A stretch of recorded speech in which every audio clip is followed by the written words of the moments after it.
welcome back.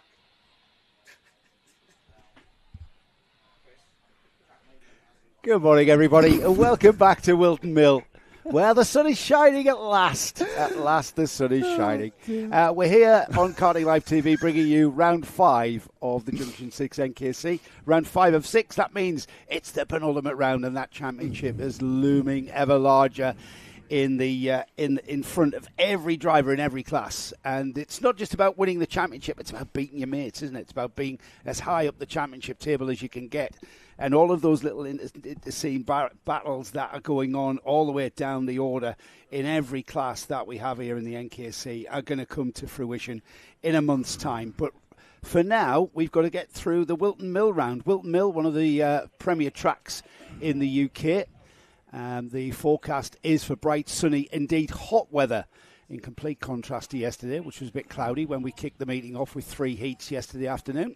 My name is Joe Bradley, and I'm with you throughout the day, bringing you all the action from all the heats and the finals. And alongside me today is Nick Damon. Nick, you have been camped out here for about a fortnight. Yeah, I've never left. Literally never left. Kart championship last weekend here, and now with the NKC. Yeah, I'll miss it when I'm gone.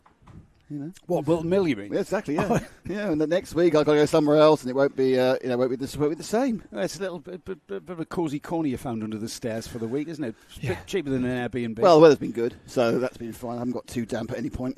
It has. What are you looking forward to then, mate? We're getting towards the important part of any kind of championship series where we have to throw our mathematical brains together and work out who's doing what. Because it's quite dynamic. I'm not looking forward to that. Not with the individual throwaway scores being one heat or one final from different places. Yes, it's not. You don't drop a round in the NKC. You can drop an individual heat, your worst placed heat, your worst placed final.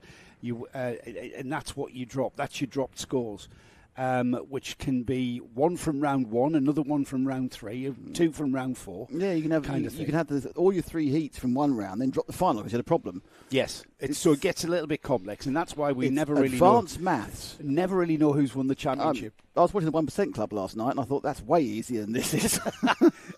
We've already beaten the Forest Edge. We kicked that off all the way back in the spring, and then we went round 2 was in Lincolnshire at Fulbeck, and then from there we went down to the south of England. Your memory's amazing. You just read these races off like it's all in there. It's amazing. It's all in there. Well done. And then of course Warden Law, yes. round 4. We Warden hardly Law, forget one, fell out of bed and was at the track for Warden Law. Great round there at Warden Law, full of controversy and full of drama as ever.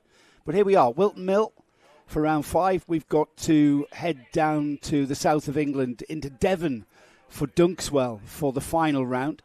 But that's not until a month's time. Right now, the Whilton Mill, one of the most challenging tracks on the calendar, with quite a technical layout from not just a driving point of view, but also from an engineering point of view of how to set the kart up. You need a lot of waft. You need a good lot of waft going through the first corner here, Oblivion, Crook, and then it's uphill, and it's quite a substantial uphill climb towards Christmas. And that's where you need a good, strong engine and a good motor. But you also need good handling. Absolutely. And that's the challenge, isn't it? Yeah, you need the thing to be working. Well, as always, I think one of the people we spoke to last week said, "It's I can influence the corners. It's just about the engine on the straights." But you can also influence the engine on the straights, how you come out the corners. Well, you see, that's it. And that's why if you drive the corner well and keep the momentum up and the revs up, then the you're going to help the engine do its job. Well, we had 3 heats yesterday, 2 senior Rotax and a junior, and our first heat today is the third race of the senior Rotax, and this is what they look like, Joe. Yeah, there's the grid, Daniel Knight and Charles Cheesy Green, who had a non-finish in his first heat yesterday. That's put him on the back foot, and we'll probably see Charles in the B final, damage to a radiator and an exhaust system, meaning a lot of repair work going on in the Guy Cunnington Racing awning last night. A welcome return of Brandon Klein-Nagelvoort to the NKC, with Alexander Colantano on the second row with him. John Hobbs and William Eberhardt are on row 3. Row 4 is Ethan Lomax and current champion Jensen Watts. Jamie Burton, Reese Knight share row 5 with Bertie Wellesley, Tommy Lee Davis, Grace Lee Davis and Jack Theobald the next. Ethan Wyatt, JJ Hind, Mason Perrin, Harvey Quick, row 10, Christopher Hughes and Rafi Salentano, Harvey Murden, Reese Green, Ellis Beattie, Blake Ticehurst, and then we've got Daniel Keov. Daniel Keov. So I'm struggling with that. Sorry, there's 7 of them, I was glancing across that. Daniel Keov, Taylor England, Chase Rainsbury and Cian Downer share that row. Jamie Hardy shares row 15 with Melissa Adrian. And then rounding off a 32 cart field is Leo French and Farad Arian. We are already through the boot. They're getting ready to roll. We are getting ready to roll. I'd be amazed if we get this away, Nick. We had a plethora of false starts yesterday, but we are starting things and off to oblivion for the first time today, with the senior Rotax field making their way through Crook and a spinner at the back of the field there. It was a Burrell Art set of overalls that I saw. It's cheesy green that leads into Christmas and indeed out of Christmas. Yeah, good start from Charles there. He comes down to Ashby the first time. If you've seen quite a lot of action in the races yesterday at Ashby, a lot of people were taking him too wide, and there's a huge smoke screen you can see now as people just don't quite have that front end grip to get round there at the speed they thought they could do it. Is that Green losing the lead? No, that is Green losing the lead, and it looks like that's Brandon Klein Nagelvort on the Dan Holland racing cart getting through. And he got through at the left-hander at Osiers, caught Cheesy napping a bit. Remember, they're still on cold tyres here, so the cart's not exactly handling the way the drivers like them. But Brandon Klein Nagelvort, a driver with a lot of experience, haven't seen his name in any karting series for quite a while, and he's popped up here at this round of the NKC. I'm not sure he's going to be eligible for points, but at the moment he's certainly going to be eligible for taking points to get him on the front row or indeed up the front of the grid for the final later on. I think there's no guests for the final round at Dunkersville in a few weeks' time, but you can guest in any of the other rounds, and to make it fair, they make sure you either have some tyres that have some wear on them, or they make you run them all through Friday and Saturday to put a kind of the equivalent of a meeting or meeting and a half on them. Yeah, because good point, Nick, actually, because the tyres that these carts are on their second round. It's, remember, 2 sets of tyres, that's all you're allowed in the NKC, 2 sets per season. And this is the second round of racing on this second set of tyres for everyone, as Nagelvort goes through, leading. Cheesy Green, Ethan Lomax, Alexander Colantano holding 4th. Jensen Watts up to 5th, I saw there, Nick. Yeah, Watts coming through as well, isn't he? Reigning champion. So kind of a mix. He's had a mixed season, but he's still doing quite well. Well, he's leading the championship coming into this one. But again, if you look at all the drop scores, it's like, no, it's quite close. That's what I mean. It's wide open. It's not exactly a commanding lead in the championship. He's got by Colantano, who's coming back at him on the 90. So that's his 4th place. They go over the Nouvelle Chicane, and the rest of the field also streaks through. But so it's moving forward the Briol Art machine. Watts, Iranian champion, with a master of the South Coast track, so he'll be looking forward to Dunkersville. Yeah, he is very, very good round there. That's a good point, actually. Jensen Watts from the south of England, very, very strong. Remember when he guested here for the final 3 rounds, or was it the first 3, the Southern Cup ones, and he came in and he was pretty hard to beat, and it was a shame he didn't run the full season. That was 23, came back in 24, and he was intent on taking the championship, and he did. And I mean, it wasn't really a dominant run to the championship. It was very competitive with everyone, but he did rest that number 1, which he carries with pride now, and he wants to keep it, doesn't he? He very much wants to keep it, and he's very much looking towards the back of Ethan Lomax, the number 32 there just ahead of him. And if he's not careful, Lomax is going to have Jensen Watts for company on the run to Christmas. No, it's got about half a second, which is quite easy to make up just on the advantage of the slipstream. Still hanging back a little bit. Green, Lomax, Watts and Colantano pretty much equidistant, and right on the tail now is Watts. He come through Ashby. Yeah, through Ashby, and Lomax put his left-hand wheels on the dirt as he went to turn in, and that's put his teammate Jensen Watts in a great position to have a go, and indeed Watts down the inside of Osiers, and Watts now tapping his helmet. Lomax is his teammate, remember. Not sure Lomax possibly could have fought that one out, because that diving up the inside of Osiers tends to mean that the other guy hasn't made a complete haulix of it. You're going to get a bit of a better drive, but I don't think the 32 of Lomax was that bothered about coming straight back at his teammate. They've got to go and sit in the Briol Art lounge, haven't they, and sip Prosecco with their mum. So it's you don't have a row, do you, that early on? Yeah, of course, the Race Perfection VIP suite has been a feature It's of a the tent. paddock here. It's not. It's got proper patio chairs. They have beat the B&Q for some chairs. And today the parasols are going to be very, very much needed. Yeah, yes, but we did see the corks pop. We heard the corks pop in the plastic Burlock. corks, obviously. Yeah, or the screw tops. Yeah. But great feature in the paddock there, and the weather's been kind to them this summer. Here we go then. That's the number 32 of Ethan Lomax, now under pressure again, this time not from Jensen Watts though. He's gone up the road. Brandon Klein-Nagelvoort leads by 1.6 seconds from Cheesy Green. Jensen Watts is chasing him down. He's got 3 seconds to gain on Cheesy. I don't think he's going to get to Green. I think it's interesting that this may be the limit of Watts' progress, because I think Green is able to actually hold his pace. He's got a second and a half on him, and as you see, now he hasn't got any slipstream advantage. He's not really pulling away from Lomax or Tarantino, is he?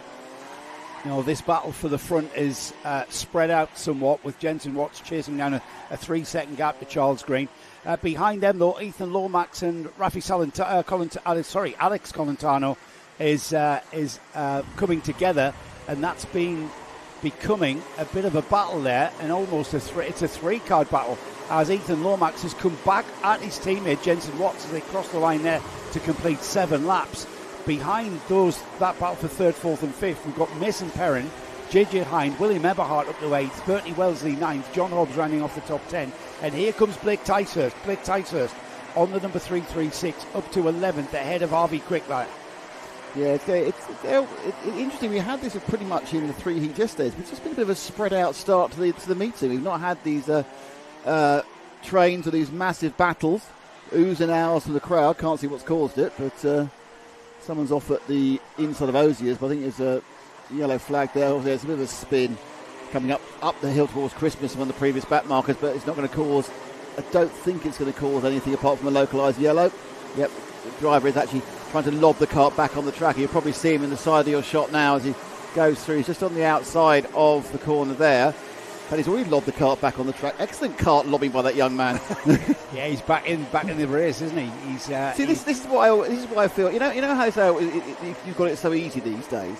If we fell off and stalled back in the late 80s, early 90s, you could just lob it on, press the button and go, couldn't we? We had to go through a whole... No, you had to break your back. Lift it up, turn it round, push it through, and it's uphill up Christmas, and then try to jump in and catch the throttle at the same time. Honestly. Did you have a Jubilee clip on the frame where you just hooked the throttle to give you a little bit of throttle? No, because that would be a really good idea, wouldn't it? If you got that you know, I just drove so well, I never fell off. Too slow, mate. Ow!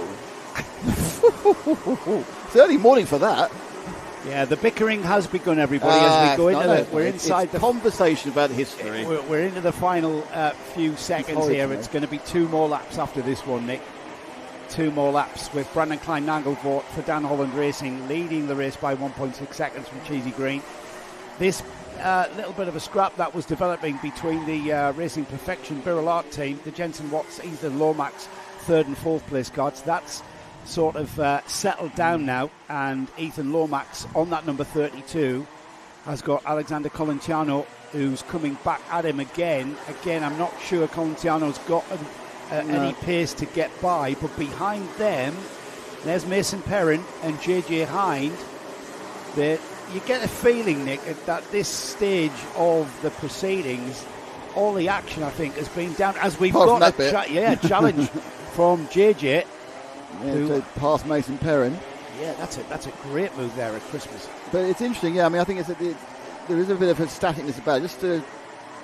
Interesting, Brandon Klein did make the extra lap, and he's still leading by the second half. Green, after being jumped by him on the first lap, hasn't really lost much distance to him in the second half of the race at all. But they are both eking away from Watts, so that's good for basic pace.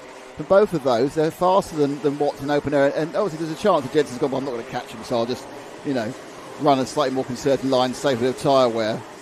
Yeah, I'm sure that is absolutely what is happening. A great lap there from JJ Hind to put him ahead of Mason Perrin and up to 6th place. And here he goes down the inside of Colentiano. JJ Hind for Rolf Racing is absolutely on a charge here in the later stages of this heat, the first heat to kick off things this morning. As we pick up the leader, there's Cheesy Green in second. Hard to find the Dan Holland kart, isn't it, at this stage? He's on his way towards the boot now, gentlemen, and Ash will pick him up on his camera coming through the boot now as Brandon Klein-Nagelvoort on the Lando Norris kart of Dan Holland Racing takes the heat win and doesn't acknowledge the flag, but he just gets on with it. Cheesy Green second. Probably won so many races, doesn't care.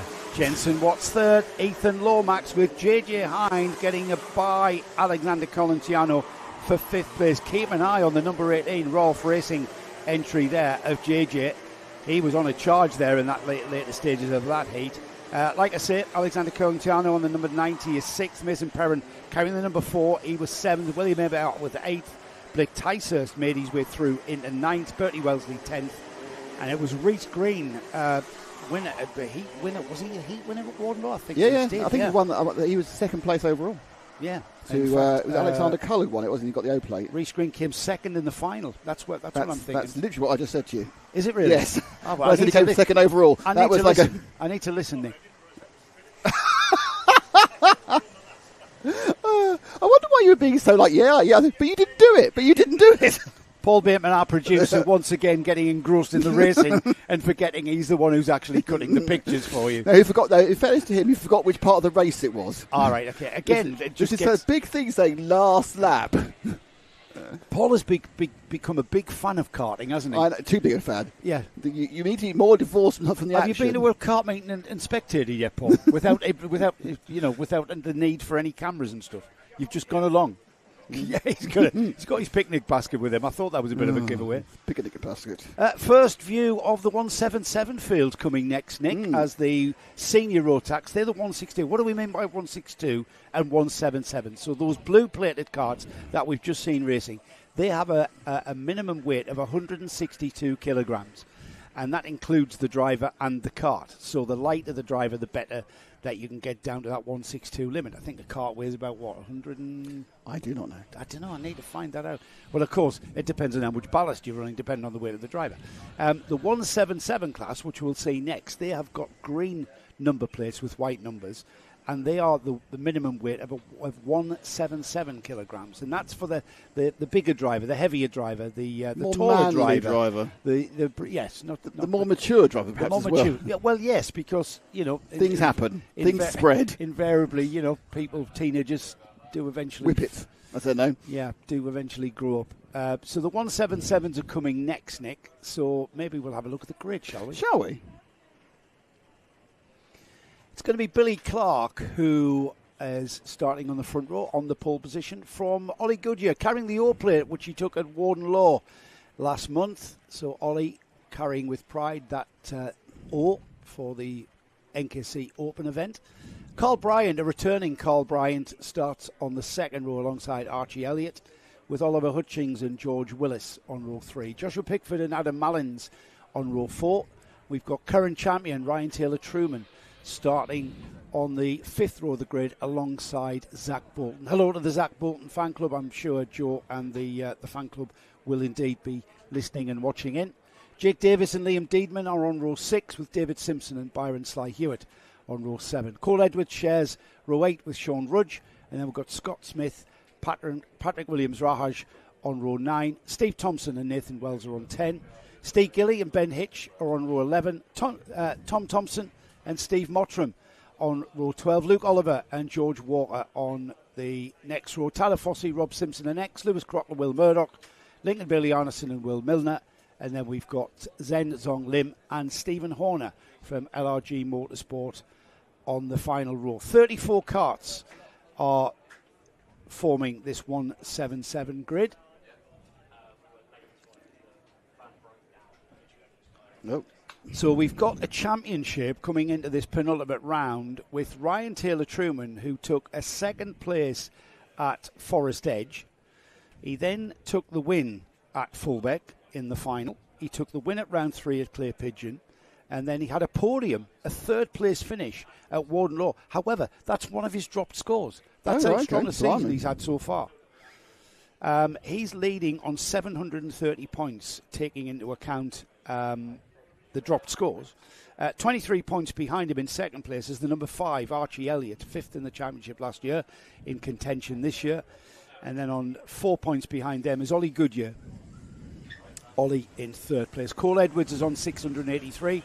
And then 5th in the championship is Scott Smith. First of the Masters is in 10th place overall in the championship, and that's Steve Thompson. He's on 591 points, and 20 points behind them in the Masters is Rob Simpson on 571. We've got a wasp. A wasp, yes. Yeah. I decided to massively overreact to the wasp as well. You did, you always do. Oh, thank goodness, there's a wasp. It might sting me. I'm mildly allergic. My hand will get big. Why should England tremble would be something me dad would say. Anyways, say. Yeah, it is. But the way you acted there because of a little wasp. Anyways, right. Anyway. You wasp shaming me now. Wasp shaming me, you acted pathetically. I'm surprised you didn't squeal. I don't squeal. Nearly did. Anyways, we're about to get going. With the 177s, we had an entry pull out, which enabled us to just squish all of the heats together. Two entries didn't quite make it. One I think had an accident and didn't have a machine anymore, and I think you say one couldn't make it for a different reason entirely. So they went down to the maximum number for the grid size, and they decided, right, we'll run them all together then, rather than splitting them up. Yeah. Which means we also are not having a 177B final, is the other thing that's not happening. But they are now coming round the pit bend, and they look in two particularly good straight lines. Are we going to get a run? And yes, we are. We are. We're off to oblivion in the 177s. Two straightforward runs to the flag, or to the start flag, I should say, and off towards Christmas Corner. And down the inside, side by side, that's Archie Elliott on the number 5, the Sushi Racing driver, trying to squeeze by Billy Clark. But Billy's saying, no, the door is slammed shut. Archie's coming, though. And down the inside for third, that's the all plate. That's Ollie Goodyear. Yep. Yeah, currently Ollie in third place in the championship as well. And Archie Elliott looking very racy indeed on this first lap. Yeah, he's not having anything about Billy Clark leading the first lap. It's his fourth attempt to get past. I think it's fourth time lucky. Now they're going to split round, try and go side by side the boot. That really doesn't work. And a couple of the manoeuvres we're getting. It looks like Goodyear's going to get up the inside as well. Clark's been bullied out of the first two positions. He's jumped down to the third in that all-white machine. But I think it's going to be the 5 from the 0 as they sweep over to the end of the first lap. Yeah, first lap completed. Then Archie Elliott does in fact lead for Sushi Racing. Ollie Goodyear through into second. Billy Clark, Oliver Hutchings, George Willis, Josh Pickford, Ryan Taylor-Truman up to 7th. Zach Bolton following him through. Jake Davis likewise. Liam Deedman up 1 to 10th, and just outside the top 10 is Cole Edwards. But Elliott, there are movers there, Nick. Yeah, Elliott's making a move as well to get away from the pack. He's trying to break any chance of a toe. So behind them, the normal shuffling in the lower top 10 positions. They are breaking into pairs. But it does look like Goodyear's got onto the back of Elliott. So the top two are relatively close, and there's a kind of a stream of 4 carts, and they are all now thinning out as they get settled down after a couple of laps into this race. Well, keep an eye on the third cart, the black and white cart, the Nib Sport driver, Josh Pickford, on a bit of a charge, and then just behind Josh Pickford, as Archie Elliott crosses the line in the lead, Ollie Goodyear right on his bumper. He'll need to come through Crook and get the momentum up the hill, charging up the hill. Archie Elliott trying to reduce his body size there to cut through the air a bit quicker and crouches down. But right now, Ollie Goodyear, I get the feeling, Nick, he's playing a bit of a waiting game here. No. He hasn't waited very long. He wasn't waiting at all. No, he wasn't waiting at all. He's playing an impatient game, actually. He was just, let's get out the front, let's try and break the toe. They are dragging Oliver Hutchins along with them, though, now. So it looks like Billy Clark, who obviously was at the front of the grid because of the mixed grids, you tend to fall to your natural level. You can hold out for a while, but the faster guys will come through. And in very cases, actually, it's the 29 of Hutchins who's looking the quickest of all there, Joe. And you know what? Yeah, he is. He's coming, isn't he? He's right on the back of Archie Elliott. It looks like Archie Elliott hasn't quite got those tyres where he wants them yet. That will come, though. He's struggling a little bit for grip in various places there. And now, as we get towards the middle of lap 4, everybody's tyres should be where they need to be. There's plenty of heat into them. They're not necessarily optimised. You get drivers that will adjust the tyre pressure to bring the tyre in at, say, half distance. But with a Maxxis tyre that has to last 3 meetings, my textbook is thrown out the window and shredded. Yes, I have no idea. Tyres lasting, 3 laps? Yeah, absolutely. I have no idea how you get these things to last so long and how you nurse them. If indeed you do nurse them, because these guys are flat out, absolutely flat chat, chasing each other down. Yeah, they're fast at different parts of the circuit, though. Goodyear did have a very good end to the lap there, and he's managed to pull about 4 or 5 kart lengths, but there's certain parts where one's faster than the other. Hutchings right up the backside of Elliott as they come up the hill through Fair Lady. It's Fine Lady. I couldn't put it Fair Lady last week. Fair Lady's a Nissan. Fine Lady's a corner. And they sweep now around through Inkermans, but equidistant. I wonder whether they're just doing a little bit of, I mean, this is probably unlikely, Joe, they're just doing a little bit of let's settle down for a couple of laps, make sure we gap back to Taylor Truman, of course, who is our championship leader now. He's come through to fourth in a very stealth manner. I just want to mention Zach Bolton up and ahead of Billy Clark for sixth place there. Zach on a great drive there, up into the top six. I'm not sure the fan club's here yet, though. Yeah, no mention of the fan club yet. Might be a bit early. It's only 9:22, of course, here in the UK. There's that Nib Sport driver I mentioned earlier, the number 10, right on the rear bumper now of Ryan Taylor-Truman. Josh Pickford is the driver we're talking about. Let's keep with that one, as Ryan Taylor-Truman tries to close the gap to Oliver Hutchings, the blue and white cart ahead of him, and Josh Pickford is going with him. Taylor-Truman Motorsport, of course, TT Motorsport with the Saudi cart, current champion, being very, very, well, I'm not going to say dominant. You can never really be truly dominant here in the Junction 6 NKC. No. But he's been very, very competitive, hasn't he, over the last couple of seasons? Yeah, there's a couple of big names. Harrison Crook not here this weekend. No, he hasn't. He only guessed it at the All Plate. Well, he said he's at the Warden Law doing something else. UKC. UKC. But he's saying hello to you, by the way. Oh, hello, Harrison. No, it's Dad saying hello. Oh, hello, Mr. Crook. Mr. Crook. Hello, Harrison's Dad. Harrison's Dad, yeah. So Goodyear leads from Elliott, then Hutchins, and less than a second between the three of them. They're on the screen now. Then behind them, Taylor Truman not really making any particular forward momentum towards them. So that gap is staying pretty similar. So the top three have a couple of carts between them. So they're kind of comfortably in their position. But they do have, the virtual 2-minute bell. I'm not sure the virtual 2-minute bell works in 177s. I've never seen it quite so much, to be honest. But they're coming up to that now. I think it all depends on what is happening there. I mean, everybody in that top three, and I'm going to say top five actually, because Taylor Truman and Pickford look very strong. Nobody looks like they've got something extra in the toolkit. And as I say that, I'm about to be proved wrong again. With Oliver Hutchins now just moving onto the back of the bumper. Hutchins is really good round the boot and through the Nouvelle chicane. And he always closes up. Now, he's closed up enough this time, even reducing his body mass. But we then get through Christmas, Inkermans and Ashby, and that gap goes back to 2 cart lengths again. You saw how late on the brakes everybody was through Christmas there, as the cart of Oliver Hutchins, the blue and white cart there, jinked sideways, got a little bit harsh on the brake pedal, brought the back end out a little bit. But that just shows how on the edge they are in that braking area. And Archie Elliott now becoming aware. He went defensive, and that's going to cost them time. All that's going to do is that's going to stick Taylor Truman on their tail and looking for the run through. Oh, beautiful move there from around the outside into the boot. That was fantastic stuff. But now Taylor Truman right on the tail of our new third place man, Archie Elliott. Yeah, almost tripped over Archie Elliott, didn't he? Just carrying momentum through the boot. Let's have a look at that again. They're on the back straight towards the boot here. Elliott defends, goes back to the optimum line, and Hutchins kept that boot in. Kept the right foot in, I should say, and made the move, as we will see many, many times. Now we've got Archie Elliott down to third, the red and black shoulders, or the red-black shoulder overalls. There's Truman down the inside. That's what I was about to say was coming, Nick, and it came right there as we were about to mention it. Yeah, so basically they've worked Truman back into this battle by fighting themselves, so perhaps there should have been some more helmet tapping, and they should have left this for a while.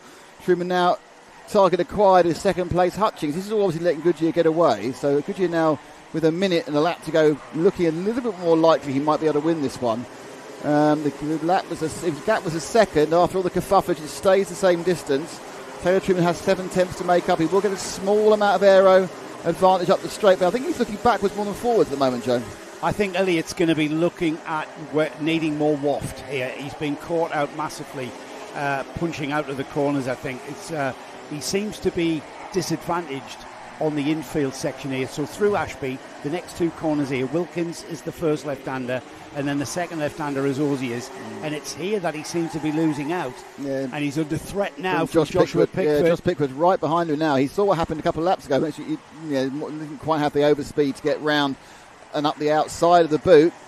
Everyone is going to be really, really close whether it's his last lap or not. I think they're just going to get another one. They have. There was 1 second on the clock, Nick. 1 second. But no, there's 0.2 of a second. Oh no, it's gone to last lap apparently. Ah, right. So that's too close to call. So we're into the last lap. And Archie Elliott there on the red and black Sushi Racing cart with the Nib Sport driver, Josh Pickford, right on his bumper there. Through the right-hander at Inkermans. It's an acceleration zone. Absolutely flat track. Got to keep your foot in. There's Ollie Goodyear in the lead of this race now. And he has commanded this race in fine style, in the same way he took the Oak Plate at Warden Law He was very strong up there, wasn't he? Yep. And Ollie with a heat win, a fifth, a first, a fourth, and then a win in the final at round 4 at Wardenlaw. He's about to kick things off with a heat win here in very strong style. Who's going to beat the all-plate holder, Ollie Goodyear, today? That's the question, with Oliver Hutchins finishing a strong second, Ryan Taylor-Truman's third, Archie Elliott hanging on to that fourth place by the skin of his teeth, by the skin of a grain of sushi. Joshua Pickford in fifth, Sean Rudge sixth. He gained 10 places as well, Sean Rudge. So you've got to look out for the people who have been big gainers during this race because they started further back. Sean gaining 16 places, did he? Okay. Yes, 16. He started 16th, gained 10. Yeah. Sorry. And he got ahead of Zach Bolton there right at the very end.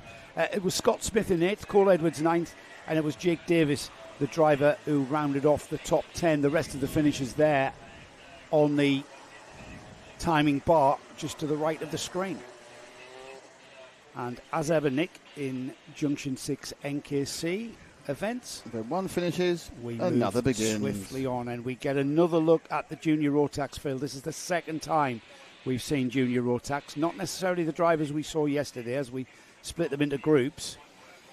And as we see there, the field being formed up in the collecting area. Our grid marshal, our grid official, Sarah Darlow, who is still celebrating her son, Jensen Darlow, taking third place in the Micromax Championship, of the Kart Championship, which was finalised here last weekend. Yes. She's been here drinking champagne since. I saw her underneath the barrier with me, underneath the stairs. We're both there.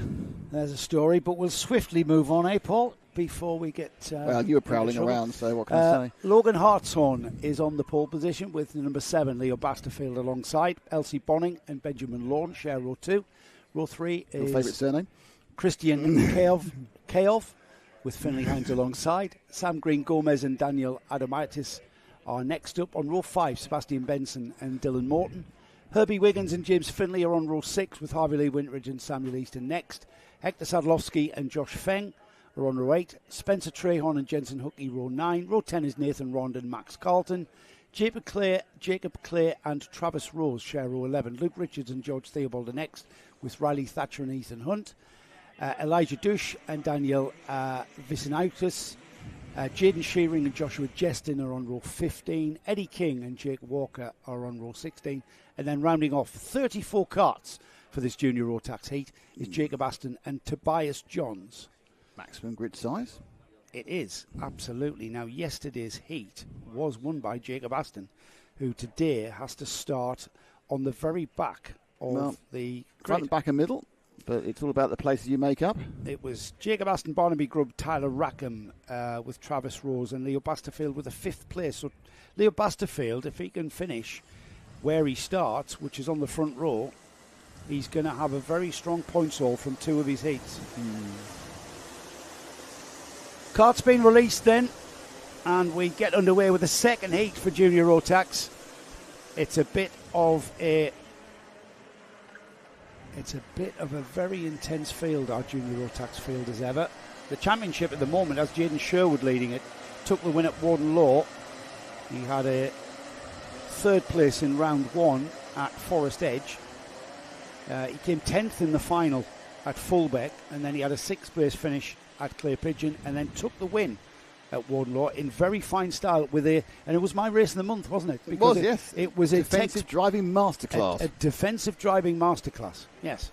The problem is, again, his lead, given the fact that drop scores people do, doesn't mean anything. You can't. You literally, at the moment, apart from that, well done. You've won an event. It's just impossible to read it. He's got a 14 point lead to Dylan Morton in the championship. Yeah, which can disappear in the blink of an eye, and on a different drop score. But we're going to get way more into this next time out at Dunk as well, when we're going to have probably Carol Vorderman round to help us with the numbers. Here we go then. Oh, that's never going to be allowed, surely. And we have allowed it indeed. Wow, we have allowed it. We are racing through Oblivion, through Crook, and on the way to Christmas already, and everyone through Crook, it seems, in fine style. The very distinctive colours of the number 111 Logan Hartshorn with a purple and pink that purple and pink? Or is it more cerise? I'm gonna, let's get the colour charts out, everybody. Answers on a postcard. Oh, bad. Elsie Bonning there. She just didn't quite get the entry to Ashby right. She got spooked by someone behind her, then she dropped about 5 places down. Well, that's Basterfield in second. He's made his way through. The number 7 on with Guy Cunnington Racing, making his way to second place already, and now chasing after Logan Hartshorn. Meanwhile, behind him, the number 57 of Finley Hines has made his way from 6th on the grid. And as they come through, Hartshorn, Basterfield, Hines in 3rd. Great move there from him, up 3. Benjamin Lawn stays in 4th. Sam Green Gomez up 3 to 5th. Dylan Morton 6th. Samuel Aston 7th. Elsie Bonning down to 8th. Daniel Adamitis 9th, and rounding off the top 10, Sebastian Benson.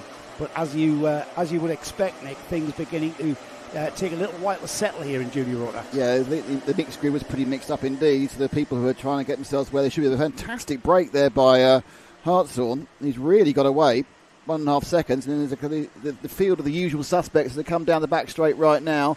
They are all equidistant, about a cart and a half length between them as they accelerate down before they break into the boot, now over the Nouvelle chicane for the second time. But Hartshorn, remember, had a 1.6 second lead. Has he got the pace to keep pulling away, or is it just the advantage of being at the front to begin with, Joe? Well, we're going to find out right now. It was 1.6 seconds on after one lap. It's now 1.8 seconds.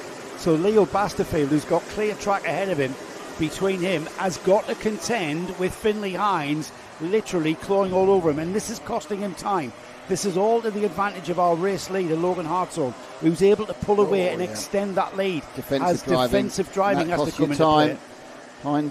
Hines on the Coles car, isn't it? That distinctive.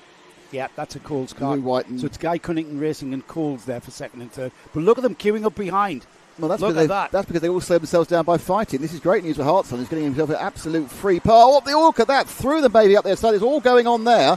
And the big loser was the Cunnington car. Is that Basterfield who was the big loser there? Yeah, massive. Got hung out to dry. Let's see what went on here. So the challenge there over the curb and took Basterfield with him to the outside of the boot. And Basterfield, who finished 5th yesterday, started on the front row, will be absolutely seething inside that helmet. Yeah, it's hard to call that as it really was, I think, an error by guy kind of forgot who it was. He came past him. It was Finley, wasn't it? Finley Hines. It was an error, but Hines was optimistic, and if he managed to hold the car all the way round, it would have been fine. But he went over the curb, bounced, and he bounced into Basterfield, and Basterfield was bounced wide. Now, what should have been worst case scenario, losing 1 place, ended up in Basterfield losing 5 places. I'm sure there may be a report, who knows, but we are not the arbiters of anything stewarding. Samuel Aston, who started 14th, is up 10 places already. 11 places, because he's just overtaken Sam Green Gomez, and he's up to 3rd. Aston there, absolutely on a charge as they go through Christmas Corner. Finley Hines hanging onto those carts in front, and the recovering Leo Basterfield now can't seem to go on terms with those carts ahead of him and re-catch them. Well, after that coming together at the boot last time, it kind of slowed everyone up because Hartshorn's lead's gone up to 3.5 seconds. There's a gap now for Morton in second place, but this battle now 3-4-5. Aston, Gomez and Hines. Hines recovering, of course, from being again super optimistic, exactly the same place again, and he's taken another cart off the track. That is going to be an issue. Let's see now. Was that him, or did he spook the 77 of Sam Green Gomez? I'm not sure. Because it's the same. Hines did the same thing again. I think Gomez made a mistake actually coming in. He has gone very wide. He wasn't given the space. Do you have to give the space? I don't know. But Hines in a very aggressive mood round the boot, and twice it's resulted in the person he's been racing with not getting round the corner. But again, I'm just a commentator. I'm just observing. Yeah, it's Tom Storer who's going to have to sort that one out. We'll leave that to the officials to decide what went on there. Meanwhile, Logan Hartshorn has that gap coming down ever so slightly. It was 3.5 seconds after all that carnage that went on at the boot there between Basterfield and Finley Hines. That enabled Logan Hartshorn to pull a 3.5 second gap. That gap's come down now as Dylan Morton chases him down, and the gap's gone down to 3.2 seconds as they cross the line once again with 6 laps completed. There's 3 minutes, full 3 minutes of racing here, and the gap's come down to 3 seconds. So Dylan Morton, the number 9, is catching the leader ever so slightly. He's got clear air in front of him. He can see Logan Hartshorn just going through Ashby now. As he comes out of Ashby, there's Logan Hartshorn just turning left at Wilkins. And when you can see that driver ahead of you and you can see the gap just coming to you, it kind of motivates you to drive properly, drive smoothly, and he's driving a great lap here is Dylan Morton. And Samuel Aston hanging on there in third place there as well, likewise doing the same sort of job and going with him. Finley Hines not that far, recovery drive from Finley with Benjamin Law in fifth. Leo Basterfield will cross the line in sixth place, not quite on terms yet with Benjamin Law ahead of him. It's Jensen Huckley in seventh, Sebastian Benson in eighth, Daniel Adamitis ninth, James Finley, the driver that's rounding off the top 10. The rest of the positions on the timing bar on the right hand side of the screen. So with 2 minutes of this second heat for Junior Rotax remaining, things looking a little bit settled, more settled than they've perhaps been since the start. And it's now just a case of Dylan Morton bringing that gap down, but time running out. It's down to 2.8 last time by. Let's see what it is this time by as Logan Hartshorn comes across the line now. There's that second place number 9 of Dylan Morton, and it's 2.5, so another 3/10 taken from him. But with 90 seconds on the clock, Nick, I'm not sure Dylan Morton has the time. No, I think that Hartshorn is safe and away unless he makes a mistake. Up the change there for third and fourth, and up comes Hines again, and this time he actually managed to keep the person he goes past not stay on the track. So well done, Finley. Different part of the track. That's true. And lost again. You see, he obviously, if it's not the boot, he can't make. No, Aston coming back at him as they went towards Ashby. So this is a right old ding dong, and Hines down the inside. That was absolutely cheeky, wasn't it? I didn't expect that one. I didn't expect it, and neither did Samuel Aston. Can Aston come back at him? Struggling, as we know how quick Finley Hines is through the boot over the Nouvelle chicane and across the line. The gap 2.3, another couple of tenths. We'll get 2 more laps after this one, Nick, as Logan Hartshorn, but he's in control. Yeah, he needs to lose about 7 or 8 tenths at this point. But this is the battle here, third and fourth. Aston, who did I remember going very, very well at clay pitching, and obviously fourth is pretty good. But he's in the wheel tracks with Finley Hines, and he's up the inside now, so he decided, I'm not going to stay behind Finley. Now, the thing about this is that Finley is very keen on, he's got a really bad drive out of Ashby's that time, and he's dropped right back Hines, so now he's going to have to wait at least a lap before he pushes him off the track at the boot. Yeah, he hasn't really got time now. Well, he's got another lap. Samuel Aston trying all he can to now stay ahead once more. He's been given another chance at keeping this third place. 2 laps to go. Gap down to 2.1, so it's going to be about a second and a half by the time we get to the checkered flag or there or thereabouts, as Samuel Aston now has a bit of a breather. He's got a bit of a gap to Finley Hines. Finley Hines has it all to do again. He's done it before.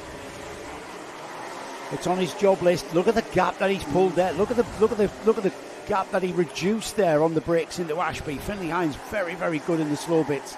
Yeah, he's got a pretty good cart going.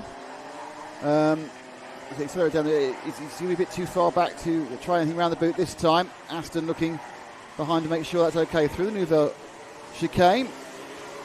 Accelerates now on the main pits, the main straight, but he's going to have to try and find. I think he's going to have to really throw something out now here, Joe. He's just dropped back by enough tenths of a second not to bother. Leader's got a 2-second lead, so he's going to be safe. Yeah, I would have thought so. However, we take for granted that these drivers are going to hit their apex and then braking points at where they need to hit them.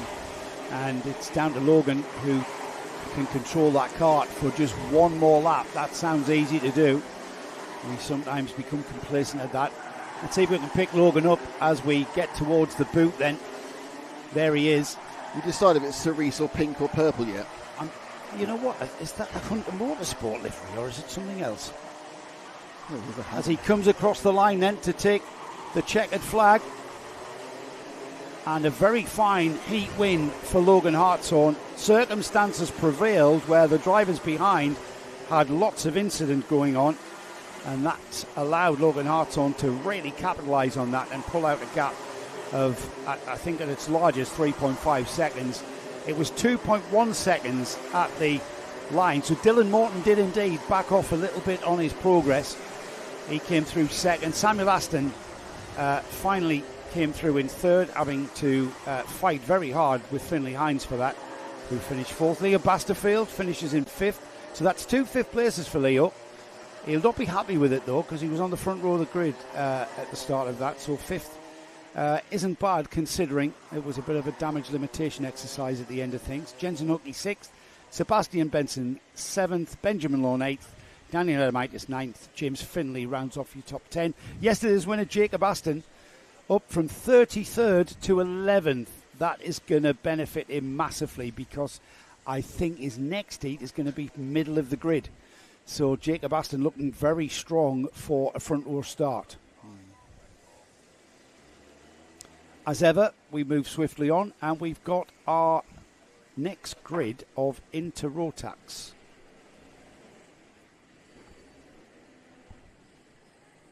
That are being readied.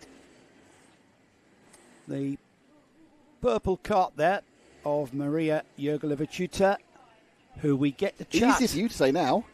Well, yes, because we chat to Maria and her dad in the Paddock show, and Maria explained how easy it is to say her surname, which... and is it? Her parents are Lithuanian. It's a Lithuanian name, Jurgelevichuta. See that? See it just rolls off. Jurgelevichuta. I was tutored by Maria Jurgelevichuta. I think Paul's leaving. You gave him some camera advice. Now he's leaving. No, I just asked if it was all right. Is it working? Yeah. Which meant okay. Use it more, wasn't it? Really, what you were saying? Well, not really. I just wondered because I hadn't seen it. I hadn't seen our dynamic action shot from the chicane. Yeah, I'll leave the producing to you, mate. I'm just a commentator. But I just hadn't seen it for a while. By the way, for those of you listening, the words "I'll leave the producing to you," I'm just a commentator, may not be completely true. What do you mean? Think you like producing, don't you, really? Well, you know, I'm creating art. Here we go, then. Let's have the grid, Nick. Oh, good point. Yeah, that's my job, isn't it? Yeah, absolutely. Why have I got these extra jobs? Stay in your lane. Luckily, we haven't got long to do it, but luckily it's a very short grid. Go. Stay in your lane. It's always a short grid. Buddy Hugo, the O-Plate winner, LRG Motorsports, Buddy Hugo, took the O-Plate win at Wardlaw in very, very fine style. He did indeed, and he starts this first heat for the Intermax class on the pole position. Championship leader, though, is Casper McAllister. We've been asking the question all season, who can beat Casper McAllister? Well, that was answered at Wardlaw, wasn't it, when Buddy Hugo beat him. He's out to get revenge for that with the second place at Wardlaw. He'll want the win here. We've got Matthew Lilly and Bradley Beggs next up. Tyler Banks and Ethan Manzi are on row 4. Maria Jurgelevichuta and Freya Bond share the next row. And then Alfie Phillipson and Elijah West are next. And then rounding off 10 carts for the Intermax class, or Rotax as we call it, is Jaden Payne. So watch out for Elijah West coming from the back.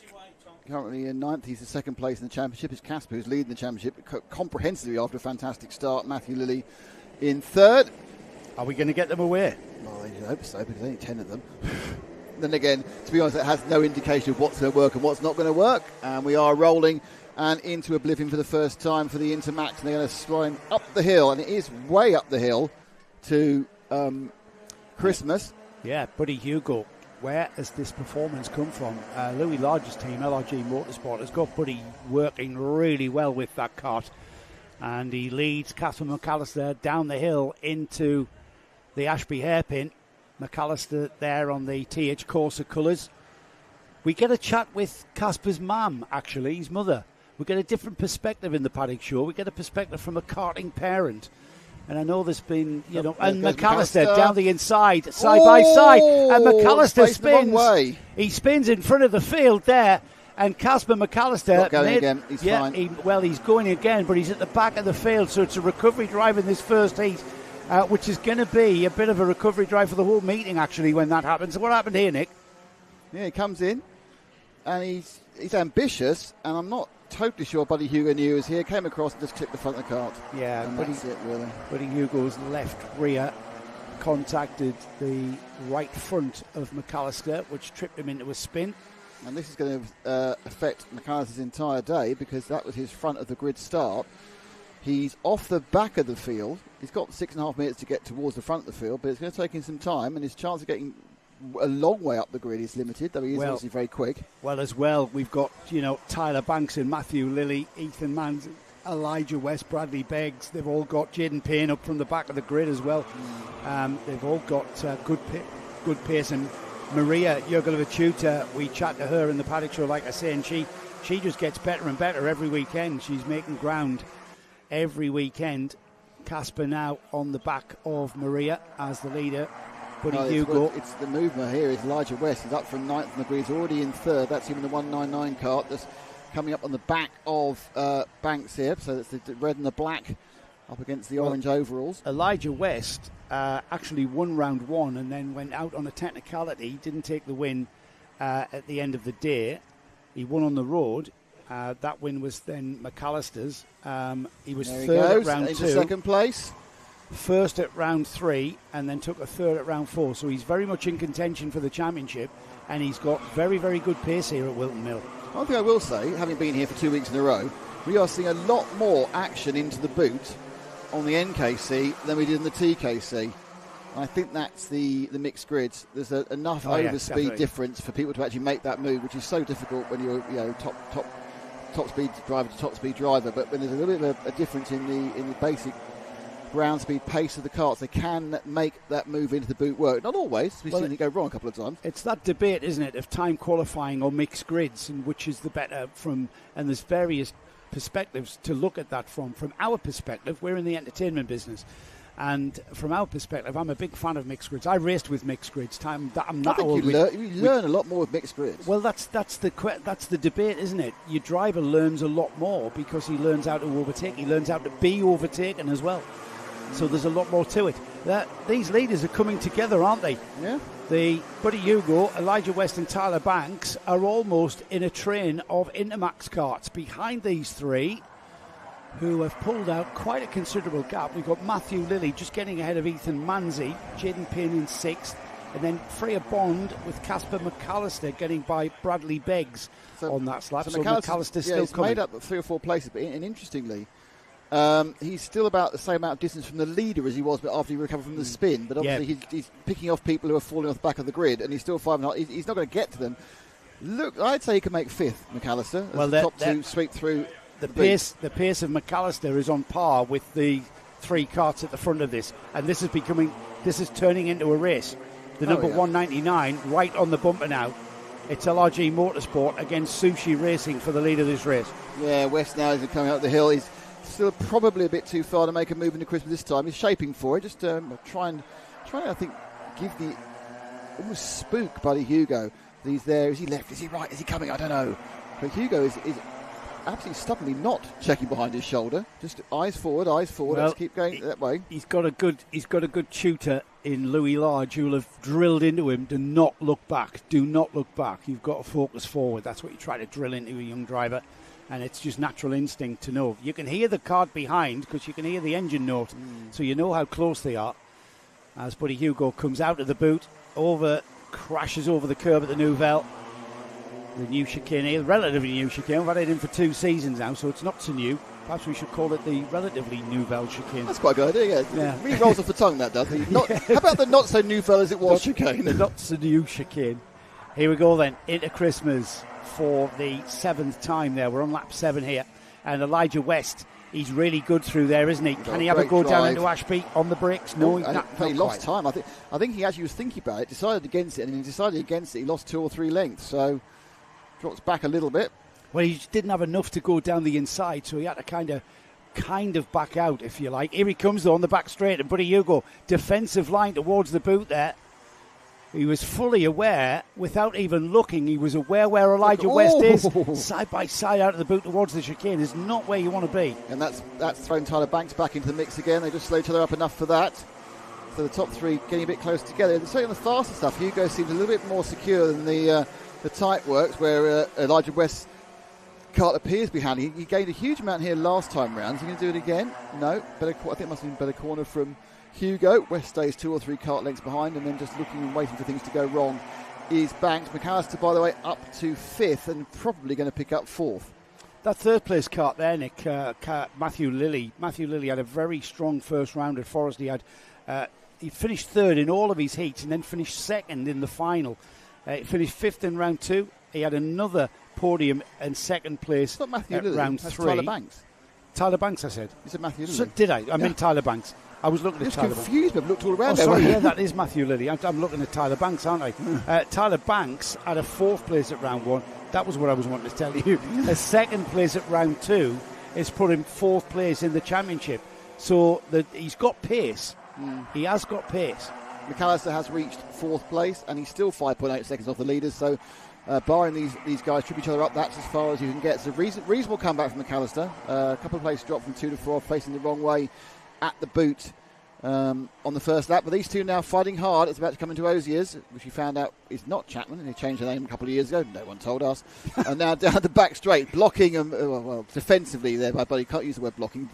Defensive from Buddy Hugo on the entry into the boot.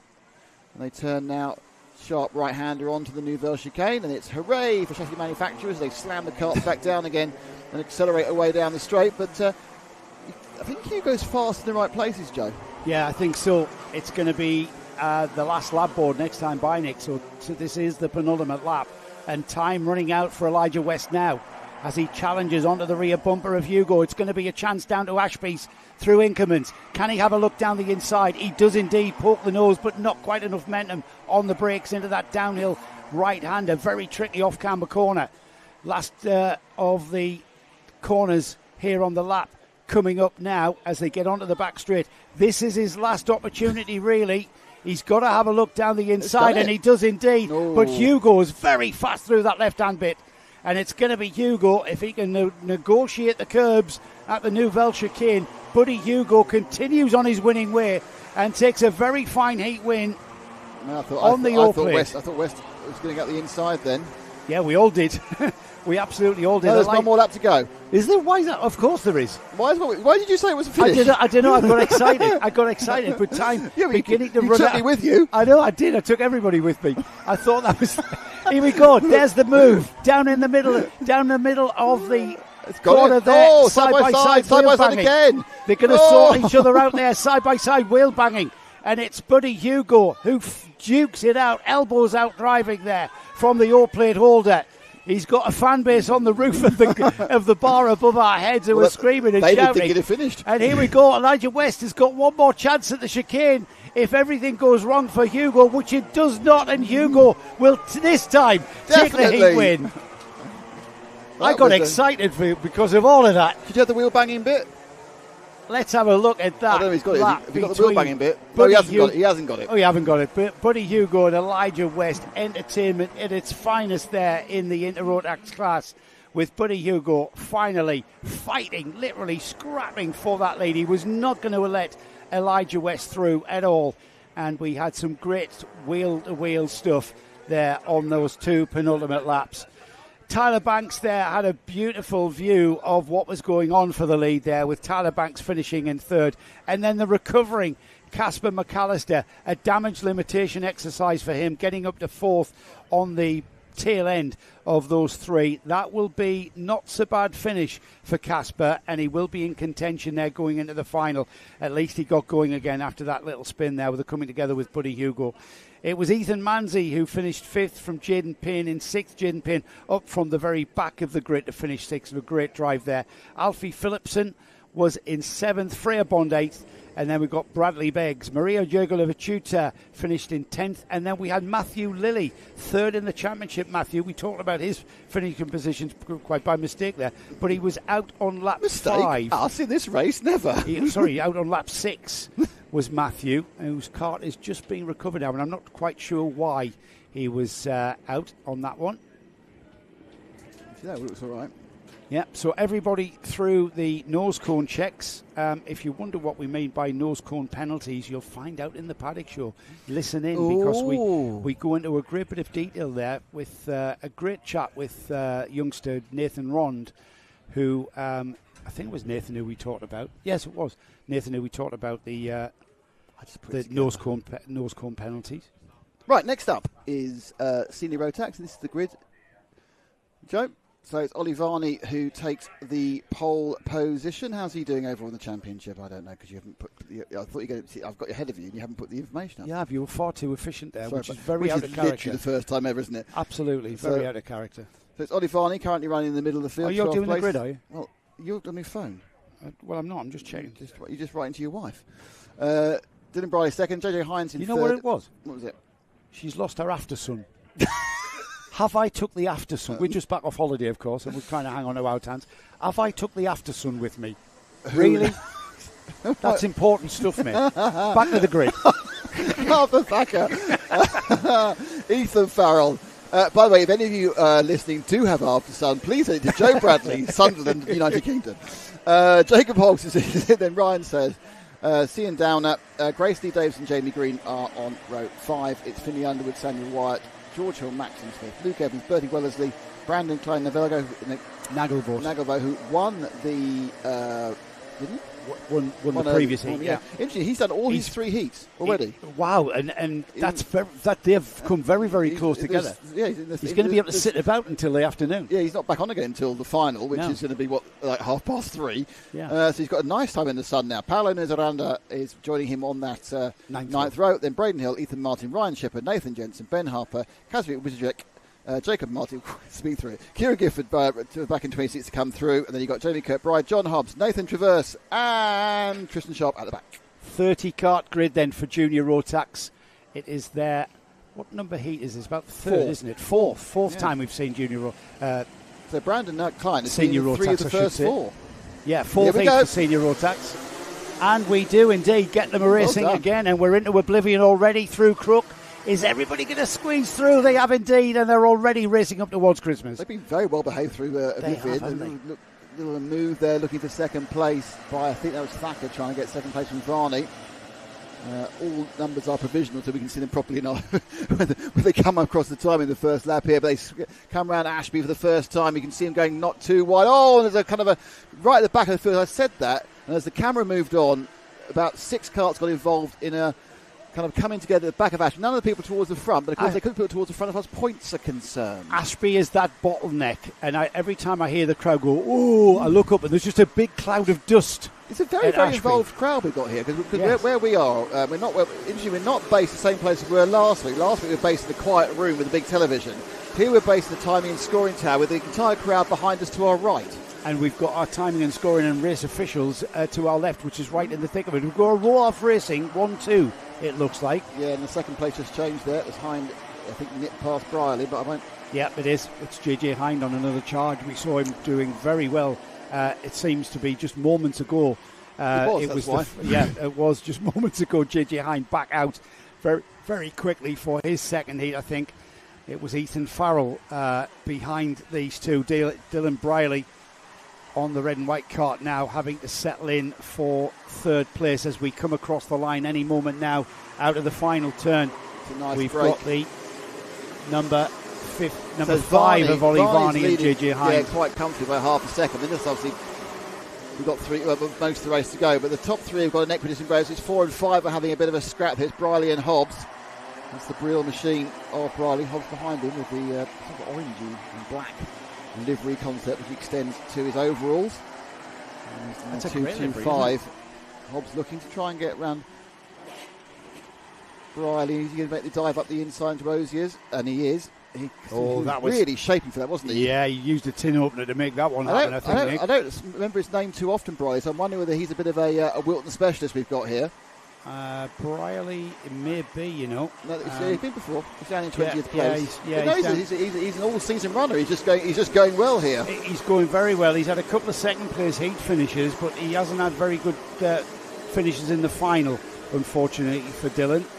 But he has got pace, clearly, to finish second in a heat. You've got to have a bit of pace about you. Now, top 2 leading away. Now, we see, interesting, going back into last week, at the kart championship here, we saw a lot of times where we had teammates running first and second, and they were very teammatey, which is rare for karting. They did just watch each other around and then perhaps have a go in the last lap, or perhaps not bother, just go in order. Now, JJ Hind definitely getting close to Varney. I know it's a couple of tenths down, and behind him here, this is the run into sort of 3, 4, 5, 6, 7, 8. That's the number 9 car. That's Samuel Wyatt in the centre of your picture. He's scored 8th last time around. Oh my lord! How much did Ryan Sayers take of the curve then? There's not many kart left. They had both gained a position, so it's 6 was Sayers, then Brierley. It was Brierley, as it wasn't Sayers. It was Brierley who had taken the huge amount of curb. So, top 2. These 2 Roalf drivers have got a lot of pace there. They look very comfortable in the lead of this race, and they're not being caught by Ethan Farrell. They're not scrapping with each other either. No, the 228 kart there, Ethan Farrell behind them, Jacob Hobbs and Arthur Thacker. They're not gaining ground. They're not pulling those 2 Roalf karts in. I get a feeling, though, that the Roalf teammates And it looks to me as though Ollie Varney hasn't quite got the raw overalls quite sorted yet. Is he wearing his, they look like the UK, the World Series Rotax ones, the Rotax Championship. I'm not sure, I can't really make it out, but you get a feeling that JJ Hines is just beginning to think about lining them up now. Yeah, we've gone past half distance. Here we go, head down. Has a look. He's thinking about it, isn't he? Yeah. It's very fast, Christmas corner. It's not. All right, you think it's a hairpin? It's not. It's not. It's like 120 degrees. It's not 180 degrees. Yes, and you can carry a lot of speed in there because it's all uphill and up sort of the cambers with you, and so it's faster than it looks. And because of the late apex, because of the way that the exit of the corner is, you kind of naturally leave the door open if you optimise the line through there, which is exactly what JJ Hind was lining up here. So the number 5, Ollie Varney, 5th in 2024 in the Senior Rotax Championship, is carrying on his way. They across the line now. The gap to third place there of Ethan Farrell, very strong there in that third place, is 1.3 seconds. I think that Jacob Hobbs in the orange and black is actually gaining on Farrell though. He was throwing it through the Nouvelle chicane a moment ago, and I think he's getting a bit closer. We'll keep an eye on that one then for third, as it all looks very kind of ordered and sedate, doesn't it? And behind Jacob Hobbs, we've got Arthur Thacker and Ryan Sears having a bit of a twosome. It's done that pair thing that these races do occasionally. The top two, if they were for different teams, you think this is going to turn into an all-out scrap immediately, but there does appear to be some bit of follow my leader between Varney and Hind. The first train of carts, Nick, is that 6th place cart there. Ryan Sears, Dylan Briley, Brandon Klein-Nagelvoort, who has gone up to 7th. There's a Ryan Sears, Arthur Thacker, Brandon Klein-Nagelvoort, Dylan Briley down to 8th there in that train. Yeah, Klein-Nagelvoort's already gained 10 places, and that's what you need to do in these heat races, gain places. Top two, again, looking like they're going to be racing. I think they're kind of toying with us, aren't they, about when Hind is going to give it a go at Varney. It's looking really close now. Well, remember their teammates as well. So if that was you've got to ask the question, if that was a different team ahead of him, if that was here he goes. There's the move. No fight whatsoever. Varney did not even try and resist that in any way whatsoever. And again, teammate, obviously play. That wouldn't happen if they weren't the same team. They're not going to bang wheels, are they? I think Varney probably knew that it was coming, decided to let it happen, and perhaps felt that with Hind leading him using Hind's speed to get a slipstream up the hill, for example, he might actually go a little faster that time, which could protect him from Ethan Farrell and Jacob Hobbs, who just see right behind them there. They're battling out 3rd and 4th. Now, just drop back to 3rd and 4th. Ash, thanks, mate. JJ Hind is showing a lot of pace here. He was massively making up ground in that first heat we saw earlier today. He's doing nothing in the championship, I've got to say. 21st in the championship, and he hasn't really featured. His best finish has been a 4th place in the heats. Well, Hobbs has got past Farrell for 3rd, by the way. Just come past him there, coming out the exit of Osiers, so he's now moving. I don't think he's going to have a chance to get towards Varney. It's whether it's the... he's tapping his helmet now. He's got a head, so he can tap his helmet. That's fine. Yeah, work with me. I want head now. And the white cart of Ethan Farrell, though, actually has not been dropped. So once Hobbs got past in the orange and black, he's not immediately dropped the 228 of Farrell.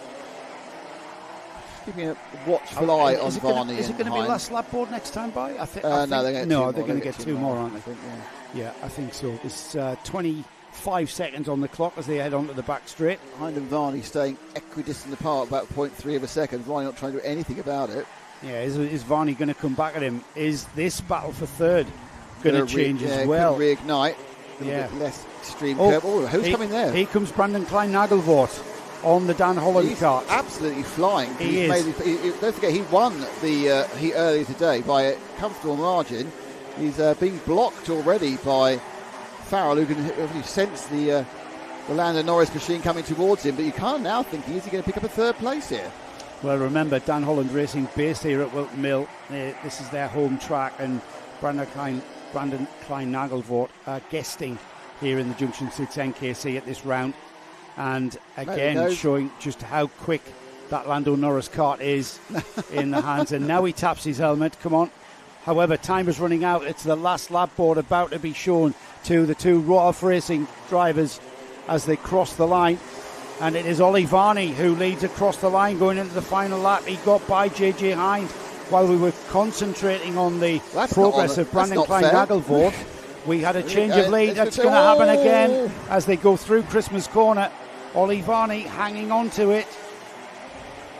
Well, that's a surprise that Varney went back again. He obviously he let Hine through so easily, then found that Hine wasn't that fast. So Hine now has got 3 or 4 corners. Nick, wasn't it?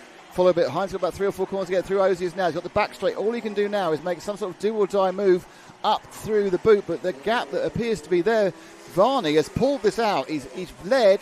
He's then sat back behind Hine for a couple of laps ago. Nope, I've got the pace, taken him on the penultimate lap, and Varney has won this one. Superb performance from Ollie Varney. Jojo Hine, good game for second. I think it's going to be a big win for Brandon Klein-Nagelvoort, up to third, a gain of 14 positions, Joe. Yeah, he really is quick round here. I mean, he's raced at the top level of national karting here since he was in juniors, and before that, I'm pretty sure I've seen he was in cadets or something, probably. It's a name that's been around for quite a while in British karting. So Brandon Klein-Nagelvoort has got to be one of the favourites going into the senior Rotax final this afternoon. Behind the top 3 then, Jacob Hobbs finished in 4th, Ethan Farrell 5th. We had George Hulme finishing in 6th. Then we got Maxim Smith 7th, Arthur Thacker was 8th, Ryan Sayers 9th, and Kieran Gifford rounds off the top 10 with a gain of 16 places for Kieran, coming up the order from the back of the field. And not a bad drive as well for Sam Wyatt, who finished 11th, and Braden Hill from 19th to 12th as well. The rest of the finishers have disappeared off the timing board as I look up from my timing screen. But it's fine. They all got a chance to. So great performance by Varney there. Brandon Klein-Nagelvoort really throwing down the gauntlet, being the person to beat this weekend, because he gets to start at the front. You kind of think who's going to catch him. But we are now moving on to our next race, which I believe is the first time we see the Smoky Joes. Yeah, TKM. What does he mean by Smoky Joes? Well, we've got an air-cooled single-cylinder 115cc TKM engines class now. This is effectively the premier TKM championship in the UK. It has got the biggest grids. In fact, I'm not really sure any series runs a TKM class anymore. So access to, yeah, of course, that's more for the hobby driver. This is where you need to be in the world of TKM, and you can kind of effectively call yourself the British champion at the end of the Dunkswell round in a month's time. The first grid then for TKMs looks like this. Jamie Scott and Molly Nicholas Biles are on the front row. We've got James Workman and Joe Phillips on row 2. Chris Whiteside and Rob Wallace are on row 3 with Matt Slight and Francis Horn. We've got the O-Plate winner from Warden Law, Alexander Lehman, in 9th with Charlie King alongside in 10th. Championship leader, actually, Charlie King. We'll come back to that. Matthew Horton and Matthew Harris share row 6. James King and Nathan Bullock share row 7. We've then got Will Cregeen, Ben Watson, Samuel King and Ian Calichurn, Tom Johnson and Al Patterson, Joseph Booth and Michael Cornell share row 11, with Jake Cox, Matthew Temple Purcell on row 12. Patrick Leaf and Christopher Whitten are on the next row, and then rounding off 28 carts is current champion, the number 1, Mitchell Ball on 27th and James Hull on 28th. I have an information sheet about the man starting 11th. It was handed to me. Is this Matthew Horton? Matthew Horton. Or Matty Houghton. Apparently only his mother's allowed to call him Matthew. His mother and really? Alpha Live, yeah. Matty, apparently. Yeah. Or Alpha Timing, sorry. Matty is back with Flex this weekend only. Okay. He moved from karting to single-seater. This is like a test, isn't it? He moved from karting to... I'll give these facts, and you have to come back during the commentary.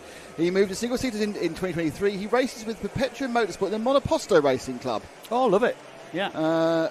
What's he racing? What sort of car? He won the M1000 Championship in his Jedi Mark 7 racing car. Which Jedi. Oh, thank you. Well, he forced his way through, didn't he? Which is a 1000cc Suzuki engine. So they are very, very quick race. It's got 190 horsepower. Yeah. The power to weight ratio on those Jedis are phenomenal.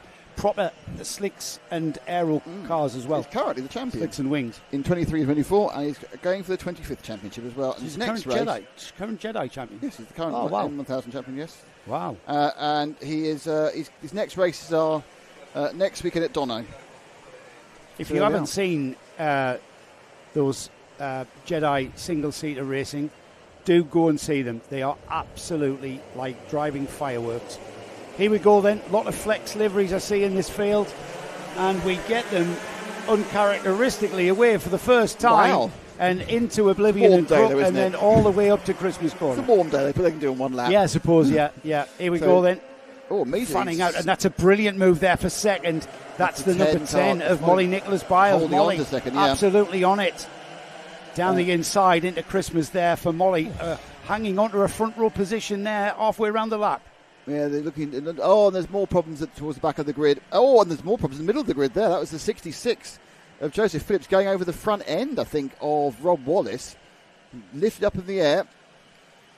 And looking over the shoulder now. Here they come then. Let's have a look. Let's see what happens again. Coming together, 66 there. Just looks slightly to get squeezed out by got thrown. Not really. It's the 2 into 1. Don't really go. It put him into a lovely slide there. Didn't lose any time though. No, I didn't lose any time at all. Just a lovely broadside. Jamie Scott's our leader. Molly Nicholas-Biles on the orange and black cart, having a great run in second there. Rob Wallace, Joe Phillips, Charlie King up 3 places to 5th. Yeah, Wallace holding third now, looking to battle second. Then we've got the 4, 5, 6, 7 battle there. 2 flexes at the back. That's I think King and Horn. There's the O plate I can see moving forward as on Lehman. In the middle of the field, 9th place mile at the moment. So Charlie King is your championship leader. He's the 16 cart, scored 5th last time round. Who's that come at the inside? That is the O plate. So Lehman making a move. He comes through the entrance to the boot, and they come over the Nouvelle Chicane, and now another leg. Oh, there's something fell off a cart there. Looked like some sort of airbox or maybe a brake ducting, cooling duct from the brake, just finding its way off the track from the Nouvelle Chicane. So there's the battle for second there. Molly Nicholas-Biles having a great run here, holding off that flex cart of Rob Wallace. Rob has been around karting for a number of years, and there down the inside at Ashby's, forcing Molly wide and onto the grass. That was unfortunate for Molly, and after some great driving there for 2 laps of this race, Rob Wallace being a little bit aggressive, you could argue, and forcing Molly wide, using all of the track and more at Ashby's.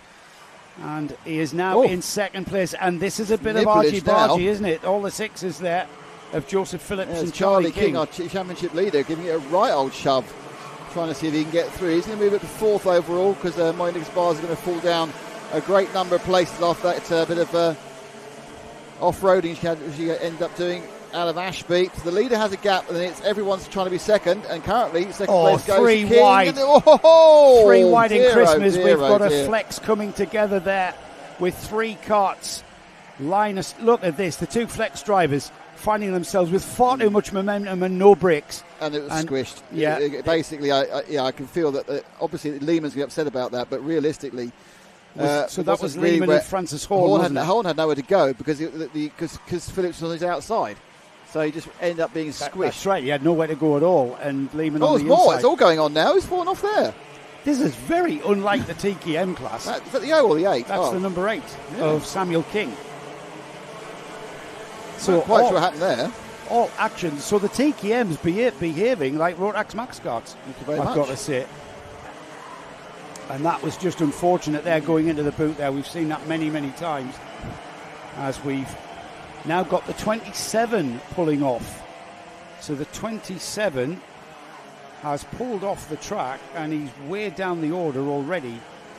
So that's the previous lap, I think, Nick. Yeah, it's all kind of going on. It's all crazy at the moment. Yeah, Al Patterson or Peterson, I think. So as you say, it's not often that all heck breaks loose in the TKMs, to be honest.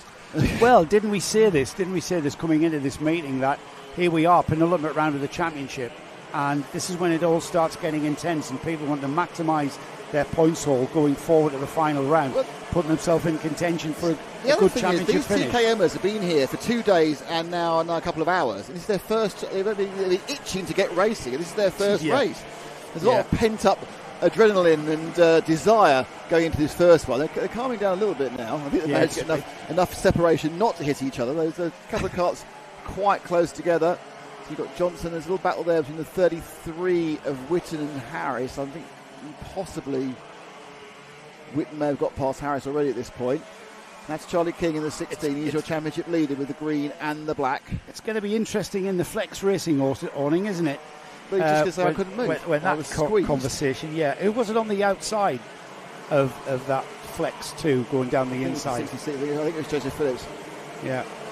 Jamie Scott across the line then, 6 laps completed. There's 3 minutes of this first TKM heat to go. Rob Wallace in second, Charlie King third. Tom Johnson, there's a move down the inside. Almost getting it too squirrely. Tom Johnson on the inside of Charlie King there. That just shows how late they were breaking there, Nick. And it's put all 4 now into this battle for third place. Currently, just taken by Johnson. He was absolutely on the edge of anything in resembling a Dijon at the back of the cart there. But he did stop and he did turn. King didn't fight it too much. I wonder whether King's already thinking about points.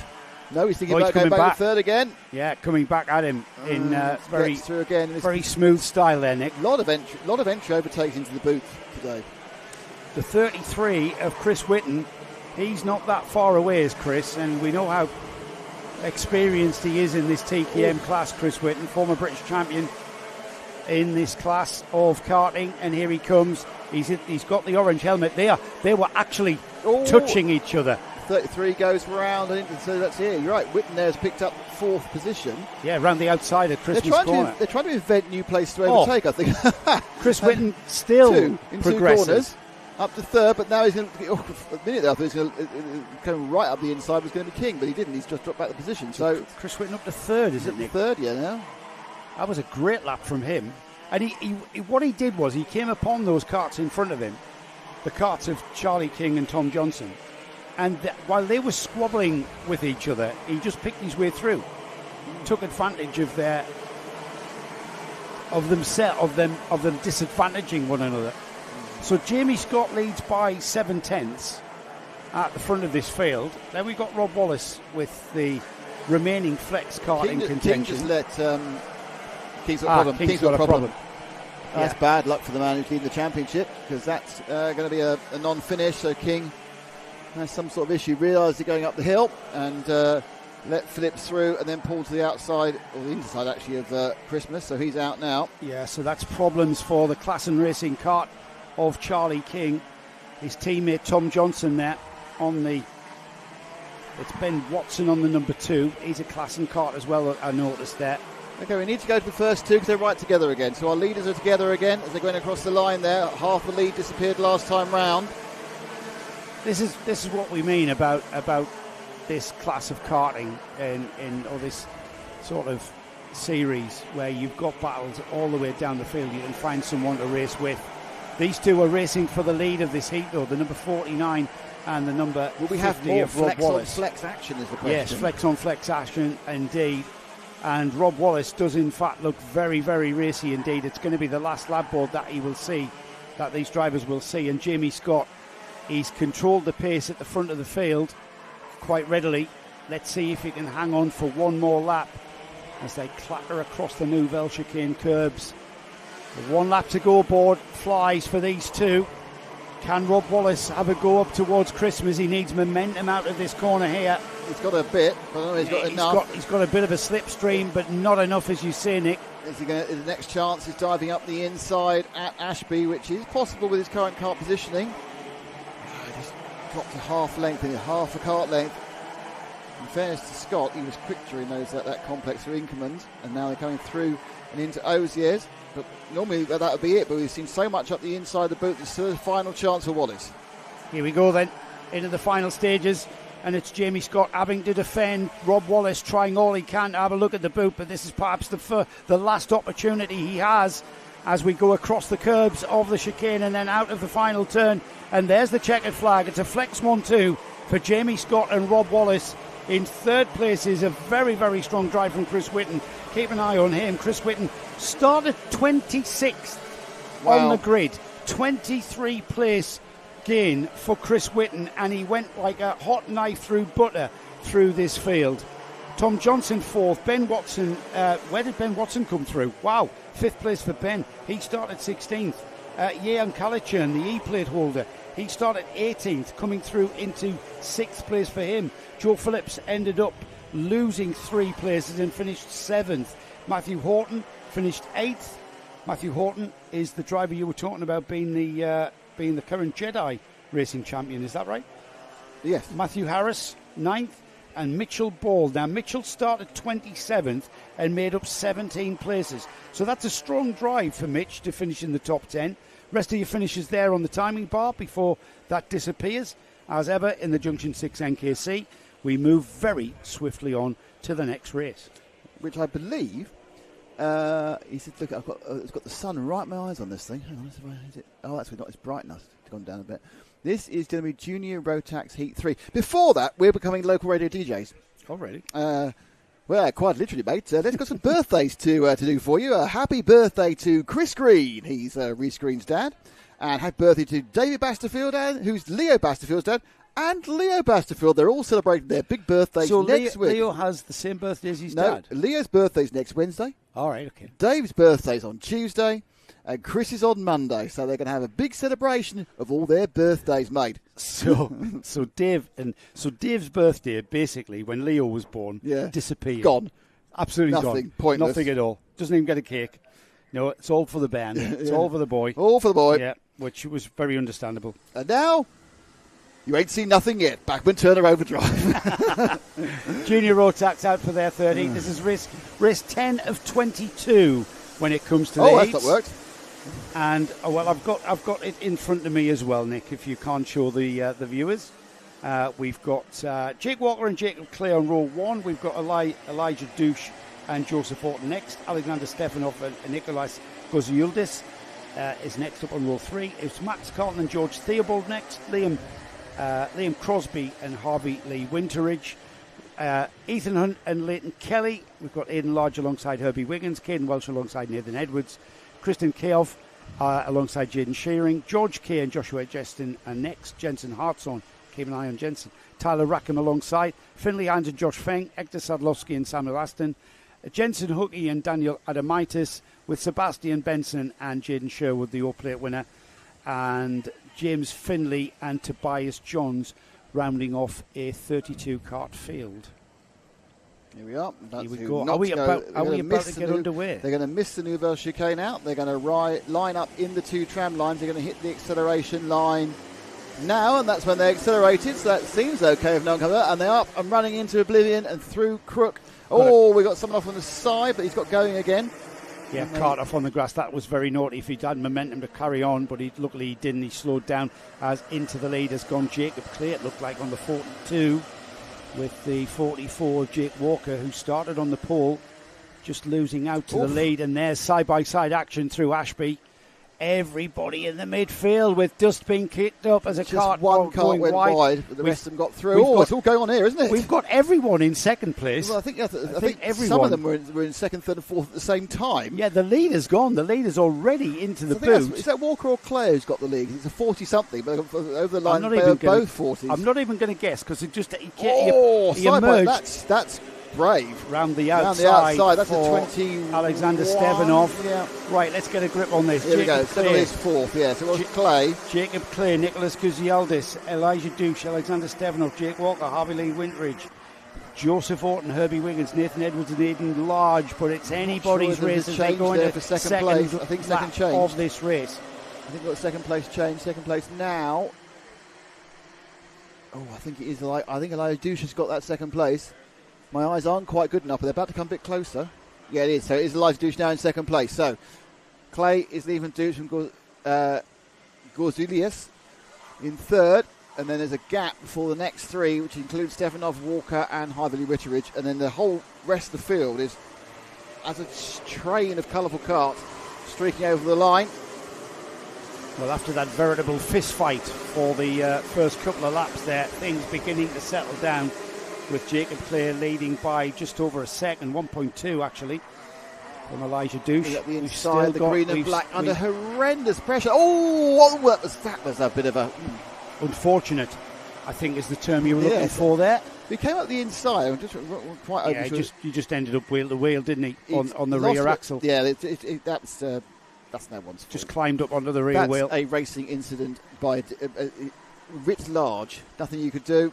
It was a very minor thing that resulted in a very spectacular incident, but it didn't really matter too much. Up the inside again, that's the green 21 cart of Alexander Stefanov. fighting back with the 95. That's Caden Welsh on the Lightning McQueen. Oh, yeah. Every cart. That's right. He kept telling us we weren't identifying as Lightning McQueen carts, didn't he? Yeah. His dad came and said, no, it's a Lightning McQueen cart. Ah, right, okay. Lightning McQueen. Anybody can see that. Well, we didn't see it for the first 3 rounds, Jack. Did we not? No. It's just red and orange, isn't it? But then again, it's a lovely sunny day today and you see things better. Well, yeah, plus, as well, we see this on a little TV screen, don't we? It's very, very Sometimes apparent. we look outside. It's very apparent in the paddock, but on the TV screen or across the infield. But we now know that that's a Lightning McQueen for Caden Welsh. And it's a real scrap he's having with Stefanov at the moment. Stefanov's not happy about slowly drifting down the field very slightly. And he just... Oh, right onto the tail end of the number 81 there of Liam Crosby. Caden Welsh looking very racy. This is a battle for 6th place there that we are focusing on as they go across the line. Still Jacob Clay in the lead. Gaps come down to 2:10, Nick. We might need to have a look at that. He had a gap of about 1.5 seconds. And now it is absolutely nothing as the leaders are already into Ashby as we continue this one. Out, but it's coming together, the first 2, I think. So let's pick up the leaders. They're coming round Ozier's at the moment. They're getting a little bit closer. Elijah Douche has gained ground and he's got momentum. He was good round that Here we go. In a complex area. Yes. I was looking for Ashby right now. Nothing's happening here. Yes, and now it's happening now. Yes, but he's gained. And a little bit of a coming together there out of the boot. He's virtually tripping over the leader, Jacob Clay. Jacob Clay fully aware he's being knocked about by the rear bumper, and I'm hoping Elijah Douche hasn't douched into him too hard and caused a nose cone penalty. Here he comes down the inside. He's got massive pace. No, he's through. He absolutely threw it in on the brakes there. I thought that point that Jacob Clay was going to think about over and under, let him go and then coming back up the inside. But the speed that Elijah's got is incredible speed. They were absolutely on the edge of braking there, and it was just a case of getting around the corner, getting around the corner and surviving the corner. Here comes a challenge from Harvey Lee Winteridge. Harvey Lee Winteridge is the number 113 there on your screens, and he's right on the rear bumper now of the number 42, Jacob Clay. As across the line, it'll be Elijah Douche showing in the lead for the very first time in this heat with 3 minutes remaining. Yeah, it's all happening now, and it's the break that Elijah's made. We get a change now for 4th and 5th. Is up the inside. I think they made large through Jake Walker, the 133. There's a yellow flag now. That's driver fine, cart not so much. Coming Ashby, that takes one of the overtaking slots away, but that'll be getting green flag quite soon. So they're trundling away with the broken cart. And these 3 now down the back straight. It's all tap the helmet. Tapping the helmet's not involved in this race at all. Yeah, it's about the number 42 there, Jake. And that was all action. That has sorted itself out. There just isn't the space there to do that sort of thing at the boot. And as we see, 133, the yellow and blue cart there squeezing the issue. And to be honest, being very lucky to come out of the boot in that position. What's happening is they're throwing it into the boot, they're making the first corner, but then the thing just washes wide, and there's a cart there. And where it's washing wide in the boot is where the poor cart on the outside gets punted off in some way. Yeah, because the cart on the inside is carrying momentum and squeezing the issue. That really was. He was very lucky on that Roalf cart. There's the 44 of Jake Walker now. And Jake Walker has got ahead of Jacob Clay. And that's the whole field going through there. Yeah, the whole field. I do like the look from that camera though. Elijah Douche has got a gap of a half a second as here we come. It's a bit. Now that was a little bit afters. Uncalled for there from the number 113 of it, 113 of Harvey Lee Winteridge, who I think has lost out to Aidan Lodge. Didn't like that, did he? There was kind of a bit of a. I don't know whether that was an instinctive reaction. I don't know. He may have been going to block the line and not realised he was already up the side. I'd like to think so. Otherwise, it was a little bit naughty, but they didn't actually have a problem as they sweep round beneath. This is the 113, and then 3 of them go through together. This is first, second, and third. Douche has lost his lead. Yes, so Douche has lost his lead somewhere. Yeah, what happened? It's completely gone, and I think that's more to do with Aidan Lodge's pace. Here we go, Aidan Lodge on the yellow and blue Roalf kart, charging down towards the rear bumper of Elijah Douche on the orange and black cart there. Douche has led this heat now for at least 3 or 4 laps out of 9.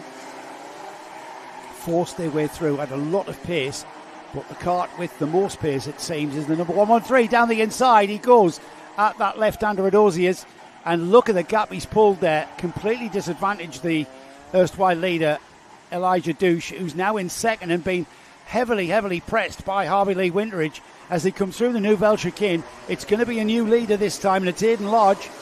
Aidan Lodge crosses the line with Elijah Douche and Harvey Lee Winteridge, and it's the last lap, Nick. They got caught by 0.1 of a second, so it's absolutely the last lap, and they got the rain. And this is what Lodge wants to see, because he's got himself through.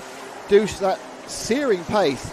Has his searing pace eased off, or has Lodge's pace come on, is the question. Harvey Lee Winteridge looks like he's settled in for third now.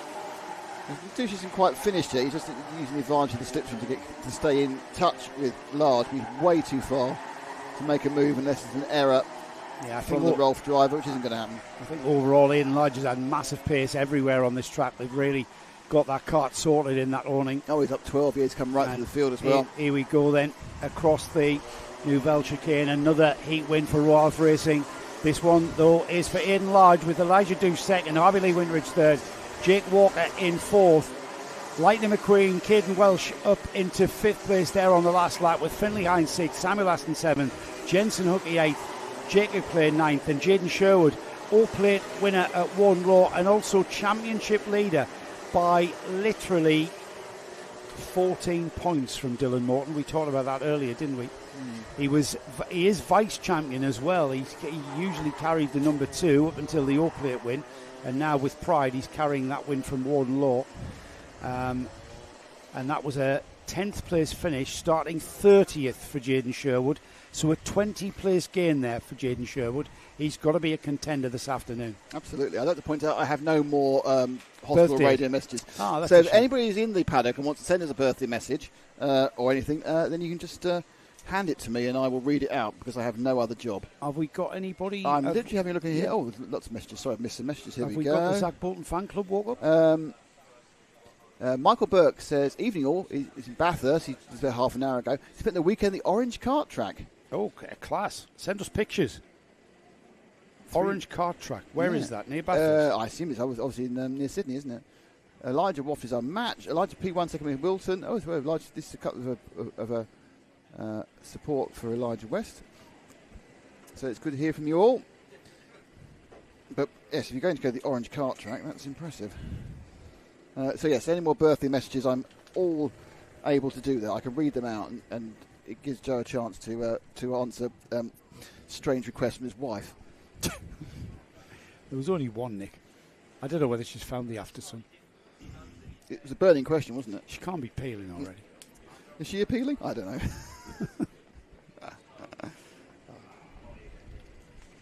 Thankfully, she doesn't listen to this.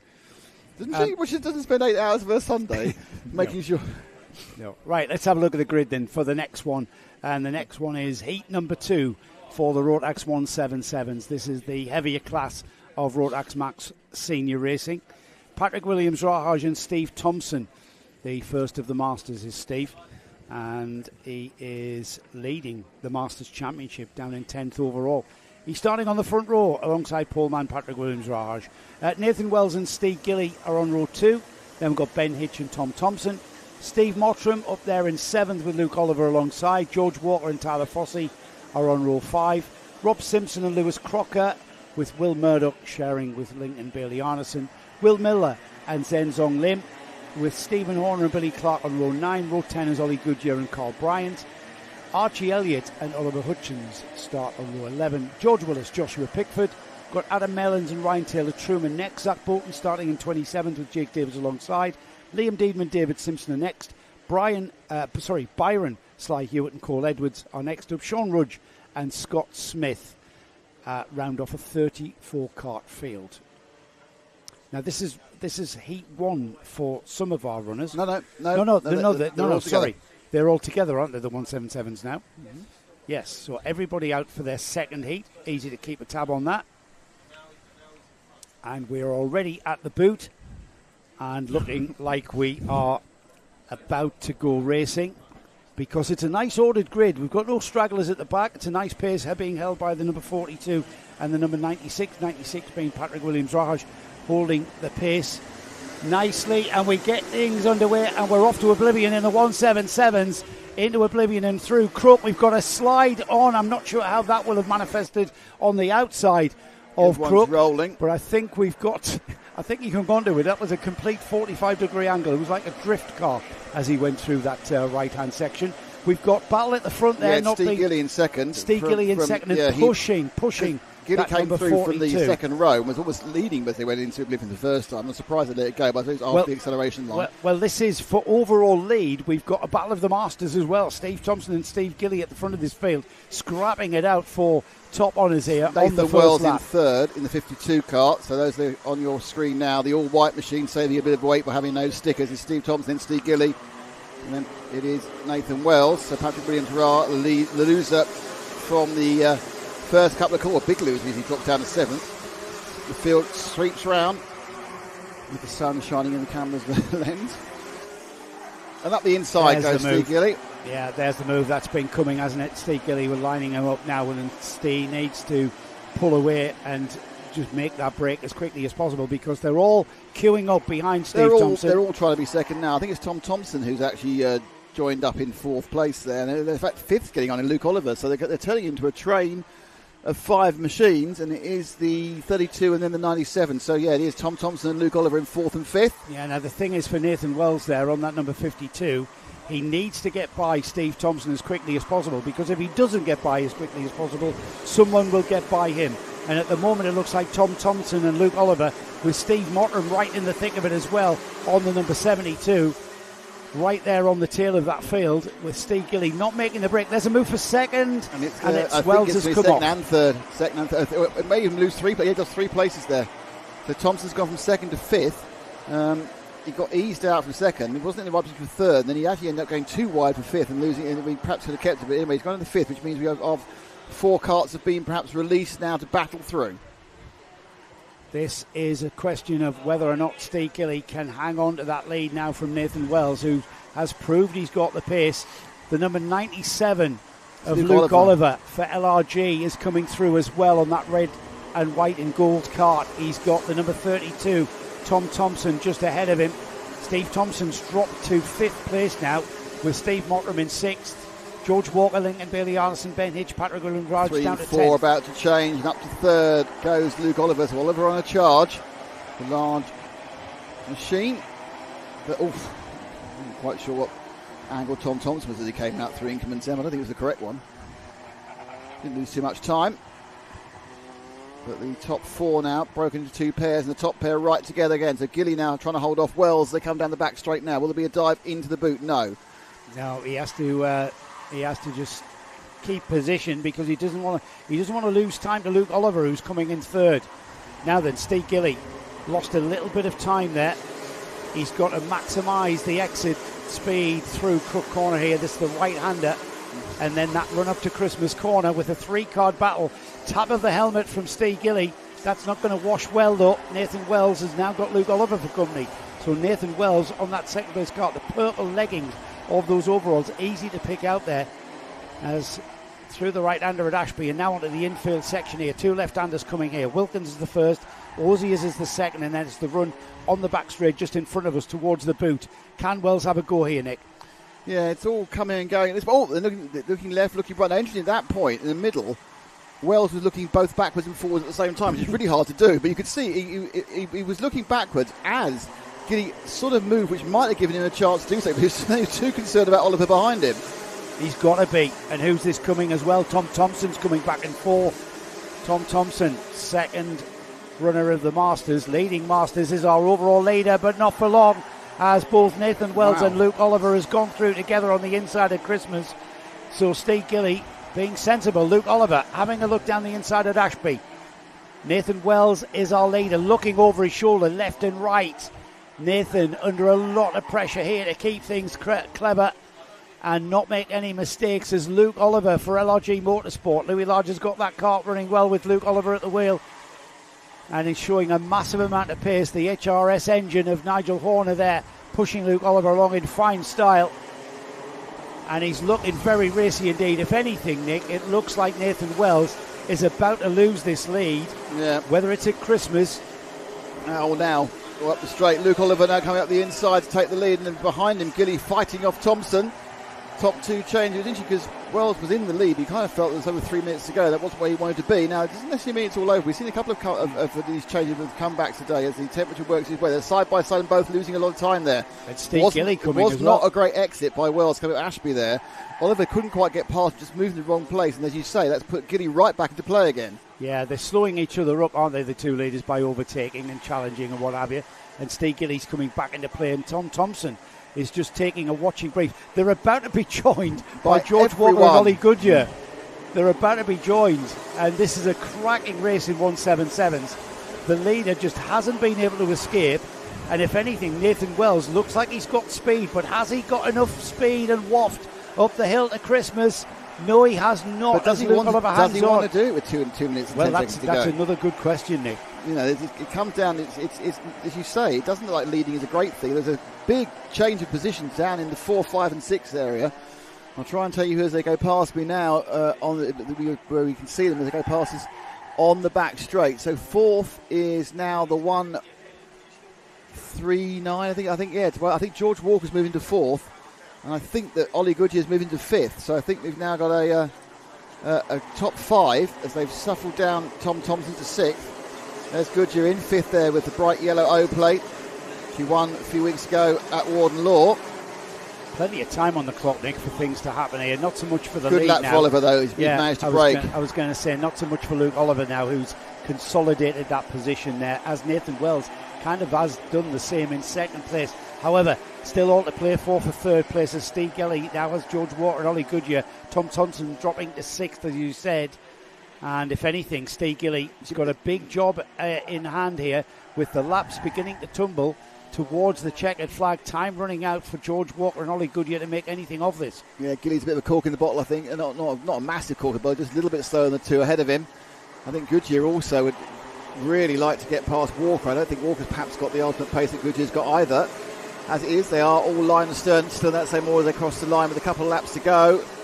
And they're probably going to get 2 more. Oh, that's very close, actually. They get 1 or 2 more. Yeah, it is, isn't it? It's literally by close, I mean within 10th of a second. Well, if it's a 10th, then they will get the last lap board, but we have to wait and see there. Our calculations, we're too excited. Our timing isn't actually the official time, remember. It's the timing that comes through the internet. It's not necessarily. Oh, there's Steve Gilly.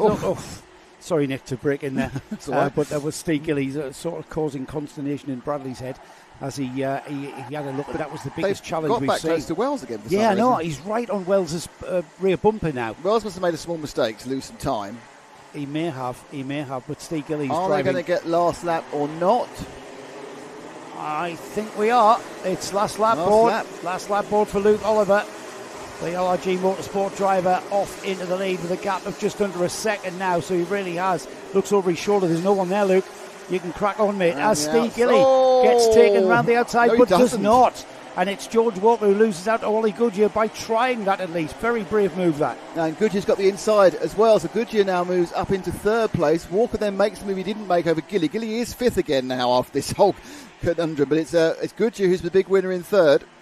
So Oliver from Wells from Goodyear is your order. There's your leader. There's the man who's managed to break it. Took him a few minutes to do it, but in the end, Louis Large's team have put together a good package for Luke Oliver, and he's going to take this second heat and the points involved and give himself a good start for the final. And nice that he acknowledged the checkered flag. Well done. Well done. Whether he was signalling to one of the LRG team on the barrier here just in front of us, but well done to everybody there. Luke Oliver, great drive there. Nathan Wells did very well there to get second place there under a lot of pressure from Ollie Goodyear. George Walker fourth. Steve Gilly eventually finished as the top masters, put down in fifth. Ryan Taylor-Truman, Ryan came through from 26th to 6th, so a 20 place gain for Ryan Taylor-Truman. Ben Hitch started 5th, finished 7th. Archie Elliott started 21st, coming through to 8th place. Will Murdoch was 9th, and then Tom Thompson rounds off the top 10. Steve Mottram down from Sunderland just finishes outside the top 10 in 11th spot. Oh, Jojo was. Hello, Jojo. How are you doing? watching the Zach Bolton's fan club as he turned up. Where was Zach there? I don't know. You have to go look at the results. Thank you to the Zach Bolton fan club. Obviously, they are our favourite people after the fantastic cake we got. Well, you got at what a piece of. Thank you, Zach Jojo. was 18th there, started 27th, so he did make gains. So a pretty good second heat for him there, Joe. Yeah, what a cake that was. Is that still on our Facebook post? Yeah, still Facebook. Yeah, have a look at that from Warden Law. Tremendous. Orange is an hour. So going back to a previous conversation, Michael Burke, Orange karting track is under an hour west of Bathurst. A fantastic chat. Right. Can we do the live stream there? Can you put a word in for us, please? And some money. Well, obviously. Can you pay for a live stream there? Is what Nick's trying to say. That's basically, yeah. What Joe does is he offers our services, and what I have to do is calm everything down and say, "Do you have a budget? Do you have a budget by any chance?" Oh no, well I got no. Have you got a budget? Will the cameraman not do it for nothing? No. Almost saw Mark fall off his chair then. Senior Rotax out next. Senior Rotax. I said that. Which Senior Rotax? Sunderland. Did I mention that Sunderland won their first game back? Anyway, so Joe's not on at the moment. 3-0 against West Ham. Top of the table until Man City beat Wolves 4-0. Top of the table, Tom. Top of the table, mate, for a few hours. At least a couple of hours. Anyway, right, more of that. Where are we now? There's a long season ahead. Is it Senior Rotax Heat 5. Let's have the grid. Let's drag this thing back to some semblance of order. With Charlie Hume and Luke Evans starting on the front row of the grid. Former champion Bobby Rosier starts with George Isgrove alongside on row 2. Zari Visarek and Jack Maidman are on row 3. Ben Ballou, who's been really, really quick this year. Isaac Reynolds alongside. He was really quick last year, to be fair. 6th in the championship. He is no slouch, is it? Harvey Williams and 7th in the championship last year. Ethan Wyatt on row 5. His brother Sam finishes 9th last year. He starts 11th with Jamie Burt alongside on 12th. We've got Melissa Adrian and Blake Tyser starting on row 7. Charles Green trying to gain as much ground as possible after yesterday's debacle of a non-finish. Nathan Jensen alongside him. Nathan now with Guy Cunnington Racing, by the way. Samuel Christiansen and Brodie Skinner are on row 9. William Eberhardt starts alongside Arthur Thacker, with Ellis Beattie and Taylor England next. Freddie Wheelock and Dijon Bennett.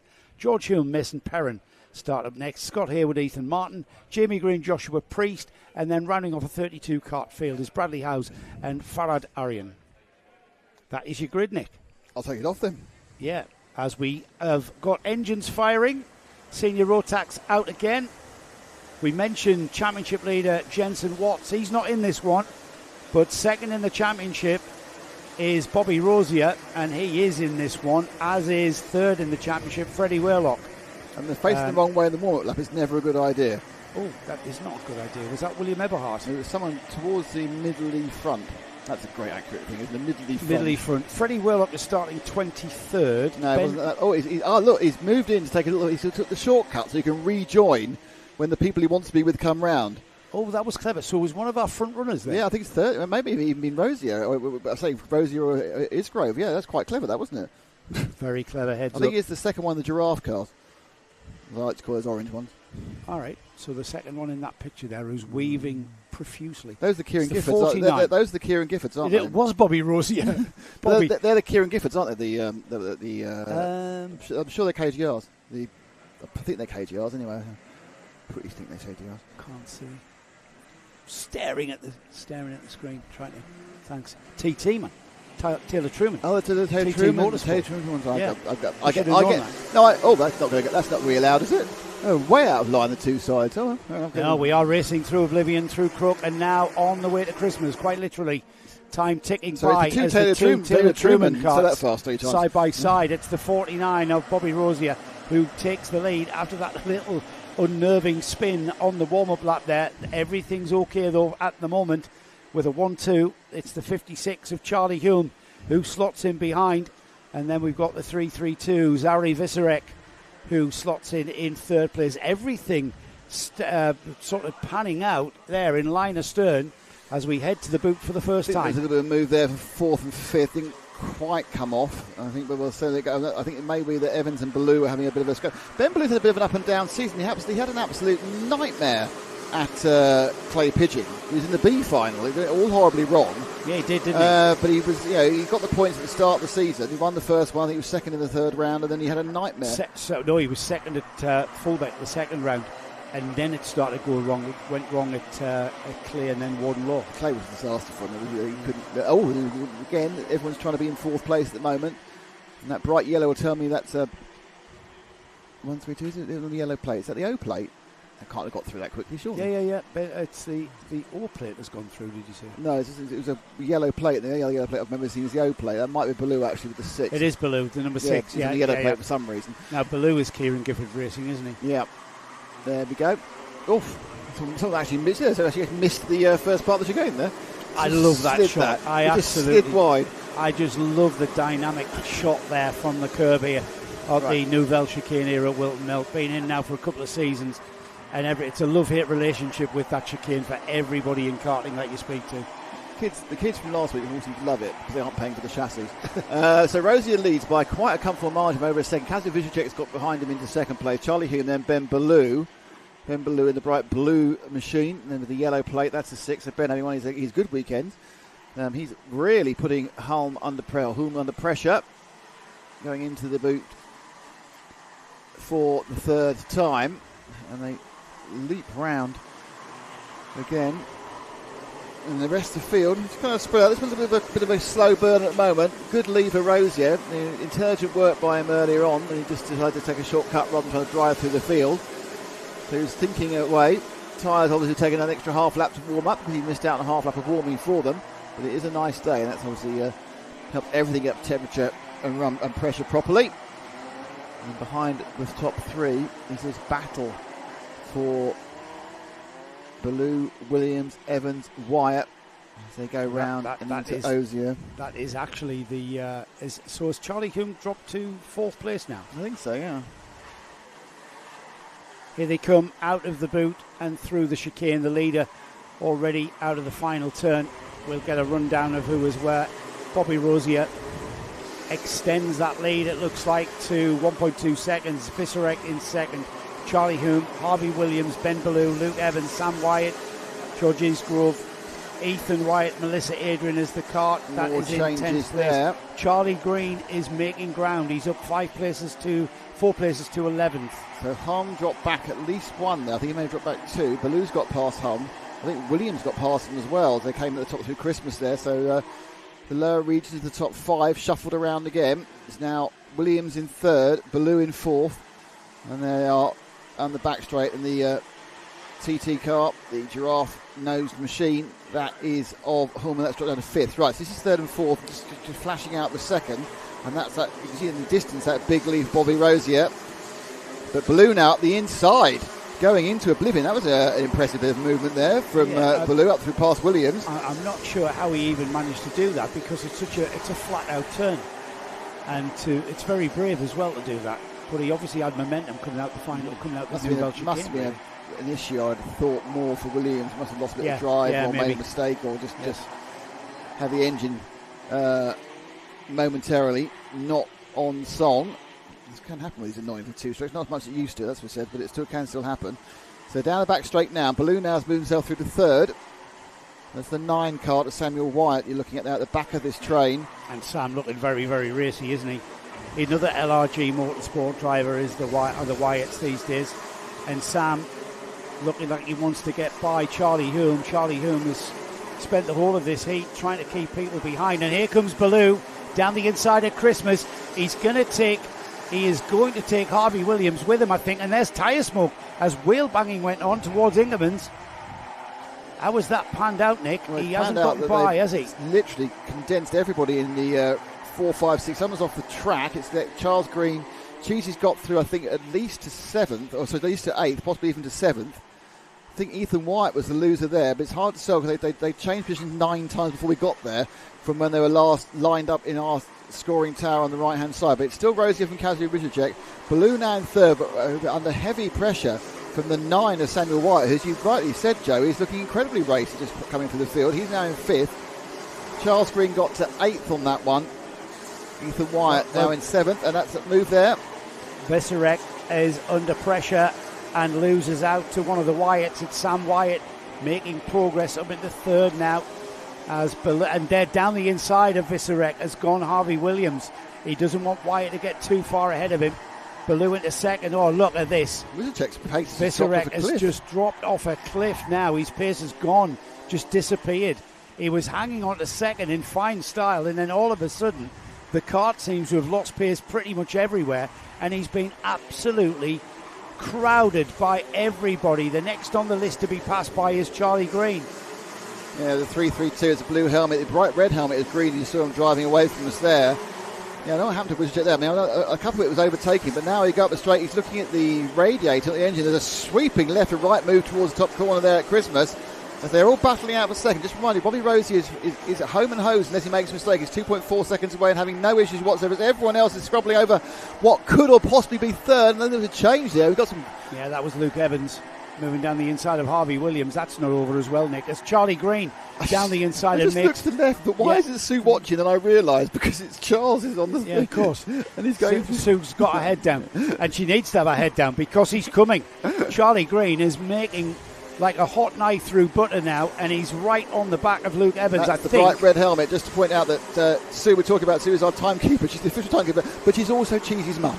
Yes. So she's a timekeeper for most of the races. And when he's in this sort of action, that's the guy, the third place in the Cunnington cart, the green, white, and red, bright red helmet. That's Charles Green.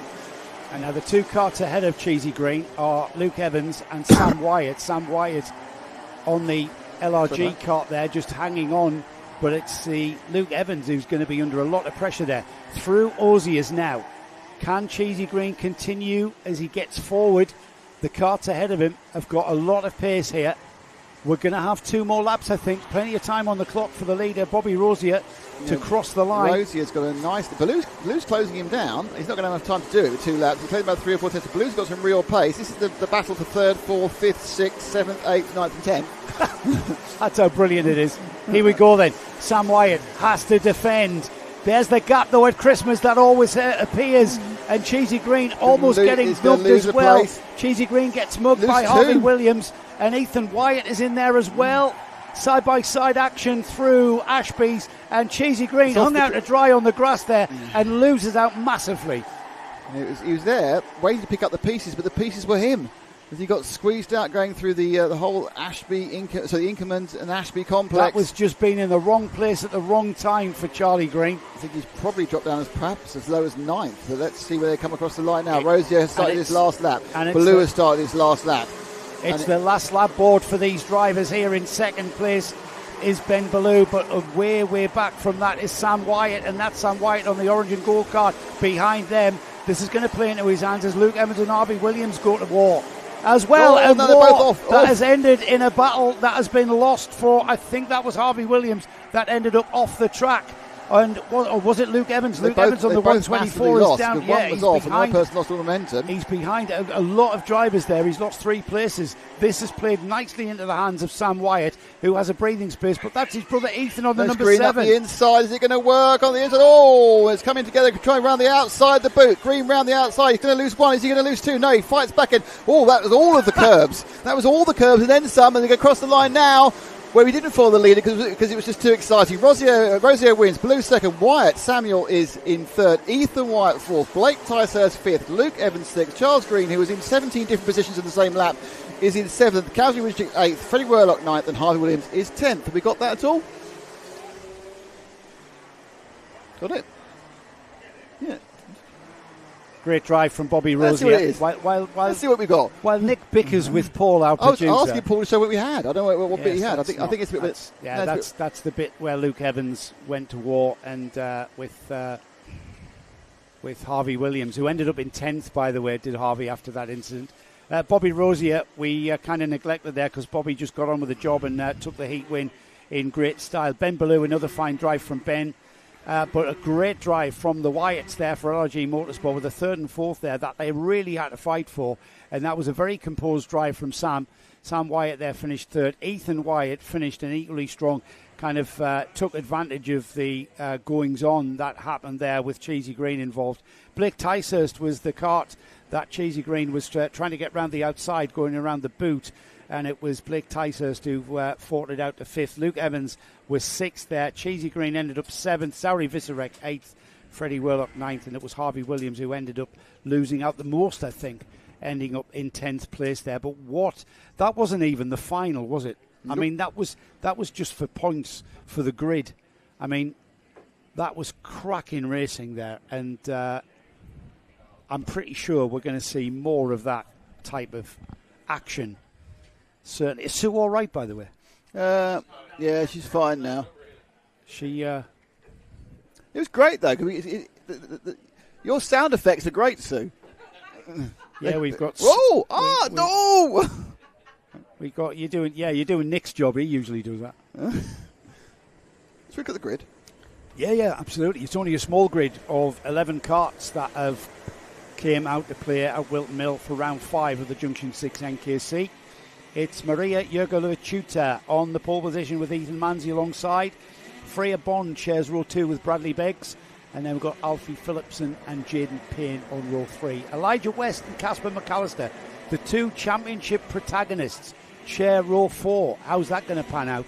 And we've got Matthew Lilly and the O-plate holder Buddy Hugo, who share row 5. Tyler Banks, another championship contender in 4th place there, starts in 11th place. Now then, Buddy Hugo, where is Buddy in the championship? Buddy's not part of this championship for some reason. I know he came out for the first time at Warden Law, but he must be guesting or something because he's not on the championship table, Nick. Which is a shame because he could have done really well in the last 3 rounds. Warden Law, he may not be going to Dunkswell because he is from the north. Quite a bit of a run. Right, here we go then. Pole position driver Maria Jurgova-Chuta tells us in the Paddock show that she's getting faster and faster every time out. She leads her first race in the lead through Oblivion and Crook and will lead in that bright purple cart all the way up to Christmas Corner. And with a challenge from the number 15 of Ethan Manzi, she loses the lead there at Christmas Corner. And then as they head down towards Ashby, let's look at how Ethan Manzi can get through and hang on to this lead whilst the rest of the runners come back towards them. I think it's still Freya Bond in 3rd, then Bradley Beggs. But you see how quickly West and McAllister come through, and Hugo. You basically got the top 3, you would say, on paper, running from the back of the grid. There is another change. West you asked the question. He's into 3rd after a lap. So that's quite impressive, really. There's McAllister coming as well. 5th, I think. So it's Ethan Manzi who leads, Maria Jurgova-Chuta in 2nd, Elijah West in 3rd, Freya Bond, Bradley Beggs, Casper McAllister, Buddy Hugo, Matthew Lilly, Tyler Banks, Alfie Phillipson and Jaden Payne ends up at the back of the field for some reason in the middle of the grid. Of Maria without any issue whatsoever coming on the exit of Oblivion and into Crook, and now he is setting about getting to Manzi. And the reason he needs to set about Manzi because he needs to get there much quicker than McAllister and have a lead over McAllister to keep that running for the rest of the race. Yeah, he needs to do that and consolidate his finishing positions to get him up the grid for the all-important final as Elijah West from Sushi Racing continues towards that rear bumper of Ethan Manzi. Now the gap was just under 9/10 of a second. Let's see what it is this time by. It is just under 8/10, so only a 1/10 of a second, Nick, taken out in 1 lap. Yeah, but he also overtook someone as well. Yep. So he had to overtake. Progress. And now Maria drops back another position as Freya goes past. In fact, I think Casper McAllister has gone past. I think Buddy also Hugo. Buddy Hugo. And this may be now where Maria can find a position and stay, I would think. The very quick youngsters have gone past, and now it's all about learning and gaining, as you say, pace every single individual lap. So McAllister now... And Maria, I've got to say, we do watch the Paddock show at the lunch break. Right, Maria being very pragmatic about how she's progressing every time out. This is great racing, though, as Buddy Hugo down the inside of Freya Bond and stays with that rear bumper of Casper McAllister as he continues trying to get on terms with that cart ahead of him. Manzi, West, McAllister, Hugo, Bond, Jurgova-Chuta, Banks, Beggs, Lilly, Phillipson and Payne. That's the 11. But here's a challenge for the lead. Eventually, it's going to happen, Nick. Well, yeah, he took half the lead out in that last. That Manzi is enjoying his moment in the sun, leading here at Whilton Mill in round 5 of the NKC. But up the inside goes Elijah West for Sushi Racing to take the lead in a very clean move. It probably didn't cost Manzi any time either, which is good news for him because he's obviously fighting different battles and different people in different parts of the race, whereas for West, it's all about trying to maximise the scores and in some way get back the massive. I have no idea what I was going to say. In some way, get back the massive lead in the championship that Casper McAllister established over the first 3 rounds. Well, it's almost perfect in the first 3 rounds. It's only 25 points, Nick. It's only a 25-point lead. But he needs a lot. If you look at the gold in Casper McAllister's first few races, gold means maximum points. Started very strong. It's really a case where he needs to get as many maxims as possible to just try and. He's only got 6 more races, or so 7. He's only got 6 more races to do it in. He's had a couple of these now. And he needs to get the championship. He's going to need to sort of maximum all of them because the scores that Casper has banked already are pretty impressive. Casper is that person talking. The 55 is in 3rd place. Right, that's where we're going to focus on. I think Casper McAllister's gap to Ethan Manzi. He's taking Buddy Hugo with him, but he had a great Warden Law, and Buddy, of course, at his home track up in Warden Law, getting a little bit of a jink on there as they went through the boot. McAllister's job, though, on that number 55, the TH Corsa driver, needs to get on terms. You can see the Coles Racing overalls of Ethan Manzi up ahead of him. Now, the gap there, Nick, was 2 seconds. Yeah, I think this is a really interesting situation, this particular race. To me, it's very similar to the Bambinos in that the amount of improvement during the season by some of the drivers is remarkable. McAllister was making all of these kids look like kids in the first couple of rounds. He was winning without even trying. You said, you pointed out the guy's a real deal, no one can get near him and this sort of stuff. And now, with the development a lot of the rest of the field's made, it's West certainly, Hugo, yes, and even Matthew Lee and others. Suddenly, they are able to run with him and in many ways run the same pace as him. So that advantage he had just 4 months ago has gone. And his progress through the field has become, it takes him longer to get through the field than it did at the first 2-3 rounds. Here we go then. The gap he took 8/10 out of Manzi's gap there. So it's just under 3 minutes. In the first 3 rounds, in the heats where you start front, middle and back, he won all bar one of them. That's the pace he had. He hasn't got any slower. He hasn't lost any pace. It's everyone else has in the first 3 rounds. In the first 3 rounds, he only didn't finish first twice. And one of those was the final. One of those was the final. The final at Clay, and that was quite a controversial race where he was leading. He was battling for the lead and then there was the coming together. I tell you what, Buddy Hugo's not happy staying behind McAllister as well. Hugo's got the pace as well. You've got 3 or 4 kids here who are really, really quick. Yeah, and I tell you what, it's not going to be long because that gap to Manzi has gone back out to, it's down to just under 8/10 of a second. So I think by the time we get towards Christmas Corner on the next lap, it's going to be bumper to bumper for Manzi, McAllister and Hugo. And Hugo's not going to wait around as well. Hugo's going to go down the inside of McAllister at the very slightest opportunity. With coming up to the 90-second mark now, we have got a good race, I think, going to the flag for this second place. West has got away. He's made what he needs to do. He made that great break getting up, I think he started in like 9th or 7th, and he got through to 3rd almost immediately in the first lap and then just worked his way past. Now he's running at a very similar, if not the same pace as the guys behind. A little bit quicker than Manzi, 3/10, faster than Manzi, the same as the other two. But it's really the fact is that McAllister can't relax. He's got Hugo absolutely in his tail there. So it's we're looking at the 2nd and 3rd in the slot. The 55, that's Casper McAllister. And then behind him, it's the 0. It's the O plate. He won the O plate meeting just a few weeks ago at Warden Law. And that is Buddy Hugo coming into Ashby.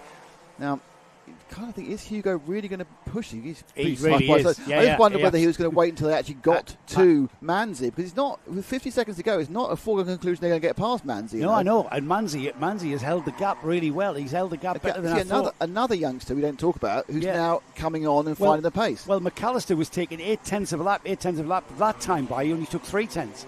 So now he gets towards the rear bumper, but now he's got to get onto that rear bumper of that number 15 and be in a position where he can actually make that carry that momentum alongside and pass. This time and he here got it comes. fantastic Now, exit. that was a mistake by Manzi. Yeah. That was a mistake by Manzi through Crook. Manzi's got to hang on to that position now to keep Hugo behind. Yeah, didn't work out well at all for Hugo, and he's kind of lost the connection to McAllister. It's going to be the one lap to go board as well, Nick, next time. Yeah, so Manzi there made a little bit of an error through the Oblivion and Crook part. That just gave the pass easily to McAllister. He'd lost momentum, but he had enough to get right. Oh, hang on a second, I'll say that. Yeah, he's coming back. He's going around the outside. He's having to go back at him, isn't he? That. And up the inside, though, goes Hugo. Well, that was opportunist. Good move by buddy Hugo there. Great move into third place. Into the last lap, then they're going to be racing for this second and third place here, as Casper McAllister has driven from the...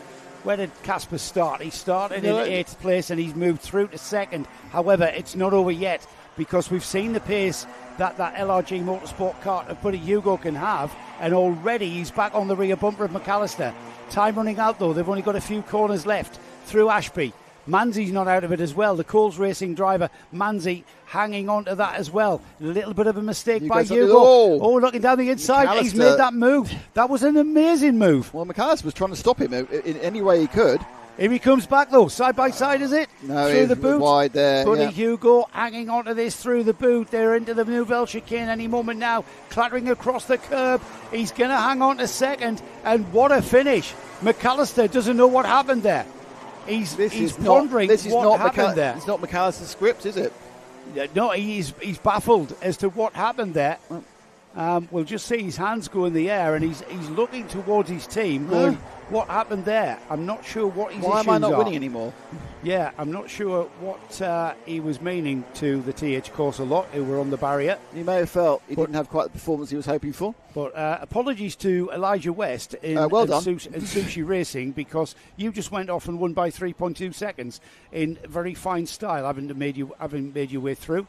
Buddy Hugo, though, what a fighting finish that was. Second place finish there in the second heat in Rotax. Casper McAllister, a bemused third for him. Ethan Manzi, great drive, I think, hanging on to the faster drivers and making their world a lot harder than they expected from Ethan. Well done to him. Tyler Banks was 5th place. Freya Bond 6th. Alfie Phillipson 7th. Maria Jurgova-Vachuta was 8th. Jaden Payne was 9th. Matthew Lilly was in 10th. And Bradley Beggs rounds off an 11-car field. Jojo's come back and asked a very silly question. A very what question? Very silly question. Go on then. She said, glad you enjoyed the cake. Let me know when you need another one. Well, the answer is now. We need another one now. We always need cake. There's at no point when a commentary team doesn't need cake. Yeah. It is. Yeah. It lubricates the vocal cords, you know. It's what we run on. We run on pure cake. It's in Warden Law. The NKC, for just asking, where is the cake? The cake was at Warden Law. Do you not see it? Nick will get it up for you, Matt. Pardon? Nick will get it up for you. There's a promise at my age. Can I have the grid, please? What are we on? Junior Rotax 4. You mentioned cake, and his world goes to absolute shreds. Jaden Sherwood, current championship leader, second in the championship in 2024, and all-plate winner last time out of Warden Law, is on the pole position. It's Joshua Justin alongside. We've then got Daniel Viciniaukis and Kai Pepperell. We've got Warwick Milam and Nathan Rond, George Kane, Spencer Trehorn, Riley Thatcher, Samuel Aston, Sam Green Gomez and Joseph Horton, and then Ewan Scott and Jacob Aston, Matthew Little, Barnaby Grubb, Dylan Morton, George Theobald, Nicholas Guzildis and Finlay Hines. You're still groaning. Luke Richards and Jensen Hartsword, Nathan Edwards and Caden Welsh, Herbie Wiggins, Bailey Collins, Jacob Felton, Harvey Lee Winteridge, Benjamin Lawn and Leo Steed round off another healthy 30 card grid for Junior Rotax. What's the matter with you? Hurt me back. Doing what's that there? Standing up. Here we go. I'm old. You have a lie down. Here we go. That looks nicely formed, and again we have 100% starting. Oh, record. you had to say it. I had to say it. Into oblivion they go. We've all been thinking it, but you had to say it. And up towards Christmas. Let's have Christmas corner, please, Paul, as we get there. And Jaden Sherwood is very much our leader as the rest of the field make their way through. Out of Inkermans and down the hill towards Ashby's. This is where it can all go wrong in the midfield. I'm looking out the window now to see if it is a cloud of dust that I will see. No, it isn't. Incredibly. Oh, last two. The last two. I thought we were through. I took my eyes away to the leader again. Look at this, Jaden Sherwood. For the O-plate. Shaden miles ahead already. He's leading the championship by 4 points from Dylan Morton, and he is on his winning way in this heat for Junior Rotax as he crosses the line. It's Jaden Sherwood that leads. In second place is Daniel Wisniewski, Josh Jestin, Warwick Milam, Kai Pepperell, George Kay, Riley Thatcher, Samuel Aston, Sam Green Gomez. Nathan Rond is the driver that's lost out the most there and lost 4 places and comes to in 10th. Nathan, one of the drivers you talked to in the Paddock show, which we're on about now. Nathan Rond explains in great detail the problems of incurring nose cone penalties and how easy it is. Well, the problem is you get a 5-second penalty. Well, that's the thing, and it's so easy to do. It's never necessarily deliberate. Yeah. So there's random annoying 4Xs you get at iRacing. It's exactly that. Leaders beginning to pull away here. The first two certainly are Jaden Sherwood and Daniel Wisniewski. Third's way a little bit as well. Yeah, actually. third has. The number 14, Joshua Jestin, has pulled a gap there. But behind Jestin, Warwick Milam, Riley Thatcher, Kai Pepperell, Sam Aston, George Kay, Sam Green Gomez absolutely together.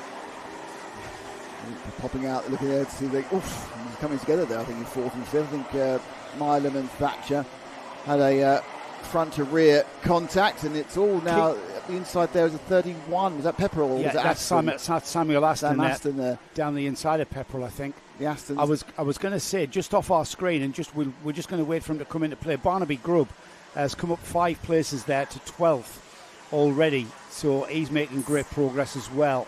He's going to come into our view when he gets onto the back of this lot. So again, got a bit of a breakaway at the front. We've seen these come together again. Some of these people that get away in the first couple of laps, which is Wisniewski and Sherwood. Just in third, then you've got Milan. There's actually 3 seconds in first and third place. So Sherwood and Jaden and Daniel doing a good job up the inside there. He's turned him round. They both lost out of it. What happened there? Joshua Jestin in third place, Warwick Milam having a look, and that was just came from nowhere there. He's gone in so fast. He's taken the man 2 carts ahead of him. 2 carts ahead of him. Yeah, he came. It wasn't even Warwick Milam. It was Riley Thatcher, wasn't it? Yeah. So Riley Thatcher came from 5th place and took out 3rd place man Joshua Jestin. That is so unlucky. For Jestin, yeah. For Jestin, that he was minding his own business there.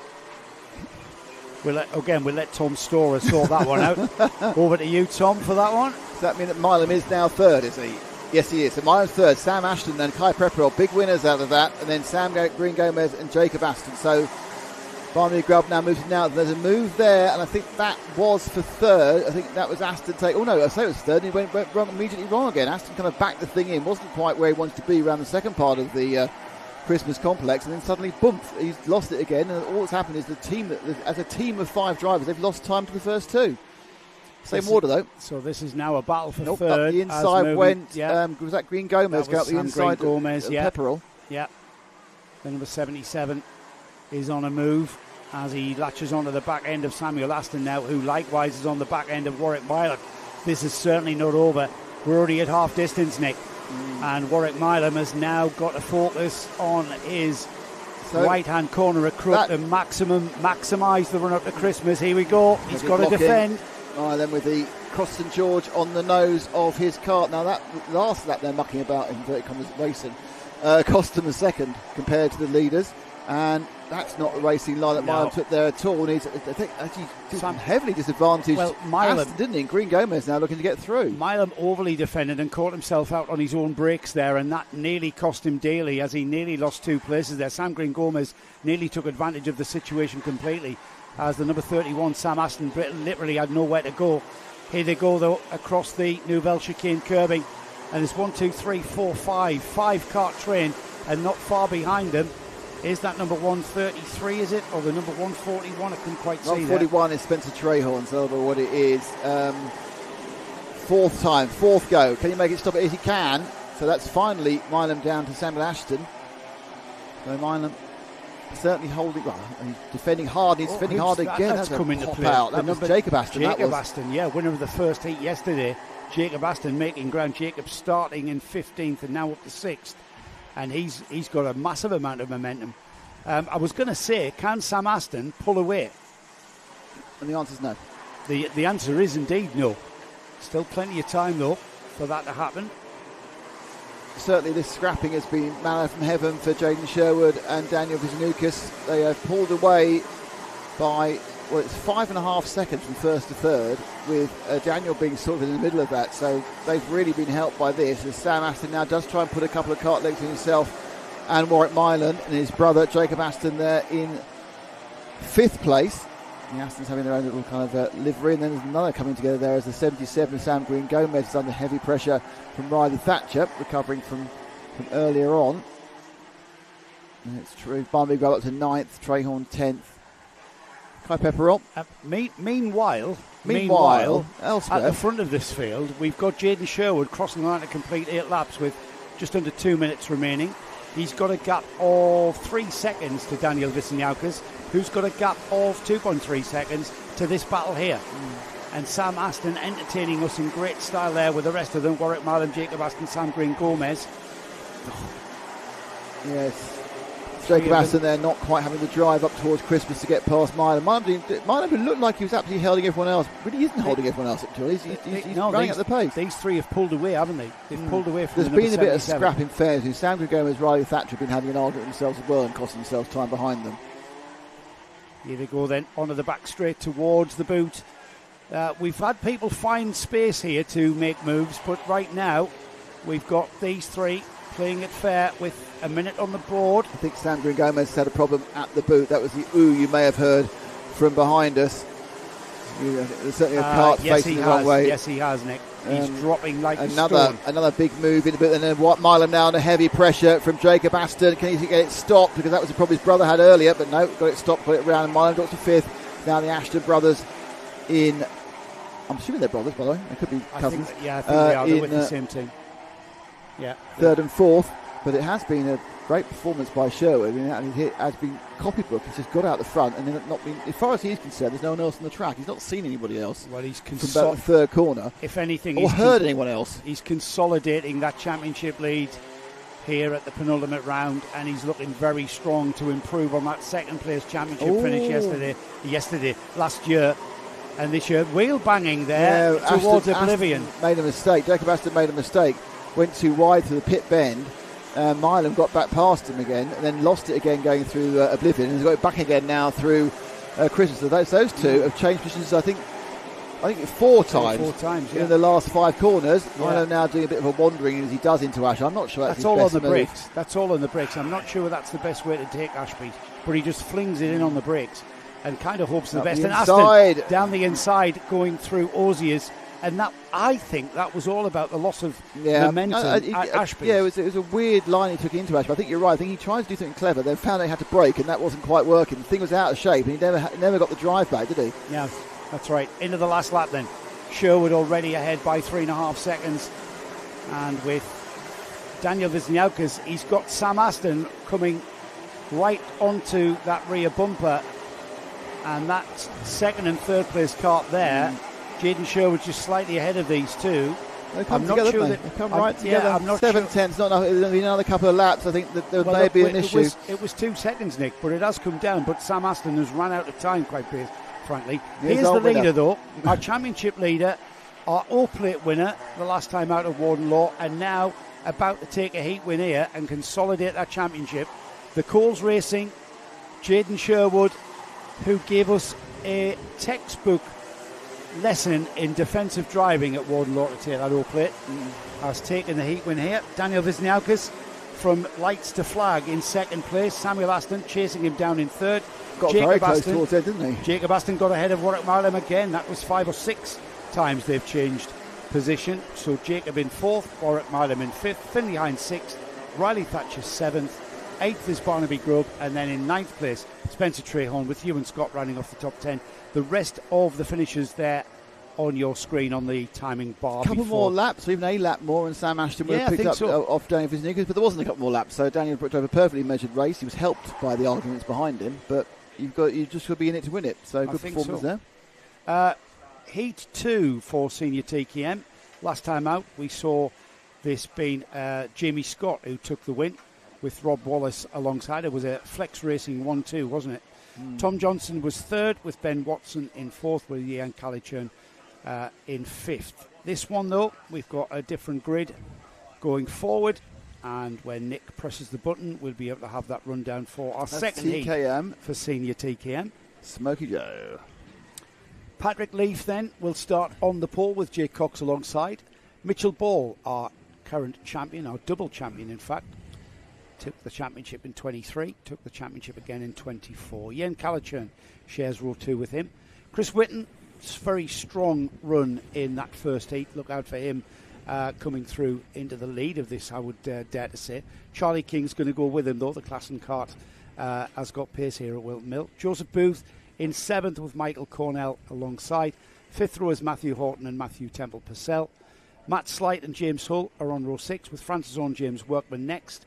Al Patterson, Molly Nicholas Biles, who had a great run in the early stages before she ran out of track in the first heat. Rob Wallace, second place in the first heat, starts alongside Joe Phillips, with Tom Johnson and Will Cregeen on row 10. Alexander Lehman and Ben Watson are next up. Jamie Scott and Matthew Harris are next. Samuel King and Chris Whiteside, and then rounding off a 28 card TKM field is Nathan Bullock and James King. I do like the way the wind's blowing. You get a lovely whiff of TKM 2-stroke. It's not quite as good as when they were on Castor, but it's still not too bad. It's still a lovely smell. Yes. These are the only class of kart that we have here that run a different engine to our Rotax classes. They're basically every other class apart from this are a 125cc water-cooled Rotax engine. These are the TKM air-cooled 115cc's, direct drive, straight without... Well, some people tend to run a clutch. That enables them to have a starting system on there. There's a lot of drivers that don't run the clutch, and that gives you a direct drive and a different feel, I think, when the way the kart handles. Here we go then, through the final turn here at Paddock, cutting out the Newbell chicane for this warm-up lap, and we are looking very much and out of character once again. We get the TKMs up and running. Wow, this is going ridiculously well. Into oblivion then for heat number 2 for the TKMs, and everybody making their way through there, through Crook, the right-hander, and onto the straight towards Christmas Corner. Up towards Christmas, we've got the Patrick Leaf leading from pole position, and it's Mitchell Ball in that second place on the number 1. Yeah, Leaf leapt away through the first few corners, taking a nice lead. Mitchell Ball also has a space. There's a 33 of Christopher Whitton coming through to third place, so he's making up some big positions. Yeah, he's going to be a contender for the heat win, I think. He had massive pace in the first heat, came through from the back of the grid and finished. I'll have to remind myself, but I'm too busy looking at the screen, to be honest. Behind so well, he's very quick. He's very quick, and quick? he's already Okay. He's already on the boot. On the bumper. Where is he? On the bumper. Wrong on the event. trunk. He's Wrong on the event. trunk. He's on the bumper of Mitchell Ball, and he will have a go, no doubt about it, up to Christmas Corner as we see the field come through the first sequence, and not quite in a position to challenge Mitchell Ball. It's coming though, Nick, isn't it? Yeah, it's all about getting past. I think Mitchell Ball's going to find himself in third place very soon. A little bit of a squiggle under braking there for the 33 of Chris Whitton. He's the black machine in the shot there, just chasing behind the number 1, the reigning champion, Mitchell Ball. So he is just coming through now. And up the inside. Oh, nice move by Whitton. Wow, there are a lot easier places to overtake than the boot. I think it's a bit of a you depend so much on the other driver to give you a compromise, and it's very clever driving by Mitchell Ball not to force the issue there. We've seen a lot of action at the boot there when people have overtaken, and then the kart being overtaken can end up off the track on the outside of the corner. We expect to see Chris Whitton just move very, very gradually with the pace he's got. The gap between Patrick Leaf and himself was about 0.8 of a second. We've got Mitchell Ball with Jake Cox, Ian Calichurn, Joe Booth, Michael Cornell queuing up behind him now. And the flex number 1 will have a bit of a job in hand to keep these drivers behind. We'll keep a check on that gap between the lead kart and Christopher Whitton in second. Let's see where it is. It was 0.8. It's down to 0.6 as we continue on then.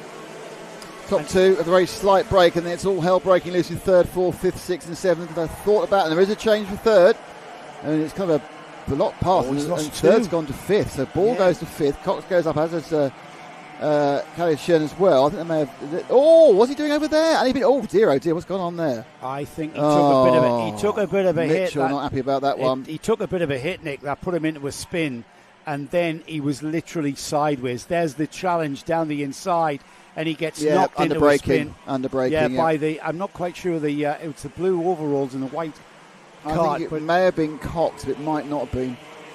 Let's see if I can see blue overalls and the white cart. Here we go. 85 is the Michael Cornell.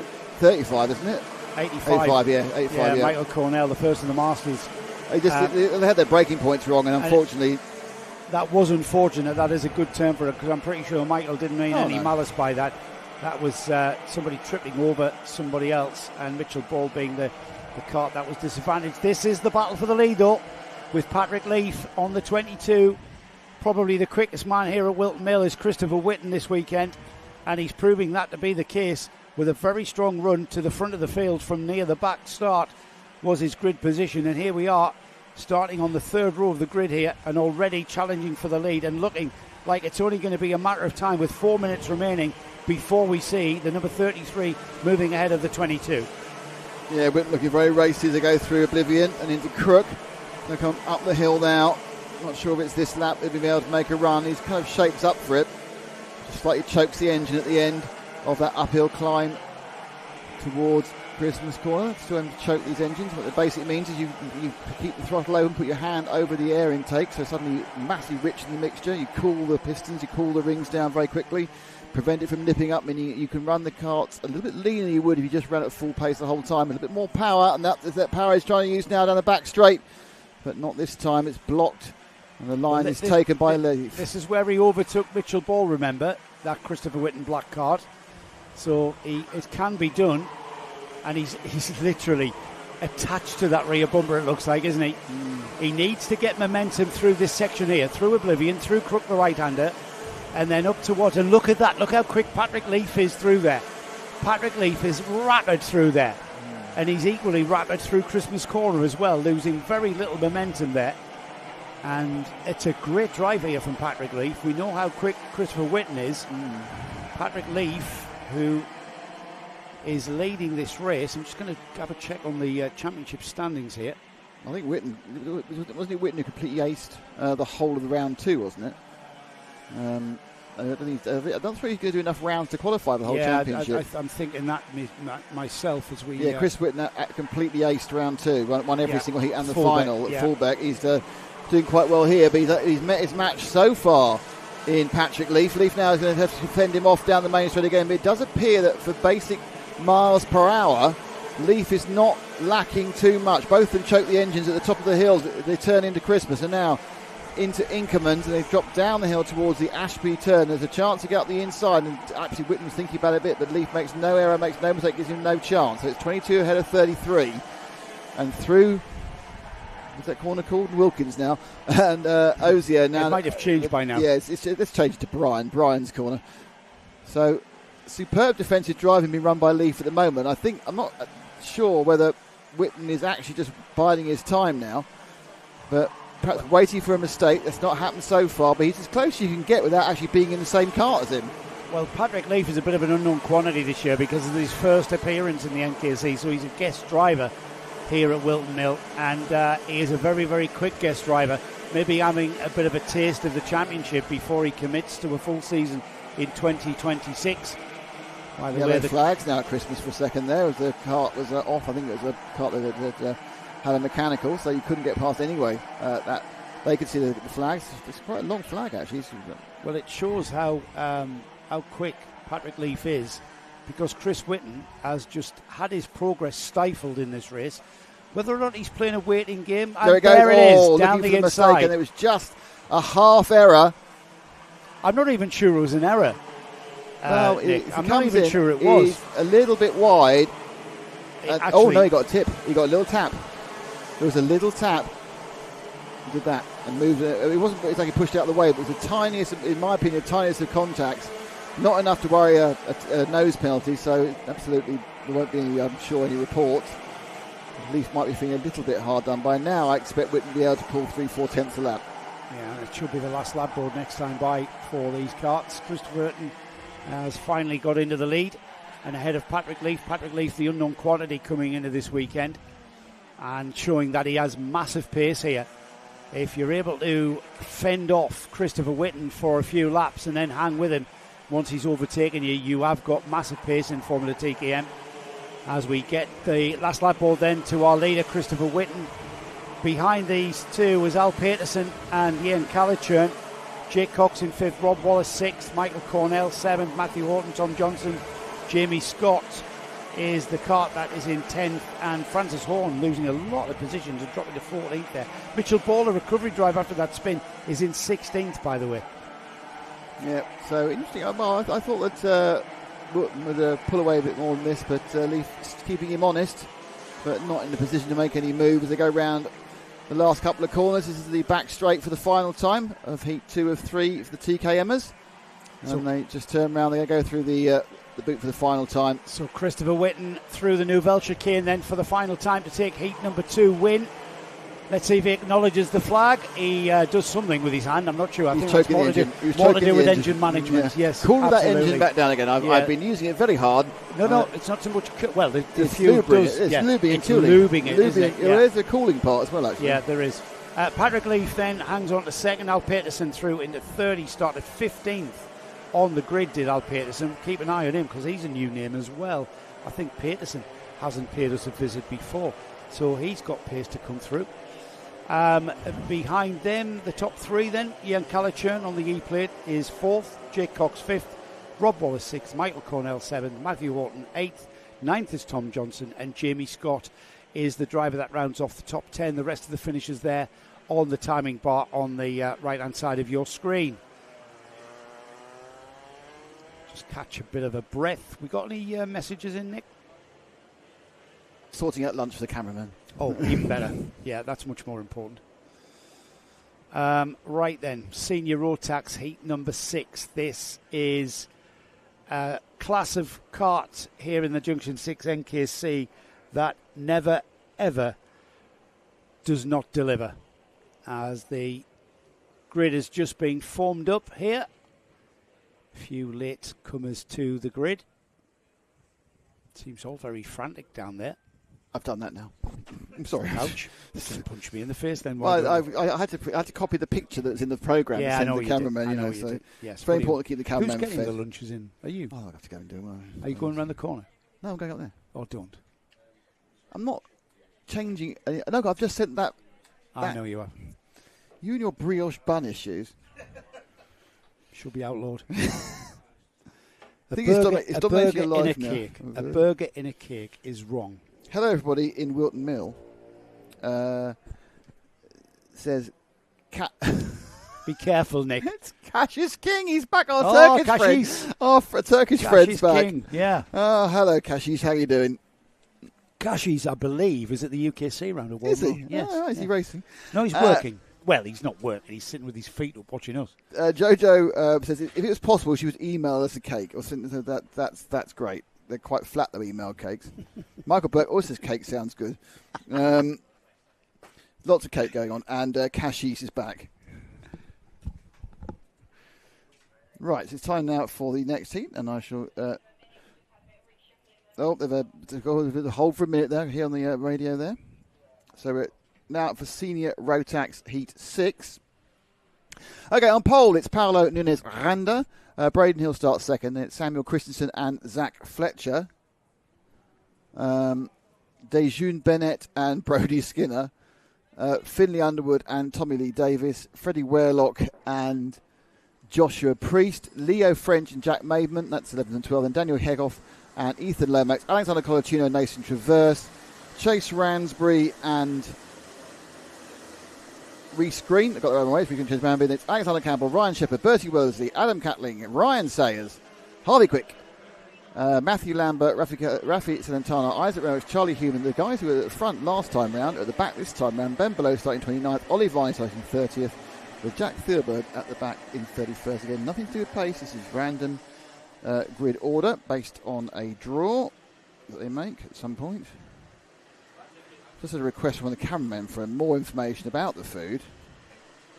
No, I can't see it there.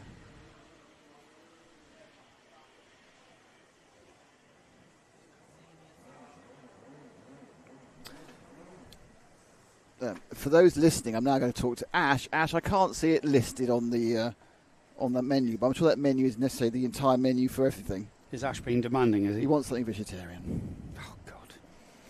But what he's asked for isn't on the menu, but I think there was some stuff that isn't on. Anyway, it doesn't matter. Here we go. We are racing, everybody. Our menu for lunchtime can wait, as we've got what happened there? Our senior Rotax grid off and running. Two carts changed lanes. Through Oblivion and into... we've got it coming together in the middle of the field there. They're getting very crowded through Crook. Up towards Christmas, though, and it's all very much spaced out, isn't it? Top 4, top 5.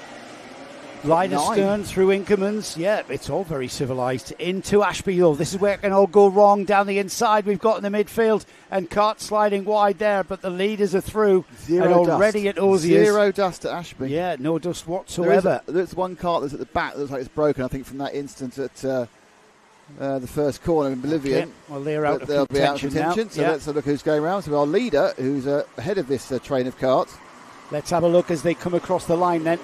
It will be our leader, Braden Hill, has led the whole way around on the first lap. Brodie Skinner, Finlay Underwood, Zach Fletcher, Dijon Bennett, Joshua Priest started as they finished that first lap. Jack Maidman's the only mover in the top 10 there, up to 7th, ahead of Freddie Worlock at 8th. Ethan Lomax and Leo French round off the top 10. Well, it's not going to try, but you're not going to change this. A bit more of a scrap now as they go through Ashby for the second time. 3 wide as they turn left through Wilkins. And there's all shuffling themselves to find positions here. Zach Fletcher down the inside there of the number 11, but Finlay Underwood's come back at him. 27 Fletcher. They've done that twice now in 3 quarters. They've done that twice in 3 quarters now. Through the Novell chicane then. Look at that. Fantastic shot. Fletcher lost quite so much momentum halfway through the entrance of the boot there. I think to be. I think he was worried he was going to run wide, actually. But again, it's all sorted itself out because they're all in all the way they finished on lap 1 there. So they've all took back their places where they are. So we did have 2 movements, 2 place changes, I should say. But by the time they got to the line, it was all back to where they were. Cracking racing here in Senior Rotax as ever. They're all really waiting to shuffle around, but Braden Hill's made absolute hay while the sun shines. He's got a lead of about a third of a second. Actually, in fairness, it's being closed down very slightly now by the 85 of Brodie Skinner. That's not 0.8 of a second anymore, that's for sure. And we're looking a bit further back with the 27 of Zach Fletcher, who was scored in 4th. I don't think he's 4th anymore. And leading across the line now. And Fletcher is indeed in 4th. Dijon Bennett is 5th. Up the hill again, a few change of rescreen coming through. Our second place in the O plate, and the top 2 are now getting very close together as they go around Inkermans and downhill into Ashby. Skinner on the blue, red and white machine, looking left, looking right, seeing what he can do with Braden Hill and the yellow and the orange, and they turn into Ozzy. Up the inside was what he could do, so the lead changes as tell you what, Braden Hill lost all momentum after being overtaken by Skinner there, and now he's under heavy pressure to lose 2nd or 3rd. Seemed to have a handling problem, didn't he? Well, he got moved out. I think perhaps he ended up on the dirt and didn't want to put the power down. And of course, then you lose so much momentum all the way down the straight. Absolutely fine now as he flies into Oblivion around the crook, but he's under heavy pressure now for 2nd, 3rd, 4th and 5th, when before he was happily in 1st lap ago. Yeah, Brodie Skinner now commanding lead there, massive lead of just over a second, would you believe, and Braden Hill on that number 8 is coming under massive pressure from Finlay Underwood. Finlay Underwood down the inside on the number 11. He's made that happen at Ashby's. Braden Hill tries to come back at him, but he just hasn't got the pace, has he? He just hasn't got the momentum, the pace, the power to get back, and he has to just relinquish that 2nd place and then drop back towards Zach Fletcher. Here comes another one. For some reason, Braden Hill, who loses the back end there through the boot, and I think that was more to do with him clobbering the curb on the left-hand curb as he now finds his feet. There's some battling going on down the main straight as well. Looked like Zach Fletcher under a huge amount of pressure, not getting a particularly good drive out of the pit's bend, but he's just only a position of 5th, but behind him, look at it all, they're spreading out. They're fanning out like a Spanish senorita on a hot day. Let's see if Braden Hill, who seems to have regained his composure. He was losing pace, he was losing performance and momentum, and I'm doing a bit of an overly dramatic waspage. It was full jazz hand on the wasp there, I can tell you. I was sword fencing a wasp there, who went down to be bare legs. Well, Hill's got a bit of a breakdown now, and the battle now is being picked up by DeJean Bennett, and behind him Fletcher. He's in Fletcher, so that's Freddie Whirlock has come through past Fletcher. Whirlock in the all blue machine now, looking to move forward and looking to move into fourth place. So it's that battle between fourth and fifth as it goes through the camera and into and up the hill. Well, Freddie Whirlock needs to get by. Freddie Whirlock's third in the championship. Yes, he has. Freddie Whirlock for Nib Sport through and into third place there.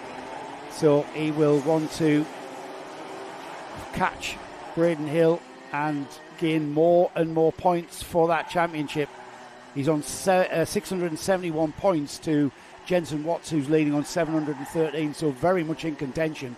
And look at the gap he's pulled already, reducing that gap to Braden Hill considerably in a very short space of time. Yeah, Whirlock in the blue, absolutely looking racy and going to be looking to try and get past Braden Hill as quickly as possible.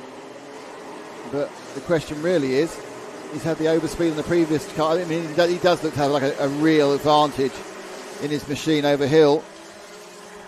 And he may even pop out and do it here. Yep. Yes, he has. Game of Christmas. I'm not sure whether Braden's going to fight that too much. No, he didn't. It was a little bit short. Braden's totally at one with that car. Yeah, I'm not sure. I'm not sure if he's nursing a problem. He's really struggling. And it seems to be that the pace goes away, and it's more of a handling thing, I think. So I'm not quite sure what on earth he's having to contend with there. But already, Braden Hill now... Yeah, Whirlock is a long way ahead already. It's DeJean Bennett that's coming into play, and Reese Green as well.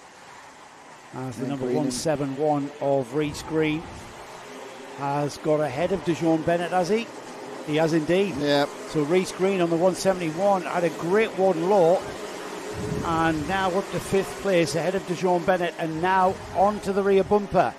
Yeah. So Reese Green trying to emulate his Nib Sport teammate of Freddie Whirlock and get past Braden Hill. Yeah, my guess is he will manage to do it in a relatively quick amount of time. I don't think Hill's in a position to really fight off too much. He can run at a reasonable pace on his own, but he is constantly being... obviously, Braden's not a slow driver. He's getting up the inside again there. Yeah. And he's lost it again. He just lost... It's happened twice now.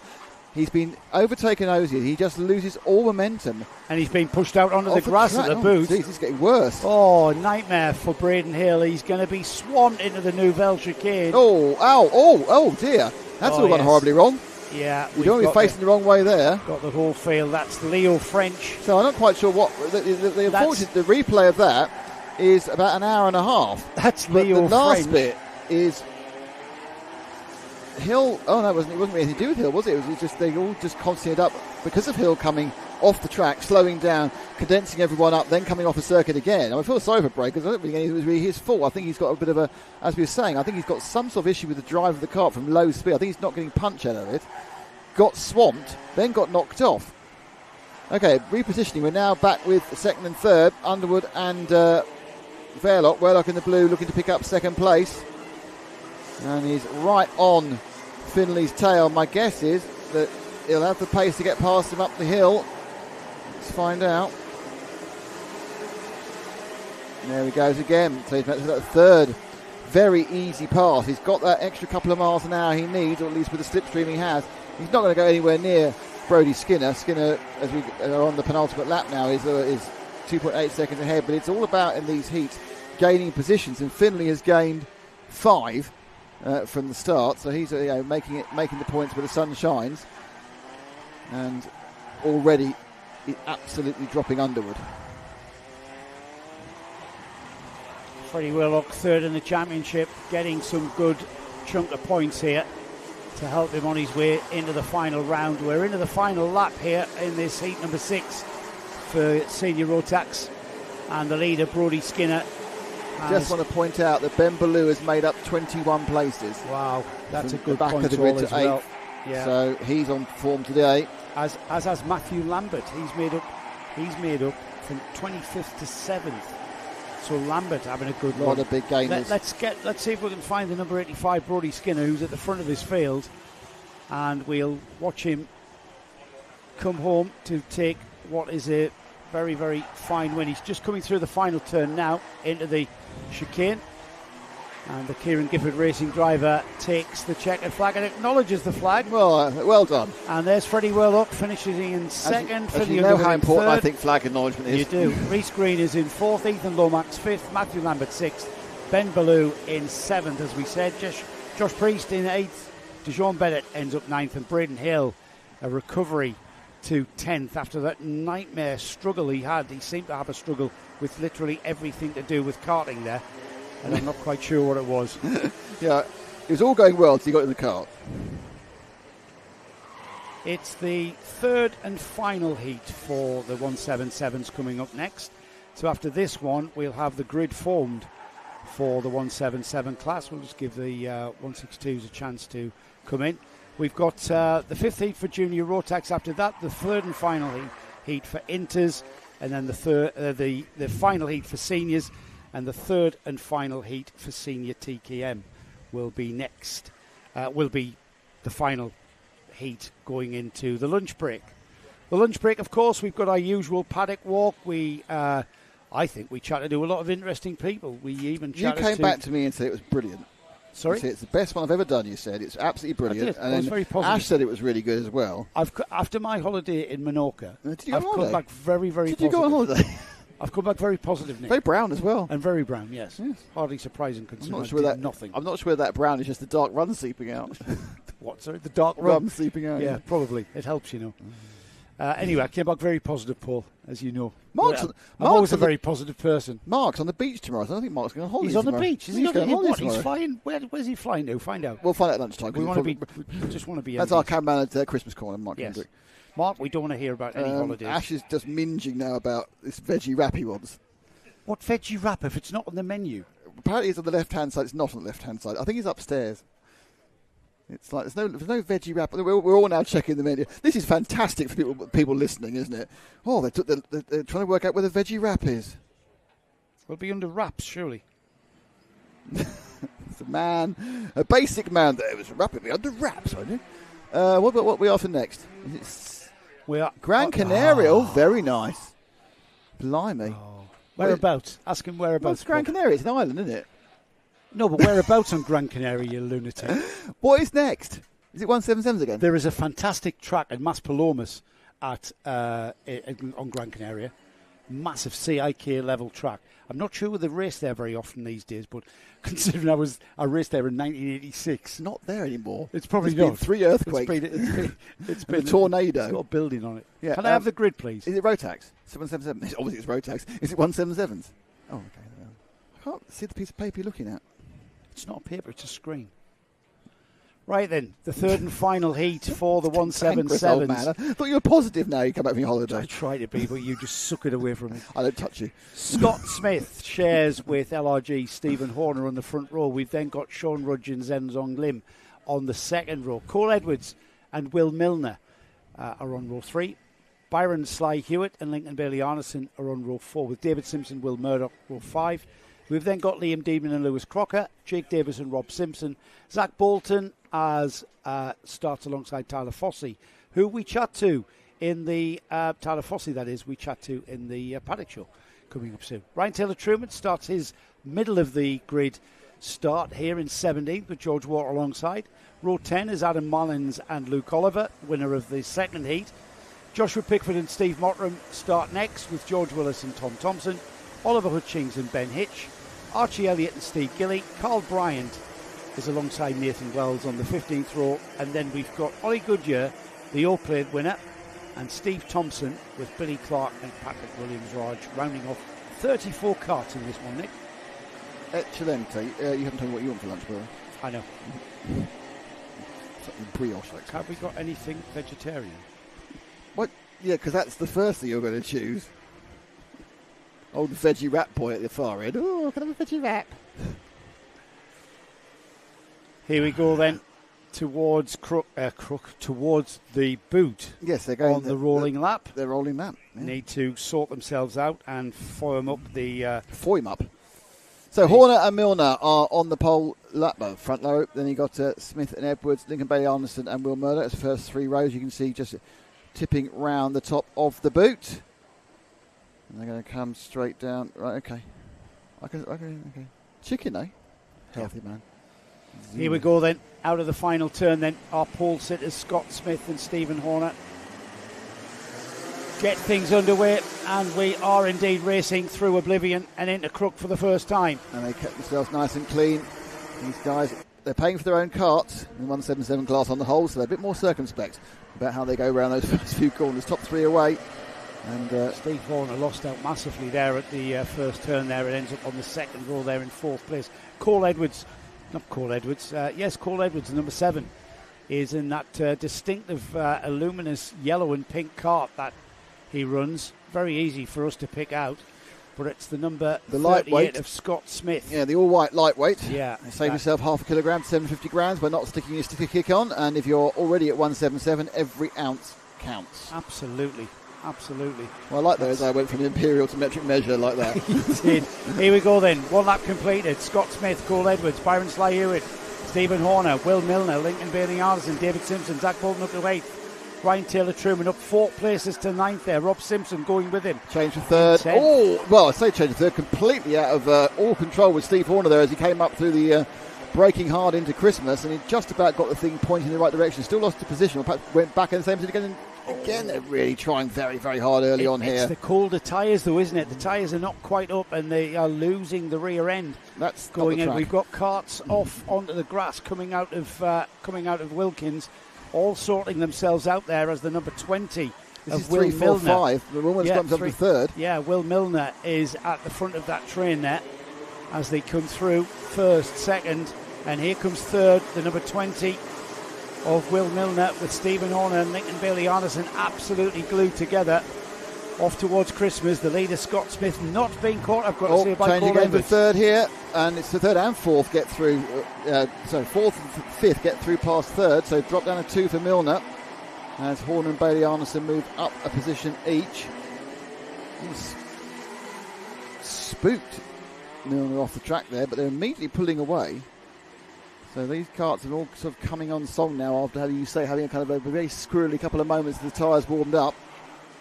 But we now have a very equidistant flow of carts at the moment. Definitely had that cart of Stephen Horner's set up to come on lap 3, because that cart is now where Stephen wants it. The number 66 has now got his composure, and he's in 3rd place with Lincoln Bailey-Anderson. A little bit of a gap for the Kieran Gifford racing driver behind him, and Lincoln Bailey-Anderson now has dropped Will Milner. Will Milner just falling off the edge there and coming back towards David Simpson and Zach Bolton. Zach Bolton there on the red and white livery cart, the old LRG livery on Zach's cart there, and he's looking very racy indeed on the back of David Simpson, isn't he? Yep. Early gaps in the field, left, right and centre as they come down the back straight now. A bit of a moving procedure. David Simpson there in the 25, that's blue and white cart, and he's just holding back, or attempting to hold back Zach Bolton. Hello, so it's Zach Bolton fan club. We're cheering on the big man himself as he comes around. Let's see what he can do as the field goes through Crook. Here comes Zach. Is he going to be? No, not quite having the brakes towards Christmas and through Christmas corner, so he has to sit there. He's on the rear bumper of David Simpson. Oh, and there's the move, or is it? No. Well, Simpson actually he thought about it, then Simpson got a sort of tight line into Ashby. Discretion being the better part of valour for Zach. If Zach's not careful, though, he's going to have Ryan Taylor-Truman coming through. The champion is there. Yeah, he's going to make progress, isn't he? Very own Taylor-Truman cart, where it's the LRG machine of Bolton here looking to get the inside of Simpson. But Simpson holding a good line. So himself is slightly getting Will Milner, so this is turning into a big battle for the lower parts of the top 10. We're inside the second half of this 3rd and final heat then for the 177 class. Will Milner looks over his shoulder there, and David Simpson is still there as Zach Bolton is still there, but here comes Ryan Taylor-Truman on the number 1, almost on the rear bumper of Zach, and then we'll see if Ryan Taylor-Truman can get by these 3. Yeah, that's what his progress is going to be required. That's what sort of progress is going to be required, is what I'm perhaps trying to say here. And he doesn't want to be held up very much whatsoever from Zach as they go into the boot then. and Zach down the inside of Simpson, and that's what we've seen before. He lost. Taylor Truman, oh, wow. yeah, they both slide wide, and Taylor Truman says, "Thank you very much. I'll have that." 2 for 3. Zach Bolton stays where he was. He nudged a bit, actually. In fact, he nudged him, didn't he, going through? Simpson can be feeling a bit upset about that. Got a big nudge, and then effectively Taylor Truman went, "Look, I can have both of you, no problem at all." Zach Bolton's not taking that line down. He's right behind Truman as well. Yeah, he is going to fall away. No disrespect to Zach. Taylor Truman is absolutely on fire here this weekend, and he is scything through. Like you said, Nick, he started 17th. He's already up to 5th place, I think. Not quite 5th place. That's 5th place just ahead of him. Zach Bolton now tries to stay with them. Where's Taylor Truman going to make his move on Will Milner for that 5th place? We've got a contact warning for Zach Bolton. Hardly surprising there as he forced the issue at the boot there. 2.5 minutes now on the clock. Yeah, Taylor Truman now looking to get into the top 5 and get those points he needs. It's too easy. I don't think, in fairness, I don't think any on. Will Milner wasn't trying to find that. Will Milner knows it, the pace he's got in himself and that cart, and Ryan Taylor Truman has more. He's on the Venator engine. Looks like second and third have come together actually. So we can move forward to second and third. There we go.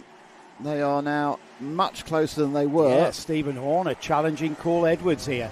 Stephen's tyres took probably felt like a week-long time to come on. He was fighting that kart, but now that the kart is where Louis Large set it up to be, I take it Louis is offering advice of setup to his drivers. That's the whole point. That's why you do it, isn't it? Stephen's fairing. Well, yeah, to be a bit fairing's wobbly. I'm not sure if the nose is wobbly, but he did have quite a few instances in the first couple of laps where it wasn't quite. I think he's okay nose. I'm looking at the track and it looks okay nose-wise. I don't think it causes any performance deficit with that thing flopping around. It just doesn't look very nice. Not going to have exactly the same aero efficiency.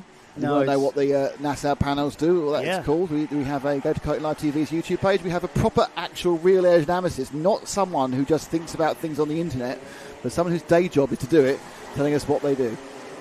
Yeah, very fascinating. The difference in the styling of the NASA on Nassau.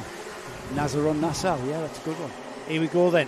Cole Edwards looks over his shoulder. The red and gold kart of Stephen Horner is still there. They both chink under braking there. I think they're going to get another 2 laps out of this one. They will. Yeah, they will definitely get another 2 laps out of this one. So Stephen Horner needs to really focus now on the rear bumper of that Cole Edwards kart, because behind Stephen Horner, Lincoln Bailey-Arneson is coming under pressure now from Ryan Taylor Truman, who's dropped Will Milner and Zach Bolton and David Simpson behind him.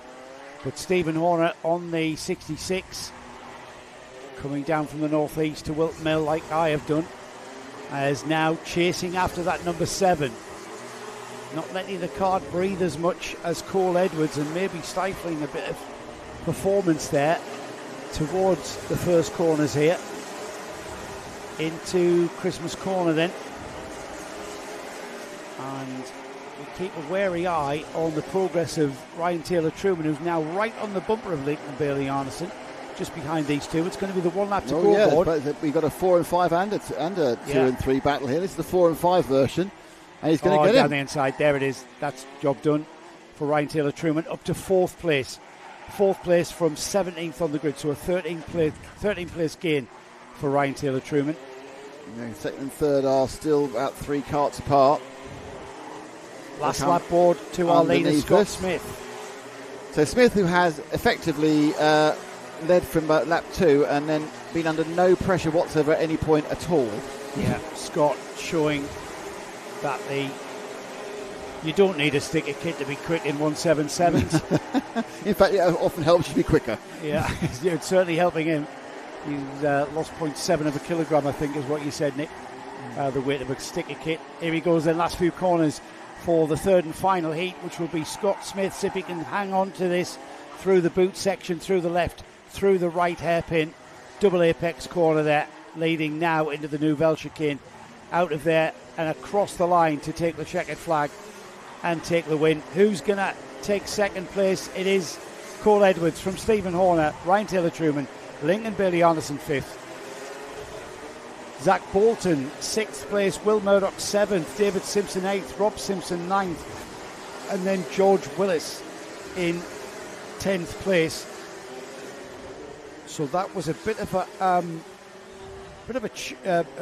bit of shake up there from 6th downwards, as Zach Bolton was joined in 7th by his LRG teammate Will Murdoch. David Simpson dropped to 8th behind them, having been ahead of Zach Bolton going into that final lap, with Rob Simpson second in the Masters there for Rob, who I think Rob is actually an LRG driver as well. So a very strong showing for LRG Motorsport and Louis Large and Darren Large's team. Very strong finishes there, all in the top 10. Luke Oliver, by the way, winner of the second heat in 177, came 13th from 20th, so a gain of 7 places. Yeah, stymied gain, really, wasn't it? Not quite as many as Archie Elliott, who started in 27th and gained 16 places to go up to 11th. So a good points haul for Archie. Going to be interesting to see how that grid looks going into the final, Nick. Yep. Joanne Young says Team Mottram. I don't know who Team Mottram is. Steve Mottram. Ah, right. Hello, Joe. And then Jojo was going, I think they're quite pleased to see some Zach Not action. everyone in Sunderland or the North East is called Joe, by the way. Are they not? No. Just you, me, Joanne, and Jojo, and Joe Mottram. Yeah, it's going well, this. Yes. So it's a good race. But yeah, action. There's been some afters from the previous race as well. We've just seen people called in for various contact moments. I love Whilton Mill. Because the toilet is just down there. That is just unbelievably down the important. set of stairs. Unbelievably you don't have to important. run. Very important. But also, we're in the thick of race control. We've got Sue Green, who is having an hissy fit every time Charlie Green goes out on track, which is great to watch. We've got our race control here and our judiciary process that we seem to be a part of. Well, we are, because they got our pictures. Yeah. Well, yeah. No, but we're a part of it. No, we are. Because if I take a can off, I can actually hear the deliberations going on. Yes. Deliberations is another word for arguments, really. This is what we think, yes. No, we're not changing our mind. Yeah, pretty much. Okay, next heat is Junior Rotax, heat number 5. That's 5 for anyone who's English and listening. Billy Collins and Leo Steed on the front row. Jacob Felton and Aidan Large on row 2. Jaden Shearing and Jensen Hookey share row 3, with Luke Richards. Eddie King is a driver that we chat to in the ever present Paddock show. That's coming very, very soon. Leighton Kelly and Ekta Sadlowski are on row 5. Josh Feng and Sebastian Benson are next. Warwick Milam, Liam Crosby. We've then got Kai Pepperell and Daniel Adamaitis, Benjamin Lawn and Alexander Stevanov. Jaden Sherwood, championship leader and all plate holder, starts in 20th this time, with Elijah Douche alongside. That's going to be a battle. Logan Hartshorn, he's going to join in as well, isn't he? Logan alongside Dylan Morton. Travis Ross is alongside Tyler Rackham, with Nicholas Kozieldes and Barnaby Grubb alongside each other on row, what's that, 26, 27? Oh no, it's all gone wrong because the Oakley. Jacob Clay and Christian Keoff next up. Leo Basterfield, birthday boy on Wednesday, is alongside Matthew Liddell on the next row, and then on 32nd and 33rd is Elsie Bonning and Ewan Scott, with Tobias Johns rounding off the 34 cart field. What went wrong in the numbering there? Nothing. 1, 2, 3, 4, 5, 6, 7, 8, 9, 10. 11, Oh, yeah, 12, right, yeah. 15, There's 16, no 19 17, for some 18. reason. There's no 19. That's weird. That totally throws me. I can tell what row it is until it starts going But all wrong. the rows are about to start. We've got a false. First one. First one of the day. First one of the day. Just because they knew you were having a mental breakdown about not being number 19. Breakdown about the numbering of our grid. How does that happen, Nick? The information. You're the techie guy. Yeah, we suck the information from a certain place, and the information from a certain place is incorrect. We've sucked the wrong thing. Ah, right. Yes, you can suck the wrong thing. Like a very sour sweet, for example. That's the wrong thing to suck. Just going to let you dig yourself out of that one. It wasn't in the hole in the first place. I think you have just got a mind that thinks people are in holes which they're not in. Keep us out of court, mate. That's what I do. Do you? Yeah. I had to point out that was nothing to do with me either. Or any of us. We were Anyways. 700 miles away. Yes, we were. Here we go then.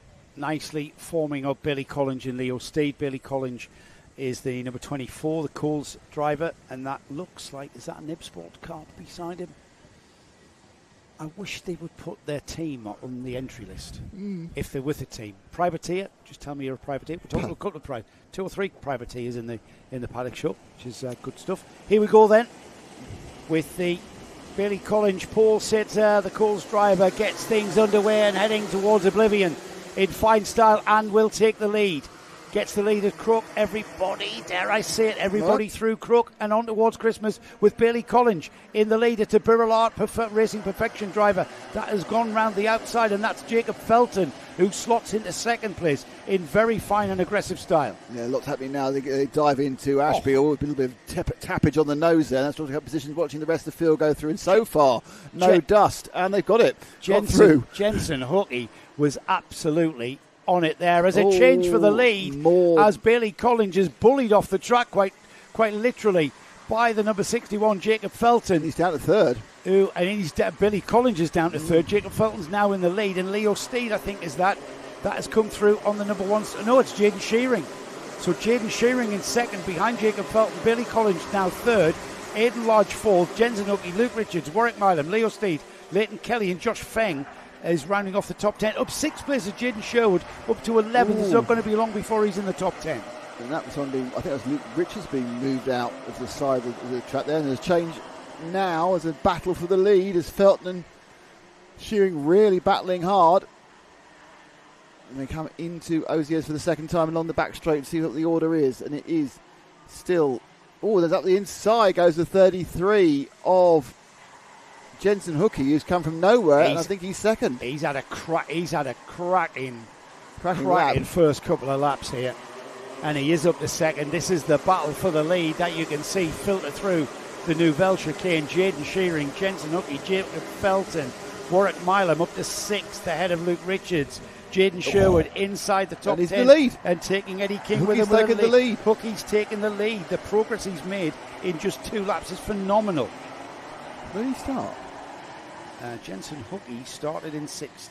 So he's just suddenly found his mojo, and he's pulling away.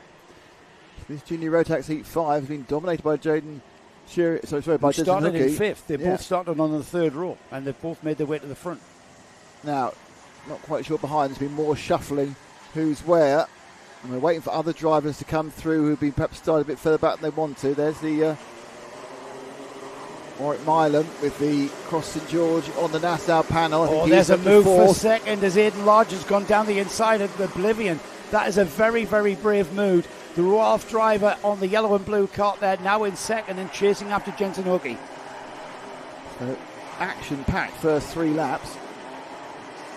And Warwick Milam with that very distinctive red and white cross, or red cross and the white nose panel running in 4th. He's now pressurising 3rd place man Shearing, and he's got him as well. So Shearing's gone back 2 in this one. So that's it. Now Milam into 3rd place. Terrible lap for Jaden Shearing there, from 2nd now to 4th as the leaders come through.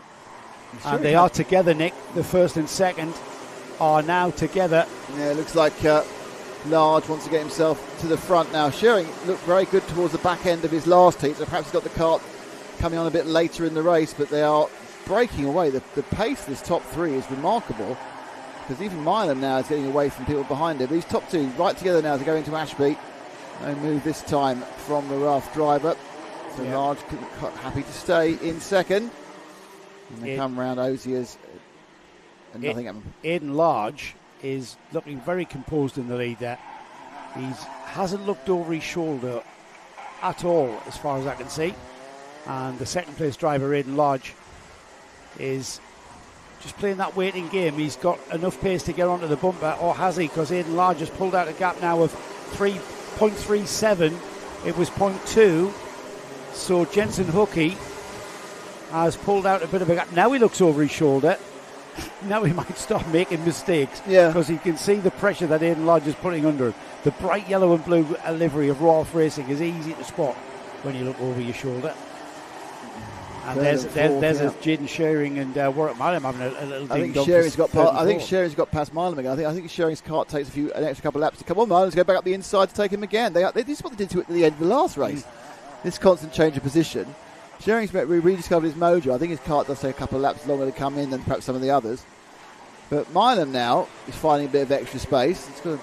Sometimes the angles they bump over the chicane are so ridiculously wide, you kind of don't quite realise is it ever going to get them back again? But they always seem to bounce back and lose no drive at all. First two. Yeah, Jensen Hookey is running a really composed race here. Very impressive this. He knows that Aidan Lodge is there, and it did look the way that Aidan Lodge had come through the order. There's quite a snake of cars just behind these for, I think, about 5th place. Yeah. If we can fifth down over. If we can drop just back to that. Just let them flow through the lower camera. Yeah, just let them flow through Ash's camera. There they are. There we go. That's the battle the snake. for everybody. How many carts are in there? 1, 2, 3, 4, 5, 6, 7. I think it's 10 or 11 trying to get to 5th place. Phenomenal snake of carts there as we get a gap of that's Jaden Shearing, Bailey Collins, Jaden Sherwood, Leo Steele, Luke Richards, Jacob Felton, Logan Hartshorn. So Sherwood's made up a number of positions. He's running 6th. Sherwood has come up from 14 places on the fifth now. Perhaps he's rebattling for 6th there. It's quite scrappy, unsurprisingly, at the back of that chain there as they go round Osiers. But you see they're all trying to be in the same position. There's a lot of shoulder looking. There's people who are taking different lines, diving into the boot. That's the 1-1-1 of Logan Hartshorn, who won one of the earlier heats, remember. So he's also coming through as well. Hartshorn coming through the order as well, following in the footsteps, quite literally, of Jaden Sherwood, who's up another place to 5th. That's 15th place change for him. 13th place gain for Logan Hartshorn, who's now up to 9th place. And I'm sure they're not going to stop there. That's the leaders, Nick. Yeah, they are continuing to be about 0.2 to 0.4 of a second apart. Now, whether that's because that's as close as Large as it can get, or whether that's because Large is deciding I'll just give it a little bit of a waiting time. The interesting thing is you look at the two drivers, you can see that Hookey considerably smaller in stature than Large. That's what happens in junior Rotax as the lads get much bigger as they get older. You get some very large people in junior Rotax and some of the younger ones, certainly in this class where they're all together. We've seen some kids move up into seniors, and there's the move for the lead. That's the move that's been coming. We'll come back to kids moving up the order into a higher senior class, but that's Aidan Lodge now on the bright yellow and blue Roth Racing livery. I think that's Roth. It certainly looks like that. Looks like them. Let's say it is. And that is Jensen Hookey now, who I'm not going to say was caught by surprise because he knew it was going to come. He was being very composed on the number 33 there, and you can see the size of Jensen in comparison to Aidan. They're, from 12 years of age to 15, 16, there can be a massive difference, as you mentioned there. And I mentioned Harry Wainwright moved from juniors to senior 162. And then he very quickly had to move to senior 177 because before he was 16, he was 6'4". Which is a big lad. He wasn't carrying any weight. He was just a big lad, big boned. He was like a open player, wasn't he? He'd have been a good prop forward. But these three are together. So Warwick Milam's really put in a good couple of laps here, and he's caught off the back of this.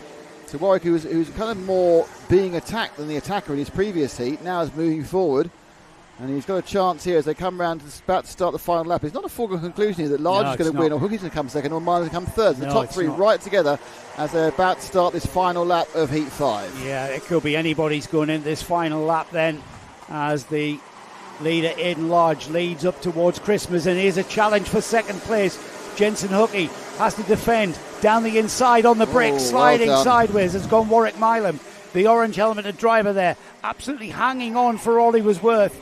And they're defending again, throwing the cart in there. He did this in the last heat. This time he's got away with it. Last time it was costing him time. He's very comfortable with that cart skittering on the brakes. Underneath him, defensive line into Osiers. This might play into Jensen Hookey's hands, but no, defensive into the boot for the final time. As the leader, Aidan Lodge, has already gone through the two right-handers and on towards the chicane. This is the battle for second, though. And it is going to be Aidan Lodge who takes the checkered flag first. It's going to be Warwick Milam who takes a very fine and hard fought second, Jensen Hookey third, and then we have to wait a little while. And there's Jaden Sherwood on the York place. 16th place gain for him. Jaden Shearing was 5th, Leo Steed 6th, Luke Richards in 7th, Dylan Morton in 8th, Bailey Collins was 9th, And it was Dylan Morton, by the way, who gained 15 places as well to come up to 8th place. So that's an absolute outstanding drive. Billy Collins 9th. But here's the most outstanding drive of the race. Leo Basterfield, birthday boy on Wednesday. Leo Basterfield, 10th place, 20 place gain. Started 30th, through into 10th. What a fantastic finish for him. There's the rest of the finishers there in the Rotax heat number 5. And I am just going to confirm something. That is indeed the final junior Rotax heat that is being completed. So we will have the grids already formed or being formed by our timekeepers with that result coming through now. Next up is into Rotax, Nick. Yes. We maybe have an opportunity here before we read the grid, which is very short, to talk about 2026. Oh, yes, let's. 2026. Hang on, now I've got to go and find a different page. The calendar has already been announced for the Junction 6 NKC. I take it that it's going to be the Junction 6 NKC, Mitchell Bolt's company. Kicking off at the end of March there, hopefully the weather's kind to us, down in South Wales there to Landau, a revisit to Landau for the series. We then go up to Cumbria for Rowra, another stalwart track here in the UK. Round 3 is here at Whilton Mill, right there in the middle of the championship. Round 3 at Whilton Mill on the first weekend of June. We go to the first weekend of July for, not too far away from here actually, is Shennington, an old school airfield track that has been used since the 50s and 60s, I believe. We're round 5, the penultimate round. This one next year will be at my home track at Warden Law on the 7th to the 9th of August. And the weather at the moment there for the UKC around this weekend is absolutely scorchio, so we should hopefully get similar weather conditions. Yeah, obviously, because the year's time will be exactly the same. Yeah, absolutely. Always the same Always weather. Is in England, yeah. The championship for 2026 is rounded off at Clay Pigeon down in the south of England, another historic stalwart track for UK karting. So another fantastic calendar that has been produced. There's been no mention of all plates designation there, so maybe we get an extra round. Maybe we'll designate one of those rounds to be the all plate as well. This is the final heat for the Inter-Rotax protagonists, and it's Jaden Payne on the pole position with Elijah West alongside. Tyler Banks and Alfie Phillipson are on the second row. Matthew Lilly and Buddy Hugo are on row 3, with Casper McAllister and Freya Bond sharing row 4. Bradley Beggs and Maria Jurglovic on row 5, with Ethan Manzi rounding off a 10-kart field. Here we go then. They're already at the boot. And with Jaden Payne, our pole position driver there on the orange-nosed kart. The red and black kart for Sushi Racing is Elijah West. And Elijah having a very, very good Whilton Mill 5th round of the NKC Championship. They get into the tram lines and we should get things underway. 8 minutes and 1 lap then for the Inter-Rotax class through Oblivion. 3 wide into Crook. That was fantastic driving by all of our youngsters there as they all pile up towards Christmas Corner. And it's Elijah West who leads into Christmas from Jaden Payne in second as the rest of the field make their way through Inkermans and down towards Ashby for the first time. Yeah, good clean start at the start of the race, and they flip in now and through Ashby the first time, all of them through. You can actually see all in one shot. You see there's 11s. You haven't got to hang on and see what happens to the back of the field. But West is away and broken and looking to win his second heat of the day. Behind him, it's now the 39 of Tyler Banks in second place as they go through the boot for the first time. And then you can see it's the 95 in third. That's Jaden Payne, who started in pole, and McAllister is already up to 5th. Yeah, but he's behind Buddy Hugo, and he's shown how difficult it is to race with Buddy Hugo. He's very, very strong here. Buddy not featuring in the championship, which is a shame there. I hope he's considering being part of this for next year, after I've just read him the calendar out as well. Yeah, so he'll know it is. Yeah, absolutely. Hugo challenging actually as you speak for third position. He's just trying to get inside of Payne. It's not quite sure he's managed to do it. No, Payne chops the nose, and he's got to be careful with McAllister. Is sitting like this. Hugo McAllister is the blue car on the inner part of those three, but up the inside goes Hugo. Just managed to, I think, spook Payne enough to move him out of the way, and that's third, fourth and fifth going down the back straight. McAllister, your championship leader, he's in the blue, white and red machine. Yeah, he'll want to get past Jaden Payne as often as possible. We're going to get an interview with Jaden Payne about his karting at the next round at Dunkswell. Just chatting to his dad this morning. we'll go and have a chat to him. Hopefully he'll want to be interviewed, Nick. Yes. It's always a toss-up with the youngest, isn't it? it? Depends what mood they're in. But hopefully he will. There's the move by McAllister then, up into 4th place as he gets by Payne. Jaden didn't make it easy for him though, did he? He had to fight for that one. Good driving from Jaden Payne.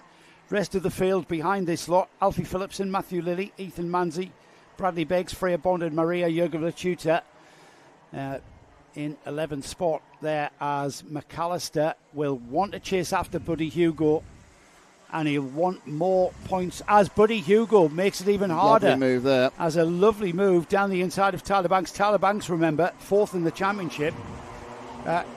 With regards to a championship, he shouldn't really be bothering too much about Buddy Hugo, because Buddy Hugo's not scoring championship points as far as I can see. As the leader, Elijah West, has pulled a gap of just under 9/10 of a second there, just under a second there last time by. But let's see what Buddy Hugo can do about it. He won the O Plate, didn't he, at Wardenlaw? Yes, it's his home track, and yes, it's Louis Large's home track for LRG Motorsport, but so a lot of local knowledge. But Buddy Hugo seems to be the driver that can also apply the driving talent to all of those elements and produce some really great drives here. As McAllister lines up the number 39 now. Well, Hugo's big problem is he's got to try and make up that gap to Elijah West. West, no slouch, obviously had a 0.9 of a second lead prior to the last lap. It looks pretty similar this time round. As you see, them shooting their way into oblivion. It actually went up by 2/10, so it's still West has got the pace. Hugo, though, is in second. McAllister's made a minor mistake and dropped off the back of Banks there. Just got it a little bit wrong coming out, think through Crook. So he now needs to catch back up to Hugo. In fairness to Banks, he's not letting Hugo either. So second, third and fourth came back together again, but it's not what we expected, which is Hugo just bridging the gap. And we've got a change for 10th as Maria Jurgova-Chuta goes ahead of Bradley Beggs there for 10th place. So a little bit of karting scraps going on at the back of the field as well as the front, as these three seem to have sort of settled into this position of second, third and fourth. McAllister needs to continue his momentum though. He needs to get by Tyler Banks, because Tyler Banks, being in front of McAllister, is gaining points on that championship lead of McAllister. I think you said earlier, Nick, that the first 3 rounds was a massive performance from McAllister to put him into this championship lead, and a strong finish, I've got to say, with second, won a heat, 2 fifths, or a fifth and a sixth, and a second place at Wardenlaw as well. That's another strong finish, but Elijah West is coming up on his flanks, isn't he, with regards to the championship, and Elijah West maximising his points haul once again in this heat if it continues for the next just over 3 minutes. Yeah, West has had a slightly more messy championship with a few offs and bitches and bang, but certainly it's notable how he's really kind of got the focus over the last 2 or 3 heats, through 2 or 3 meetings, and he's just got to rack up these as many wins as possible to maximise the points he can get and see if it's possible to bridge that early start that McAllister got. McAllister is in this train now, second, third and fourth, still in fourth, looking now move up third up the inside of Banks. Banks looks to see let him go, doesn't really let him go, but at the same point didn't really fight it either. No, didn't make it comfortable for him. And now McAllister up against his nemesis. He thought his nemesis was going to be West, but for the last 2 meetings it's been Buddy Hugo. So Buddy is the one that McAllister's really found it hard to deal with. Last heat, of course, Hugo got him back with a lap to go to take the place back from him. And this battling between the two of them, whilst entertaining for us, is just great news for Elijah West, who now has a 2.5 lead and is completely untroubled, as he has been for the last, 15, 20 minutes of racing, including the last race as well. Yeah, I suppose you could say that, yes. So the question is, can McAllister stay on the rear bumper of Buddy Hugo at the moment? The answer is no. He's lost ground and he's fallen back towards the clutches of Tyler Banks. So I'm not sure if Casper made a slight mistake there, and as I say that, he's moved once again just a little bit too much speed there, expecting a little bit too much from the rear axle, and the kart sliding, and not in a good way, sliding and losing time there for Casper. So he'll need to regather himself up. He's got Tyler Banks breathing down his neck. Tyler Banks not letting these get away, as the blue and white overalls of Casper McAllister looking over his shoulder, tucking in, and he's trying very hard, and I'm not sure if that's disadvantaging him in the slight mistakes by trying overly hard. Well, this again. The point about this is a learning process. I'm not sure how much Casper was learning, leading every lap of it with ease at the beginning of the season. Now he's learning in many ways, the hard way about following people, getting past people, managing a race, when to go, when not to go. And so, in many ways, whilst I'm sure he'd much rather be getting the winner's trophy with ease as he was, he's learning a huge amount more by doing it this way. Yeah, you're right. And it's also Casper's gone off to do other rounds of other series as well, and learned a lot about racing at the top level. I think he's done. I'm not sure if he's done British. He's definitely done a UKC. Casper gesticulating to Buddy Hugo something, whether or not he wants to work with Buddy Hugo. Time running out though, 36 seconds. Going to be 2 laps next time by. But Casper catching Buddy Hugo now, composed himself, started to drive smooth with momentum now, pulled away from Tyler Banks, now onto the rear bumper of Buddy Hugo, down the inside of Buddy Hugo, side by side towards Inkermans. No. Didn't quite have the speed to get fully by and has to settle in behind Hugo. Hugo, though, how composed was he? Didn't panic at all, did he? Not worried about it. No, he just said, right, you've got the first part of the corner, but unfortunately I'm now on the right side of the corner for the second part of the Christmas, the exit, as you say. It's an interesting double apex and with many other elements to it. Well, it's that left-hand king coming directly at, and there, and look, and again, that's where it all came to a crashing end the last time in the second heat for these two. And Casper trying all he can to try and get by Buddy Hugo. Elijah West, as you said, Nick, back a gap out at 1.6 seconds going into this final lap. And time running out with Hugo defending and then coming back to the optimum line through Christmas. Casper's going to have to put his thinking cap on here because Buddy Hugo is making things very, very hard, if nigh on impossible, through the Ashby hairpin. Needs momentum towards Wilkins then. Casper McAllister on that blue and white cart. The TH Corsa colours of Casper McAllister trying to get by the red and gold colours of LRG Motorsport towards the boot for the final time. Hugo's got pace through here though. We've seen that before. And time has indeed run out for Casper McAllister to challenge anymore. As Elijah West takes the flag and the heat win, it's Buddy Hugo with another fine drive from the all-plate holder. Casper McAllister in third. Tyler Banks fourth. Jaden Payne fifth. Alfie Phillips in sixth. Ethan Manzi with seventh. Matthew Liddy eighth. Freya Bond ninth. Maria Jurgla-Chuta hangs on to 10th with Bradley Beggs rounding off what is an 11-cart into Rotax field. Well, West again. Elijah West on pole net. Well, West has had a fantastic meeting so far for his points. I think he's got a problem, and he's going to be starting with Buddy Hugo next to him, and he's not going to get those few laps to break away. It's going to be, yeah, that's right, and that's what I've been looking forward to. That's going to be the front row by my provisional calculation. Senior Rotax coming next. But let's just stay with Inter for a little while. That grid of Elijah West, Buddy Hugo, with McAllister on the second row as well, and probably Tyler Banks. All provisional. That's to be ratified by our... This is just in my head. With Tyler Banks alongside. A dangerous place to be. It absolutely is. That's going to be an absolute cracker of a final coming up this afternoon. The penultimate heat then of the weekend for round 5 of the Junction 6 NKC is another one for Senior Rotax. Senior Rotax, we finish off after this one with the final heat for Senior TKM. But now Kieran Gifford is the man on the pole position for Kieran Gifford Racing. Bradley Howes alongside. Second row is Maxim Smith and Tristan Sharp. We've got Harvey Murden and Alexander Campbell on row 3. Row 4 is Jamie Hardy and Christopher Hughes. Chris starting on his front position on the grid order for this is third and final heat. Jamie Green and Ben Harper are on row 5.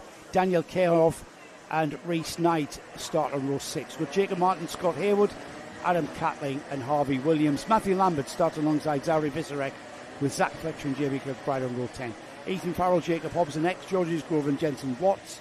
Arthur Thacker and Grace Lee Davis starts up next. And then we've got Daniel Knight, Braden Hill, Dylan Brayley, JJ Hind and Bobby Rosier. Is that on a timer, by the way? I thought you were taking too long. Okay, so No what? No, it's not on the timer. So you took it off? I was talking to Paul. And took it off. I thought you finished. I was talking about important things, about playing the video and getting lunch. Here we go then to KGR's on the front row of the grid. The number 2, Kieran Gifford, on the pole position with his teammate alongside. There shouldn't be any fireworks here. However, the fireworks are going to come all from behind as we get things underway then. Oh, that was a and bit it's of a leap. a false No, start. that was never going to happen. There was a massive I leap think it's ahead. because we've got stragglers. I think it's with Gifford sort of jumped. I think we've got stragglers. Do you want the grid back up again? No.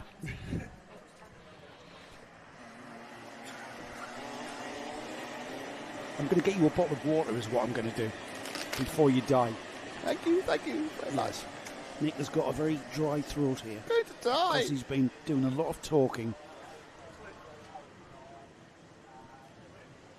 So we wait for our front row drivers of Kieran Gifford and the number 83 of Bradley House, both Kieran Gifford Racing entries, and they will form the grid up in good style there on the back straight towards the boot. Nope. Those stragglers. Oh, the number 10 is trying to get back into position by going down the grass. All right, okay. Number 10 is Lambert, isn't it? So he's caught the eye of the officials. It's not gone well, that one. No, not at all. No. Yeah, Here that's going to be... Right, okay, moving quickly on. More swiftly go past that one. We'll leave that to the guys to our left. Here we go then. The 2 KGR carts getting urged on by the second row. We get towards the lights go out, and we are racing into oblivion.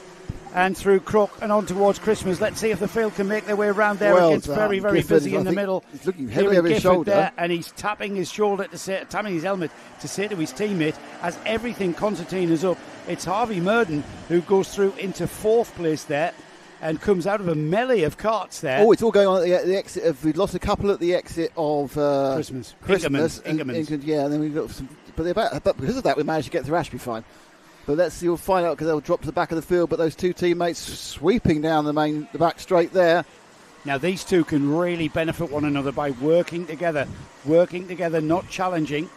As they come through the Nouvelle chicane for the first time, it's going to be 3 carts that have got a bit of a breakaway as Maxim Smith latches onto the 2 KGR carts ahead of him. So the Kieran Gifford Racing 1 and 2. 3rd place is Smith, and he was gaining quite quickly on the pair of them. Murden counts in 4th, then Campbell. We've got behind them Harvey Murden, Alexander Campbell, Christopher Hughes up to 6th there. Up 4 is Ben Harper, Jamie Green, Adam Catling, Tristan Sharp. So a great little tussle going on there behind these 3. Christopher Hughes, bit of an no. Now that we were very, very lucky there. 1-5-3. Who's that? Harvey Murden's gone round. Yeah, and that was it's all carrying place. on. It's carrying on because people are avoiding. That was from 4th place. Harvey Murden getting it all wrong. And we had a cart up on 2 wheels, almost went over. Thankfully, it didn't. And there's Harvey Murden. He fell off the back of it. He ran out of curb. And there was literally nowhere to go. And how lucky was the number 122 he's dropping down the order. No, he's off the track. He's off the track on the right. So someone, unfortunately, came round later and hit him. I just want to mention him. The 122, Jamie Green, was so lucky there. Unfortunately, he's back the side of the track. Christopher Hughes, I noticed. That's Warren's kid. 5th. The number 81 into 5th. But he had this card broadside in front of him. He was probably thinking, oh, not again. Well, it's again. meant we've got a massive breakaway of the top 3. So the top 3 have got away. Then there's a big gap to 4th place, 94, Alexander Campbell, and a small gap then to the 81 of Christopher Hughes. And then the rest of the field now is packed up lower than 5th, sort of 7th and down over. Top 3 away. Now then. But interestingly, Max Smith looking to move forward. It's spread this field out. All right, we've got the top 3. Kieran Gifford, Bradley House, Maxim Smith. Then we've got a very lonely Alexander Campbell, an equally lonely Christopher Hughes in 5th. Ben Harper, Tristan Sharp, Adam Catling, Jacob Hobbs, Ethan Farrell. The train of carts, well, it's Christopher Hughes and then Ben Harper who's lonely. But behind Ben Harper, Tristan Sharp is leading an absolute train of carts that are just coming towards that Ben Harper cart. Chris Hughes has got that gap to the cart in front of him coming down now. He's catching Alexander Campbell. Maybe we'll have a look at this one, Nick. Here he comes through there, the yellow and blue cart, and then Chris Hughes catching him ever so slightly. That's the battle we maybe need to focus on while at a dent. Look at that train of cars coming through, because it's going to be absolute hell on when they'll start sort themselves out. So this is the Hughes battle. This is the Hughes battle, yeah. The Hughes battle. He has gained. He's gaining ground all the time. Now then, can Chris catch him? And then can Chris overtake him? Because he's the faster of the two. Quite easy to see that. Quite apparent that. He's just gaining. Every single braking area, every single exit, he's gaining. Now then, Christopher, who's... What do you do his second year, only his first year really of full national level karting. He's done some club rounds at Warden Law. His dad, of course, is a class winner at Le Mans. Well, he knows a bit about race driving. Apparently. McLaren single-seater driver development coach or driver development director or something. First proper job he's ever had in his life, to be honest. But Chris is now having a big learning experience here. Well, we've also got a tightening of second and third as well. I'll keep an eye on second and third. It's not quite as close as it was. Howes and Smith are very much battling, and Away has got our leader, Gifford. So Gifford's away. So it's a 1 and then a 2 and a 3. And this is the 4 and the 5 we're looking at the moment. And there's the 2 and the 3, just leaving. There's the 4 and the 5. Yeah. We're about to be joined. Chris Hughes is about to be joined He's about to get past. Oh, he's about to get past there. And no, not quite. Well, one wheel in the air, wagging for the 94 of Alexander. That was all about coming out of Aussies, wasn't it? And he needs to keep it clean through this next section here. So the 94, Alexander Campbell, being very composed there. And just now that he's become aware of not just Chris Hughes, but Ben Harper catching them as well. And Hughes, if anything's dropped off the back of Campbell. So just again trying to gain that ground back up on that yellow and blue car ahead of him. And here comes Ben Harper as well. He's wanting to join in with the fun. It's 4th, 5th and 6th here, these three. And the top three have re-separated again. Usually Bradley Howes got close to Kieran Gifford and further away from Maxine Smith. So that's that battle is good. You're actually right, we're now getting our second trio together, and it's much closer for 4, 5, 6. Campbell, Hughes and Harper. Harper in the blue machine, catching them up rapidly. 62, sorry. Yeah, he needs to be clean through here because Harper's coming as well. And he's in the slipstream there, catching Campbell. He's got the pace to catch him, but he's just not got that momentum to get by. He's had a couple of looks, hasn't he? He needs to get back on terms. If Chris Hughes is not careful. Oh, and there's a mistake from Campbell going wide and Hughes is through. And Harper through as well. That's cost him dearly. Oh, this is going to pin nicely into Hughes' hands. Miles away now. Yeah, Hughes is gone. That was over-aggressive defending. Thanks, lads. You've done me a massive favour. 100% that was way too aggressive defended by Campbell. Yeah, cost him dearly though, Nick. Let's have another look at it. There's Hughes through. There's Harper. And he just tried... Yeah, I'm not sure... He's 2/3 gone. He's still hitting him. Again, we are not the stewards, so what we think doesn't matter. Sure but as you say, massive advantage for Hughes there, because he got past due to the mistake by Campbell, and then obviously was able to make the most of these two scrapping. And you know what? In fairness to that battle there, that was a mistake by Campbell. Yeah. And by keeping the pressure on and just staying on someone's bum. And there's the move again. Is it going to happen again? No. Side by side. Side by side through Wilton. Side by side through Aussies. And Campbell, absolutely awesome driving from boost two. See that was fine. Yeah, because they compromised each other. They're getting used to each other's body language now, these two. Yeah, that was absolutely fine, but the previous one was not, in my opinion. But anyway, back this is the closest battle on the field. The top three have spread out. That's someone's exhaust. That's second come and loose. Third looking a little bit closer again. It's it's a false battle. The second and third battle it keeps coming and going. Down to 35 seconds in the lap. So they're going to get two more after this. And inside they go. And another error by Campbell. Off the track. No, he wasn't exactly. Can we have a look at that again, Paul? Maybe that was more than a spook, Nick. This is a nose being poked down the inside of the rear axle. Oh yeah. That was using a tin opener to make that move. No, it worked. So I think second and third is our closest battle now. That's what we're on. Look at these people. They like they know what they're doing. This is the 1, 2 and 3 as they start their penultimate lap. I can hear an exhaust, but I don't know whose it is. It's tinny, isn't it? It's a tinny one in there. I'm looking for the mechanical flag. It's 33. 33, I would say as well. But That should just be costing him power. because the back pressure is important in these things. It could cost you an engine, mate, if you're not careful. That can really mess things up. This battle for second then, Bradley Howes. It's going to be a Kieran Gifford 1-2 if it stays the same on this going into this final lap. Bradley Howes playing a very good wingman part for Kieran Gifford all throughout this race, as Gifford has got a gap of just under a second there, looks over his shoulder, plenty of time. Howes very strong in second place, I've got to say, and Maxim Smith for Coles Racing following these two round with a very, very strong pace from this top three. A lonely fourth place for Christopher Hughes, who benefited massively from that coming together of Ben Harper and Alexander Campbell. Well, he benefited massively from keeping the pressure on Alexander Campbell, and Campbell just made a mistake and went very wide at Ashby, which in fairness is very easy to do on that off-camber cut. Off-camber Ashby hairpin as the leader comes out of the chicane. And across the line for Kieran Gifford to take the final heat for Senior Rotax. It's Bradley Howes in second place. Maxim Smith is in third. Chris Hughes takes a fine fourth. Ben Harper a fighting fifth place. And we lost Alexander Campbell and Bobby Rose. We lost Alexander Campbell down in eighth because Jensen Watson, Bobby Rosier overtook them on the final lap there, with Arthur Thacker ninth and Ethan Farrell 10th.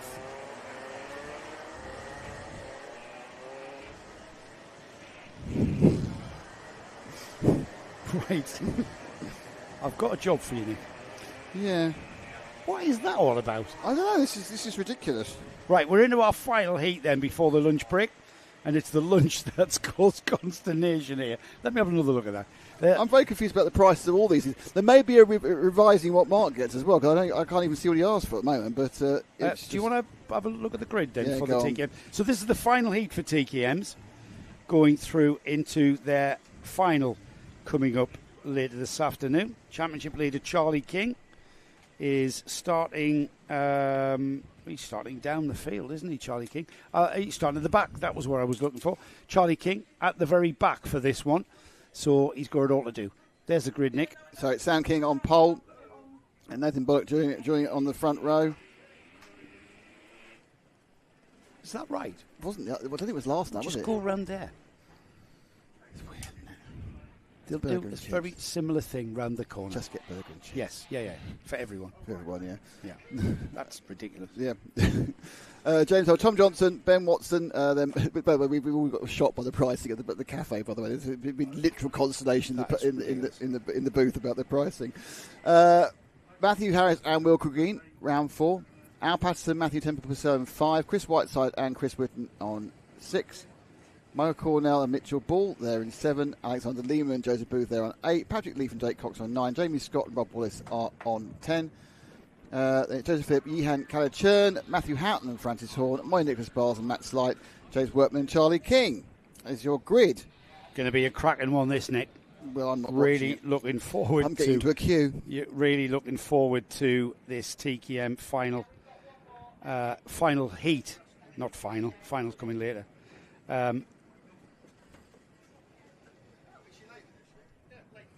We've got them readied. We've got a few carts to be collected out on the track. That gives us another opportunity, really, to ask you your thoughts on the 2026 calendar. Cracking job done by Chris and Ollie and all of the staff at the NKC to get that in the bag. We've got a bit of an interview in the Paddock show with Chris, who explains the process, the thought process and the process of putting a calendar together for a series. And I did ask him the cheeky question of whether there's an opportunity for a 12-round series. And he just looked as though I was balmy, which I probably with a question like that. He said it. I think we both agreed we couldn't afford the divorce. So our TKM runners looking very, very bright and shiny in the beautiful sunshine here at Whilton Mill. The forecast was for blue skies and hot weather. It's got a temperature of 24 degrees, I'm being told, out there. I'll take that word for it. And that'll give us a track temperature of about 35 to 36 with the tarmac soaking up the heat. It's going to be consistent weather, thankfully, all afternoon. And this is possibly, I don't know what happened. Were you here last week, Paul? Did it rain at all? So that was the first time we've been to Whilton Mill without even one heat having a little bit of precipitation. So this is the second one in a row where we've come to Whilton Mill and there has been no rain whatsoever. With the British summer being as glorious as ever. We've got one more round of the Junction 6 NKC, and that is at Dunkswell next month, all the way down to Devon, to what has become one of the premier tracks in the UK. Dunkswell has had a new owner, and a lot of investment is looking like very, very pristine and looking very, very good aesthetically. Certainly looks great on our cameras. The bright curbs, the refurbishment of the facilities as well has been a commendable job by everybody down there at Dunks. And with the track being one of those tracks that you can really, really get your teeth into, it's a track where you'll see lots of passing. Great way to finish the championship for 2025. However, we have got this fifth and penultimate round to get through before we even begin to think of Dunkswell. I just mentioned that just to stir the excitement, really. Let us have your thoughts on the calendar, if you've seen it, on the earlier on. Landau, Rowra, Whilton Mill, Shenny, Wardenlaw and Clay for 2026. Give us your thoughts on the live stream chat. We're always in motorsport looking forward. There's this adage, isn't it? If you're thinking about the corner ahead, then if you're thinking about the corner you've just gone through, I should say, if you're thinking back towards, and you're not thinking about the corner ahead of you, and it's that culture in motorsport that we talk about always thinking forward, and already people begin to focus on 2026 calendars. We concluded the kart championship at Whilton Mill last weekend, and that kart championship started in March, already concluded. Their champions have been crowned. Not quite the same here in the Junction 6 NKC. We've got another round of Dunks. But for now, the TKMs are out on track, and it's the job of Sam King and Nathan Bullock to take us round and then allow the grid to form up. We've managed to get the TKMs off after one rolling lap here, which is completely out of character for these 115cc air-cooled engines. We've got a late starter there that might be able to join on at the back. As we go racing once again, there is no sign of any kind of false start as the TKMs barrel through. We've got a kart sideways through, 3 karts sideways, and that late starter has already gone up 3 places because of that incident at turn 1. 2 flex karts involved there, not quite sure their identity, blinded by the sun, as the leader already into the Ashby hairpin and towards the infield left-handers at Wilkins, and then on towards Osiers. Everybody through Ashby's, the 3 stragglers at the back there, with that incident of just getting it wrong, going into oblivion there. Easy to do, as the leaders already at the boot and into the Nouvelle chicane for the first time. Great sight there, such a dynamic shot there from the chicane here at Whilton Mill. It's Tom Johnson, Ben Watson, Al Peterson, Christopher Whitten, Matthew Harris, Will Cregeen, Chris Whiteside, Mitchell Ball up to 8th, Joseph Booth up 2, Matthew Temple Purcell rounds off the top 10, and those 3 stragglers, Ian Calichurn, Jamie Scott and Matthew Horton, were caught up with that incident at the first turn there on lap 1. Battle for second as Chris Whitten already starting to make progress there and up to 3rd place ahead of the number 27, Al Peterson. Is Peterson sporting gold wheels? If he is, I need to shake the man's hand. Certainly at the rears look gold. Across the line then, 2 laps completed. Tom Johnson, Ben Watson, Chris Whitten gaining all the time on Ben Watson. the two Klassen Motorsport karts, first and second, and he's Whitton on the all-black kart, unliveried, shedding a bit of weight for the sake of a sticker kit there. And he's already up into second place and splitting the Klassen karts of Tom Johnson and Ben Watson. Whitton now off and after the leader on the back straight now, heading towards the boot. He will gain ground now that he's broken free of Ben Watson and Al Peterson. Midfield battle going on into the boot as the leader's already across the Nouvelle chicane. Whitton has got 3/10. You don't really need a stopwatch to see that, do we? He's right on the tail now of Tom Johnson. What has Johnson got in his toolkit to keep Chris Whitton behind him? We're going to find out. Let's sit back and just enjoy this TKM race as ever, proving to be one of the most competitive fields of the season. This is effectively the British Championship, everybody. This is the biggest grid of TKMs run anywhere in any series. It's an unofficial British Championship because it's not sanctioned by the MSUK. However, this is top-level TKM class karting. So effectively, we've got a national championship here. A national British Championship, I should say. The NKC is a national championship, of course, but it's on a par with the other series that run. Arguably the most successful series in the country at the moment, with grids of or entry numbers over 200 consistently, and the racing has always proved to be some of the best racing we see across the karting calendar. Top four then together: Johnson, Whitton, Watson, Peterson. Nothing really developing then, and there's Whitton proving me wrong. I was about to say it's proved to be becoming a bit of a stalemate, as Whitton gone for the lead there at Ozier's, hung on by the time they get to the boot, and he will show at the top of the timing screen for the first time at half distance there. Then just under 4 minutes have gone, 4 minutes therefore remaining, and the top four: Whitton, Johnson, Watson, Peterson, with not far behind is Mitchell Ball in fifth. Matthew Harris is the first of our masters in sixth. Then we've got Joe Booth, Alexander Lehman on the yacht plate in eighth. Will Cregeen drops to ninth. Rob Wallace, heat winner earlier on second place in the second heat, wasn't he? And Michael Cornell, second in the Masters, currently 11th overall. Already Whitton beginning to pull a bit of a cushion. Second, third and fourth, though, they're still absolutely attached to one another.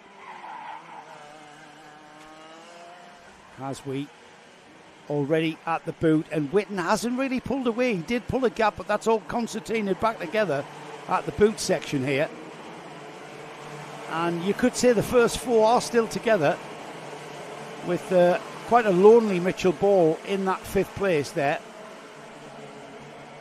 Championship leader Charlie King is, let's see if we can find Charlie. He started right at the back, didn't he? And Charlie has gone up to, in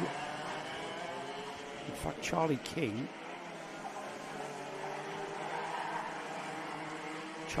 not here, according to this.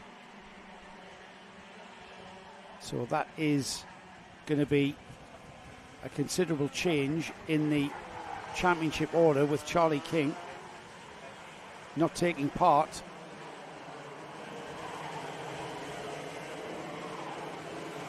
And now we see Whitton pulling a gap. Pulling the biggest cushion we've seen all race, leaving Tom Johnson, Al Peterson, who's gotten ahead of Ben Watson, the distinctive white nose cone of Al Peterson. Down the inside of the number 42 has gone Peterson, and he's now ahead of Johnson, who's got Ben Watson coming at him. The two Klassen karts there squabbling for third and fourth now. Can Johnson come back at Peterson? Peterson looks like he's really, really hustling that kart into that second place. Across the line then, Whitton, because the three karts behind have been changing and swapping positions, it's played nicely into Chris Whitton's hand. He's pulled a second lead now, going into the final 90 seconds of the heats phase of this meeting.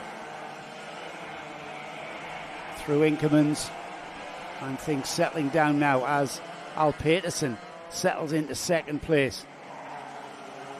Is that Mitchell Ball coming towards Ben Watson? Perhaps not enough time as we're inside the final minute. They are lapping in 48 seconds here, so it could well be 2 more laps off this race. It's going to be the last lap board next time by as Whitton crosses the line. Peterson, Johnson, Watson, Mitchell, Ball. Mitch is just 1.4 seconds behind 4th place Ben Watson. Alexander Lehman is behind Joseph Booth in 6th and 7th, with the first of the Masters runners, Matthew Harris, in 8th place. He's got Rob Wallace between him and Michael Cornell, who's running 2nd in the Masters. James Workman down in 2030's 3rd.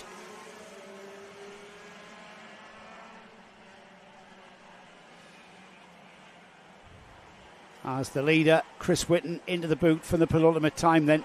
He will see the 1 lap to go board next time by.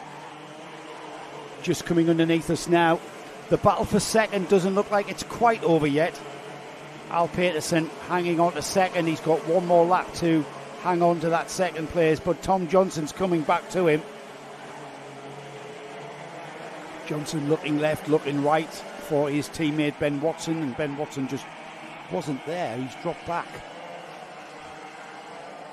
This one's going to be a cracker of a final. If anyone can get on terms with Chris Whitton, it's going to be all about who can catch that man, Chris Whitton, on the all-black cart with the black overalls and the orange helmet as we get towards the boot for the final time then in the heats phase of this weekend's Junction 6 NKC round 5.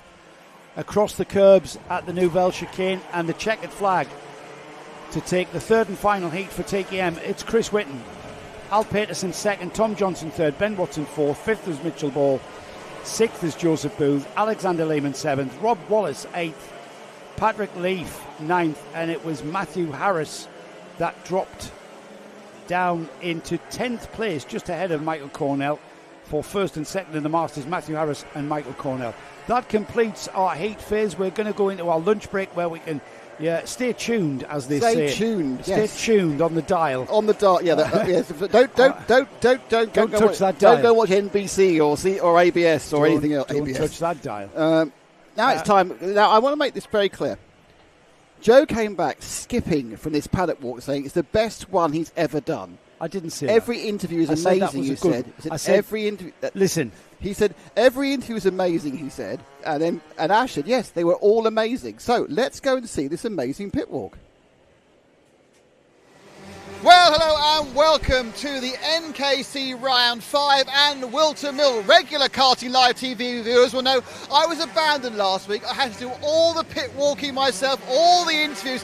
Now, if only I could find someone to help me with the...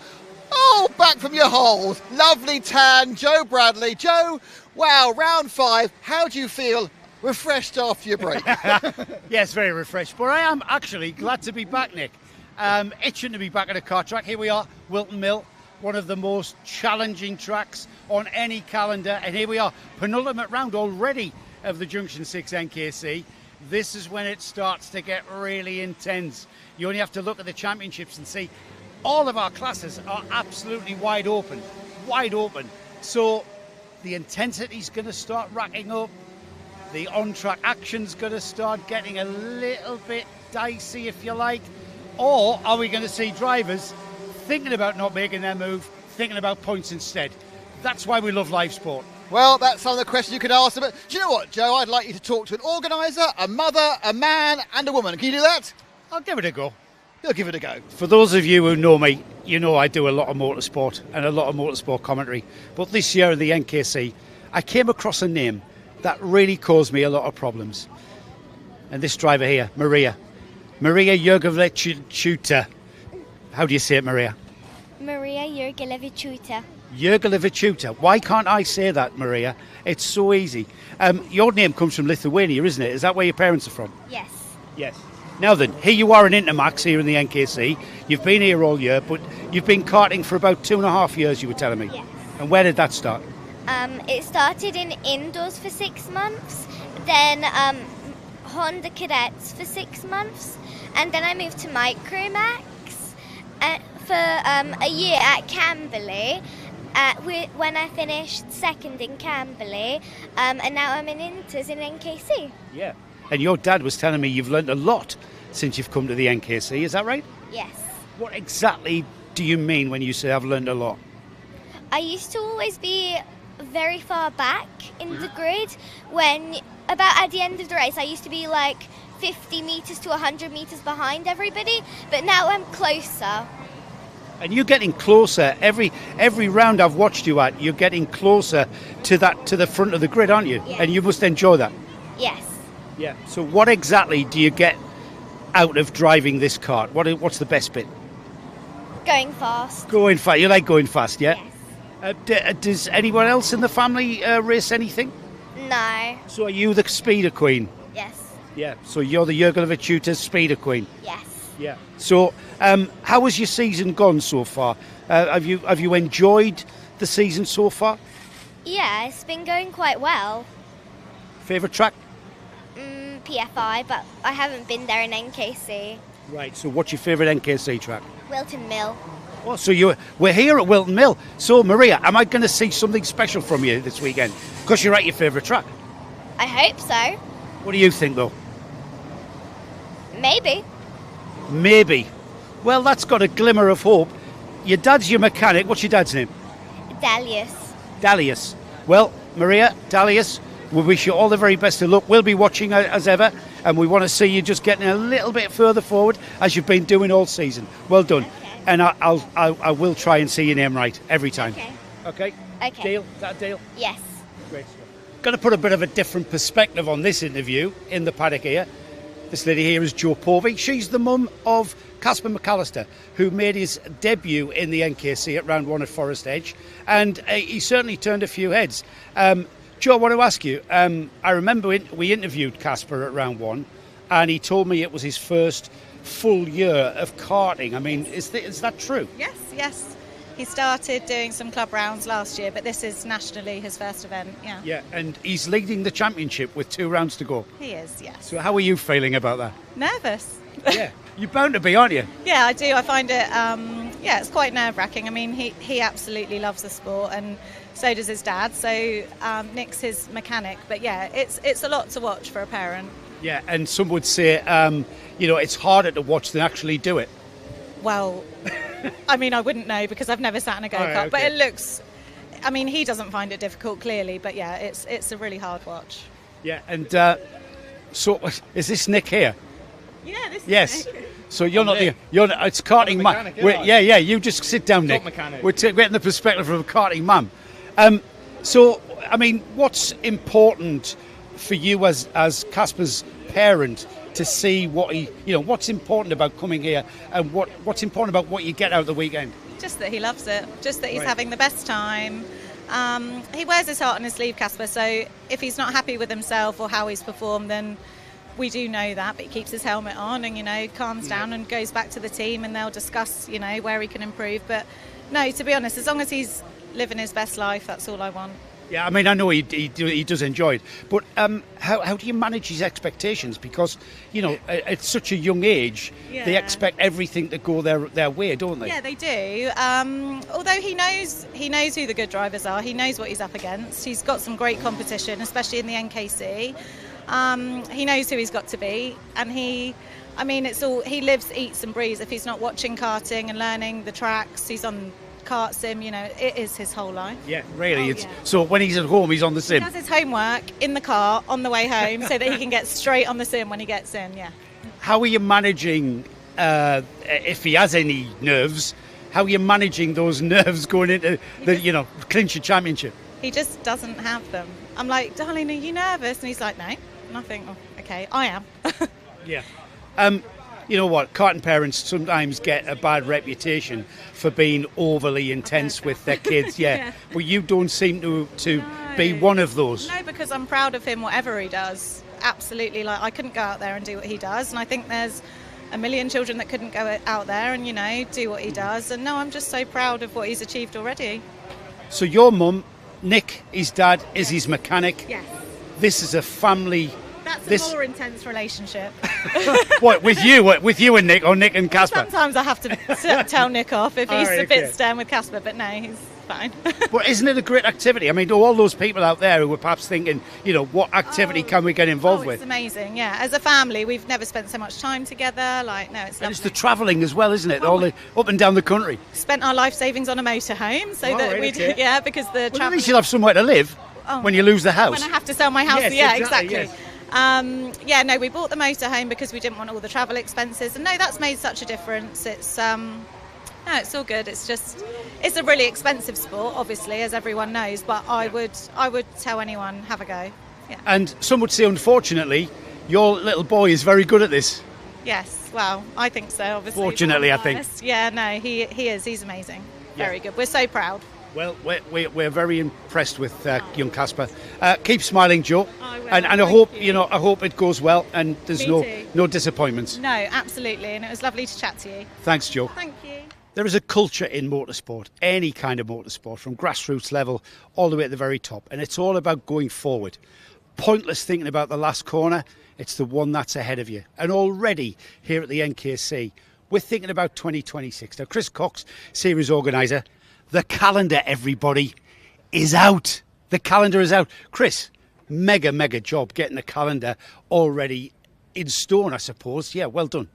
Yeah, you kind of have to these days because all the tracks are getting so busy now with all the different championships. Before you know it, they're all booked up. So we have to get in there, get our dates as quick as we can. Before we go into the calendar, I think the NKC has grown to the point where tracks actually want the NKC to come to them. Have you found that? Yeah, I think so. Some tracks have always been very welcoming. Others now, I think, have taken more notice, and where in the past they might have resisted our coming along, they're now a lot more receptive and, certainly encouraging us to go and visit. And I think important for your customers, i.e. your competitors, it's a different calendar to this year and perhaps last year, and that keeps things fresh, isn't it? Let's just have a look at the where we're going. Landau in March, Rowrah in May, Whilton Mill, back here at Whilton Mill, Shennington, Wardenlaw, God's Country, and rounding off for Clay Pigeon down the south where you live. That's a mix of tracks. That's a mix of characters, characterisations of tracks. That again, tell me the thought process when you're thinking about putting a calendar together. Well, we like to have a good geographical mix. We always try and do something a bit different from the year before. And as with this one, we've got Shennington is the first time we've ever been there. So when we've got an opportunity to go somewhere we've never been before, we'll always try and do that as well. Yeah. But always want to go back to some of our old favourites too. And is that, I know you've raced, I've raced, and that is an attraction, isn't it? Going to a fresh track, going to a new track. Oh, definitely. And also, I think some of these tracks are places where people want to go, and in the past we've maybe not been able to. Yeah. So it helps sort of attract people into the championship. Yeah. Any chance of having a 12-round championship, do you think? I don't think I've got enough energy. I run out of brown hairs as it is. Yeah, and you probably end up divorced like us all. Thanks, Chris. Well done again to you and the team. Brilliant. The fact that the 2026 calendar already being talked about.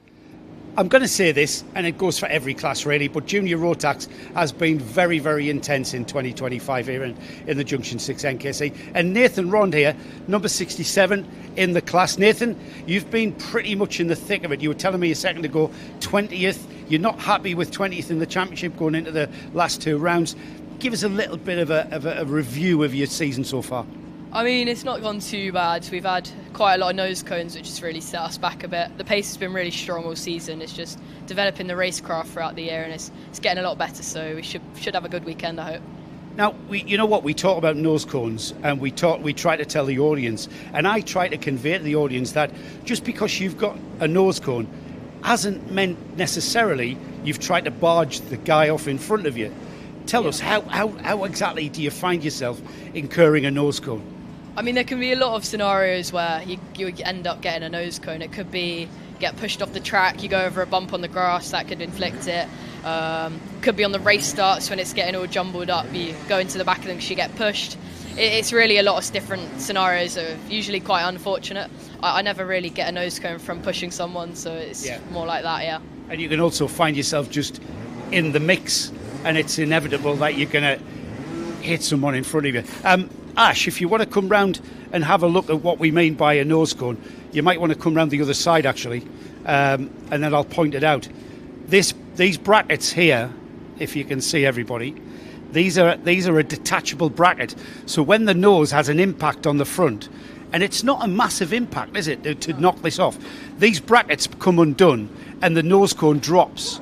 And then when you come in, the scrutineer will check that the nose cone is still attached like this or whether it's dropped. If it's dropped, there's no appeal.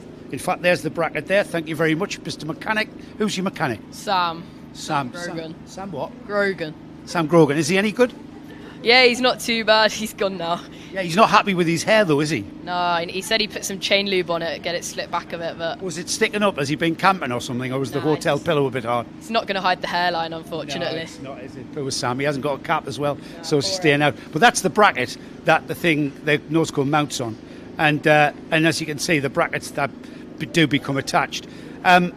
Yeah, like I was saying, Nathan, it's not necessarily a massive hit as well, and something you just get wrapped up in. Yeah, it can just be a little tap and it could do it, or it could be a really big shunt. It really depends. It's all kind of random. It just depends on the day and the situation, I guess. Can you avoid nose cones? In certain scenarios, yes, you can prepare for like the scenario it happens in, but a lot of the time it's really difficult to avoid. Tell us a little bit about yourself, Nathan. How long have you been karting? So I started outdoor karting at the end of 2022. I started in Honda Cadet at like Forest Edge and Clay Pigeon. I moved to join Sodi Vitesse in 2023 in Mini Inter, and I've been in that class since the end of 2024. We ended up getting a win at the Forest Edge Championship last year, which really helped us and made our progress, gained me a lot of confidence. And this year we stepped up into Junior Rotax, and it's been a hard challenge, but we're definitely taking that on, and it's going quite well. I was going to say that you said hard challenge, and I was going to say the jump up from Intermax, you've got a wider kart, you've got wider tyres, you've got more powerful engine. Just how big a jump is that? Can you kind of quantify that for us? Oh, it is definitely a big jump. It surprises you, I guess, when you first go into the kart. It's a lot of power. I mean, I'd say I got used to it quite quick with the new rule in the Mini, where it was like an extended throttle. It was a little bit more power, but it's all about being careful on the throttle. That's mainly the main thing. Right. Yeah. Is it enjoyable? Oh yeah, 100%. Yeah. You love it, don't you? I do love it. Is there anybody in this paddock who doesn't love it? I highly doubt that. Yeah, so do I. Where will you be happy with Sunday afternoon? What's Nathan Randall looking for? Going for the win. Going for the win. I like the style. Stop trying to make him laugh, you. Who's that making you laugh? It's my teammate Warren Milam. All right, well, we'll get Warren back sometime. Nathan, thank you for talking to us, mate. Wish you all the very best of luck. Nathan Rond, everybody. Another driver in the rough and tumble and the thick of things in Junior Rotax is Eddie King. Here, he's going to be driving the number 39.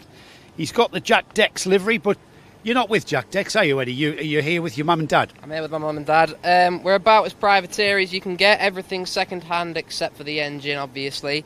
It's just my parents and a van, and that's about it, really. Yeah, we do. Parents and a van. Yeah. I love how you put that. That's brilliant.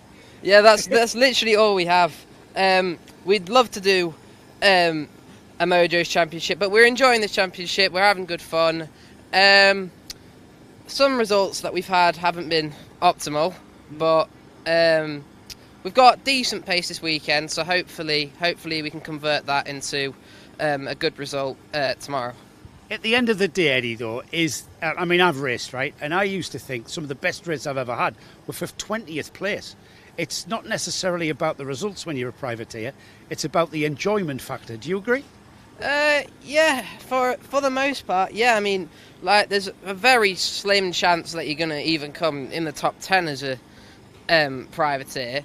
But, you know, if you're just out there and similar pace to everybody who's in the teams, you're doing fine, especially as a privateer, and if you're having fun, that's all that matters. And I want to talk to you. Look at this, Ash. See this? This is not a... Hang on, we'll just pull the cart out of the way. Can you get through there, boys? Yes, you can. I just want to talk to you about this black striped livery, Eddie. That's not a pattern, is it? That's just the rough and tumble of Junior Rotax. Well, it certainly isn't the paint scheme, no. But yeah, it can get pretty rough out there, but I mean, I've been hit off, I've hit people off. You know, when nobody's perfect, everybody makes mistakes, but there seems to be a lot of mistakes in juniors. But yeah, you're always going to get that in a competitive field, especially in our age group. And yeah, I can't really do much more. And sometimes the rough racing can actually be pretty fun. So, yeah. I want to also ask you, you're with Mum and Dad, Ash. This is Mum and Dad. What's your Mum and Dad's name, firstly? My mum's name's Vivian and my dad's name's Stephen. And this is your race team, isn't it? Yep, this is my team. This is all we have. And you guys get to travel literally the length and breadth of the UK here in the NKC. Is that a fun part as well? That is a fun part. It's definitely nice to go to all these tracks that I would have never gone to if I had only done club racing. Yeah. Like, obviously, if I just stayed around the tracks that I do in clubs, then, I mean, obviously I'd be at the front, but it wouldn't have much meaning because I just wouldn't have as much competition. Whereas here, you know, you look around you, you've got Coles, you've got, like, Guy Cunnington, you've got all the big teams, and you're out there with them, and it feels so much better, especially if you beat one of their drivers. It feels really good. That's your objective this weekend, to get in amongst the teams and beat the top lads? Hopefully, and lasses, of course. Yeah, hopefully, yeah. Yeah. Doing all that travelling, and what's your favourite motorway services? Because you've got to have one. Everyone does. Mine's Trowel.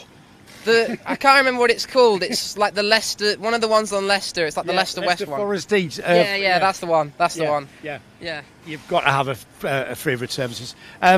Eddie, wish you all the very best of luck. I hope you do. We do see you up there in amongst the top 10, and I'm sure you will. There's no doubt with a team like you've got with your mum and dad, and just enjoy your weekend. Yeah. Yeah. Thank you.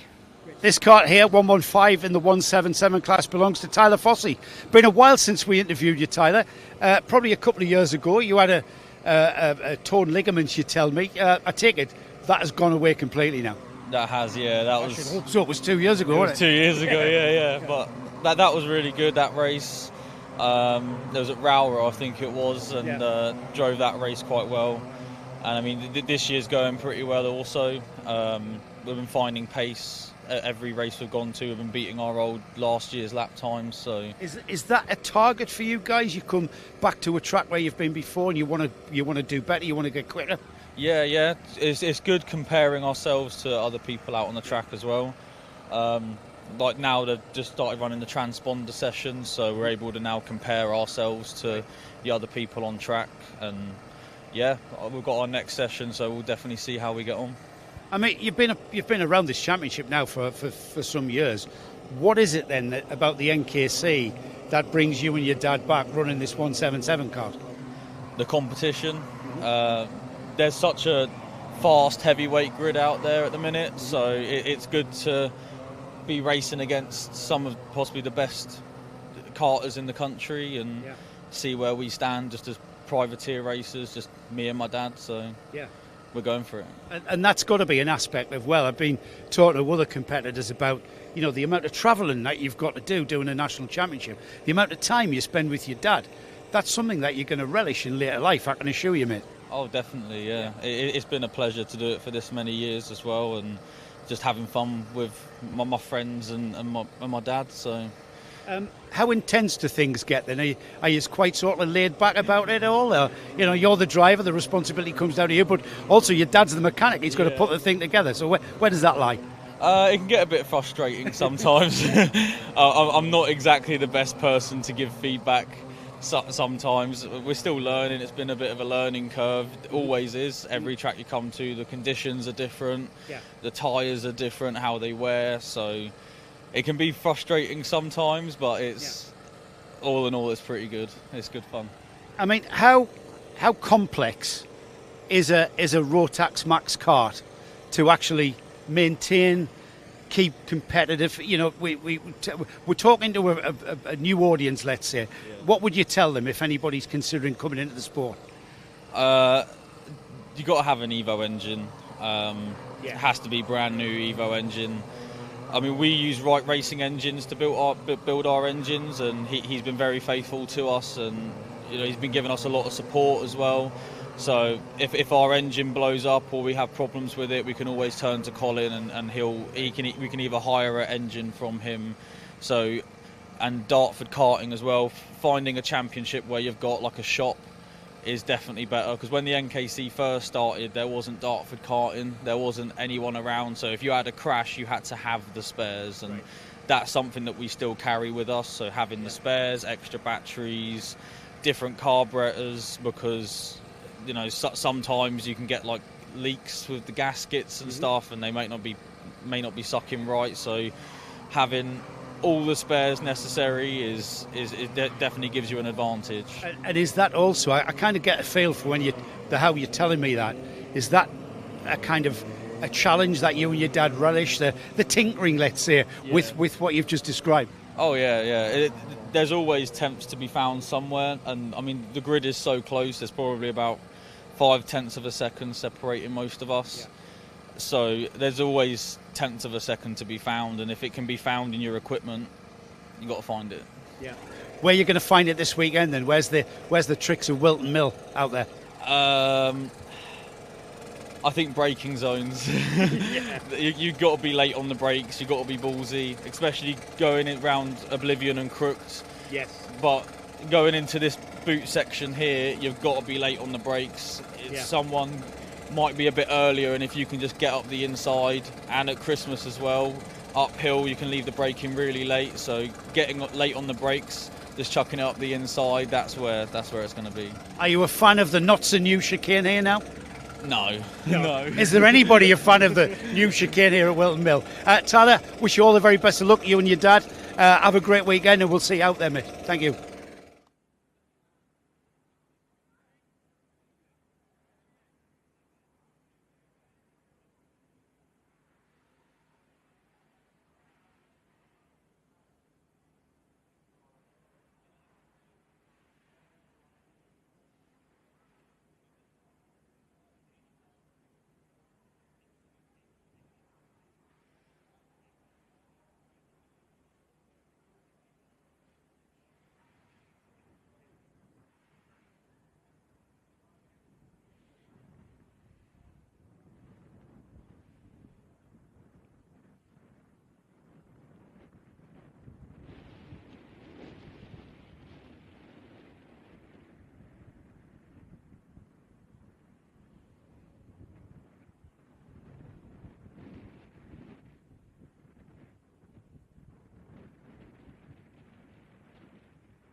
Hello again. We are back after lunch. I thought I did that bit.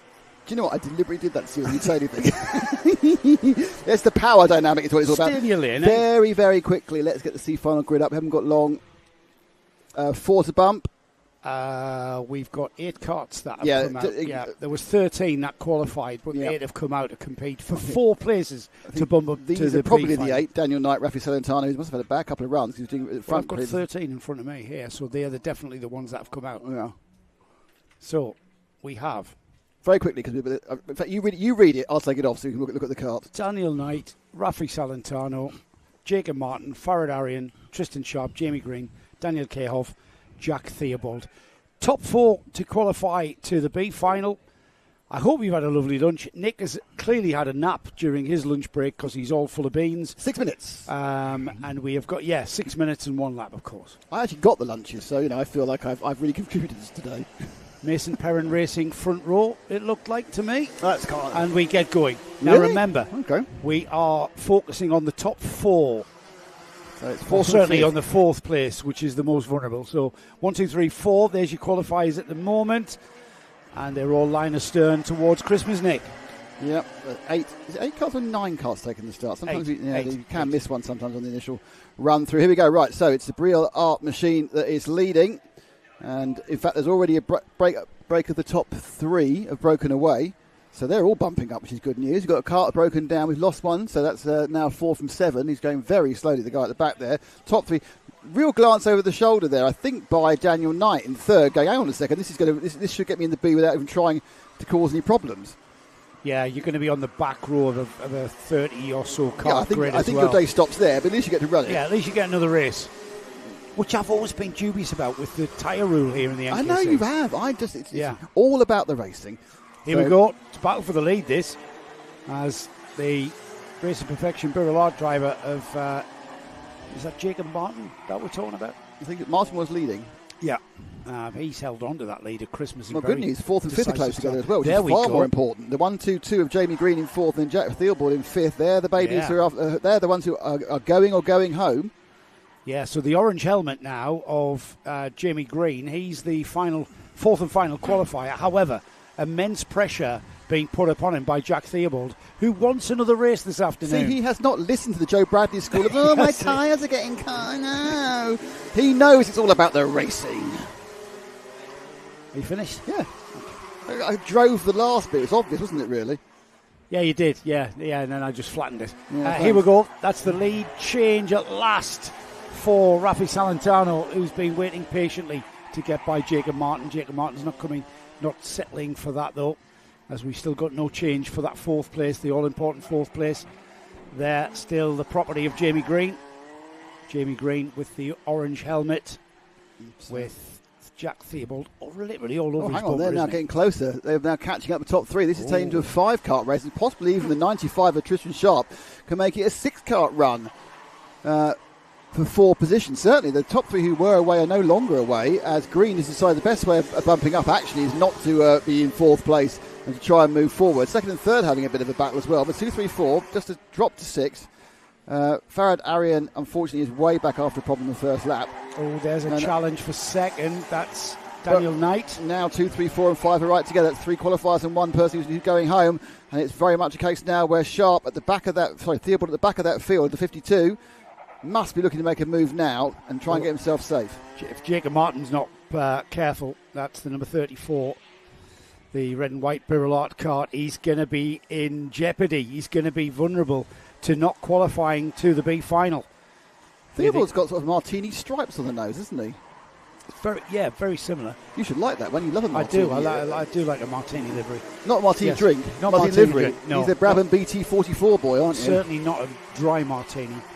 No. Not a Cinzano Bianco. Yes. Here we go 4 and 5 now. We've got defensive driving, that's a move. Not quite sure. Not quite. Oh, and he's out. He's out. The number 122. He must have cracked the. Let's watch that again. He must have cracked the steering. I think his chain's come off. I think the steering's broken. So let's find out who's right about who's damaged. You might be right there. Let's have a look. He's come round there. Turns in. He's just slipped in. I think the steering's come off. I think you might be right. Yeah, I think you're right. See the wobble on the left-hand front. So that's going to make it more interesting because we've now got 4. Not really. it's going to make it all boring. Well, no, now, there's a chance. The it's all 52, settled. well, no, because 52 might get a 5-second penalty we don't know about. I doubt it, because that was a clean move for fourth place. So 1, 2, 3, 4 across the line. There's a Burlock car in fifth, and that is the 95 of Tristan. Come on, Tristan. Come on, Tristan. Come on, Tristan. Has got 1.9 seconds to make up. Yeah, it doesn't look And like he's got less than 2 minutes. So what we're saying here is you're doubting much more movement within the results then. Yes. See, I'd like to be contrary here, but I can't, because I agree with you. No. So the C final... It's my job to be contrary. That is true, actually. The C final what, Nick? Is nearly over. You know how quick I lose interest. I'm just looking at there's some stuff on the tube we didn't talk about earlier. Shout out to Liam Northamptonshire at the track. Absolutely magical performance last time out. FEKC round 6. Forest Edge Kart Club round 6. So somebody did well at the Crossroads Kart Club. Who's Liam Norte? I don't know, to be honest, but well done to Liam Norte anyway. Yeah. We haven't got a Liam Norte. I wonder if that's spelled wrong. When are finals roughly? Now. They're Yeah. now. The finals are now. That's Jake Cossey. I think it's useful to answer this question from an hour ago, but they are now. All right, I see. That's an hour ago. Is it? I don't know. It's some time ago. Anyway. Yeah, you've been having a nap, haven't you? I've been ordering the food for everyone from 2 different places. I went to both the places. Did you really? Because they had no vegetarian at the place I got your stuff, so I had to go up and get it from there.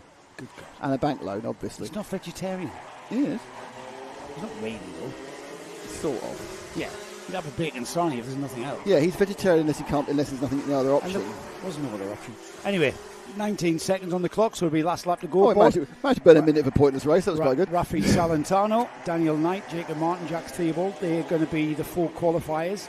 Tristan Sharp, the gap's gone out to 3.9, so I think it is Tristan's weekend has come to a halt after this checkered flag. They're still battling for third. Go for it. They're risking damage, though. We saw what happened to Jamie Green. Yeah, they could be off, and then suddenly Tristan Sharp be through. And look how innocuous that little coming together with Jamie Green was.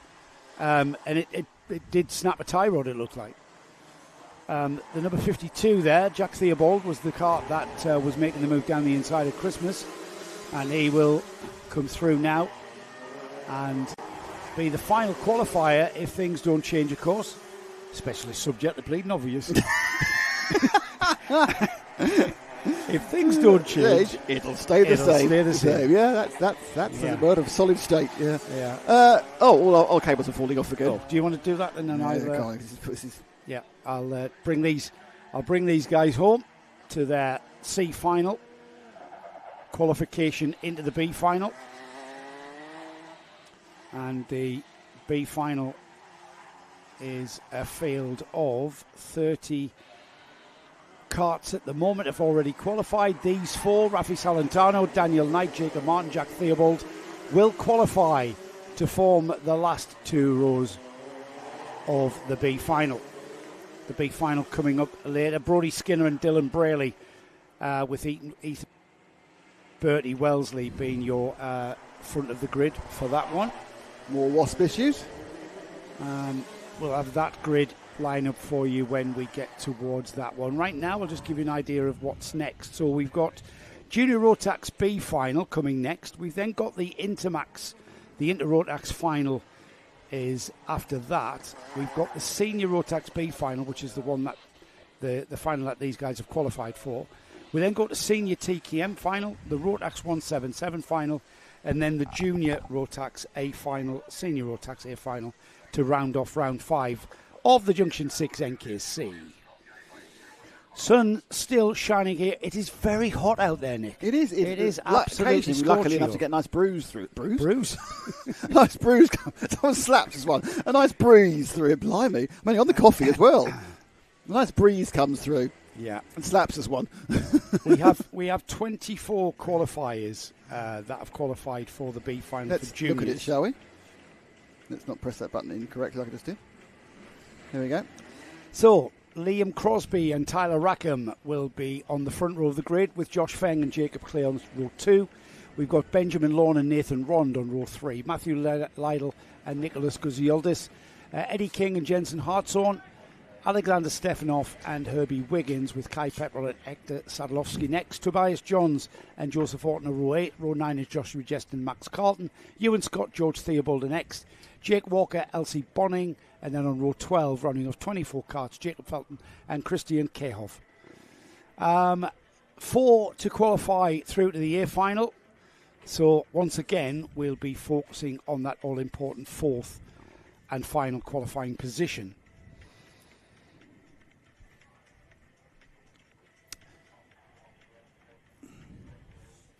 So we are one final short if you had a programme, because there's no longer a 177B final.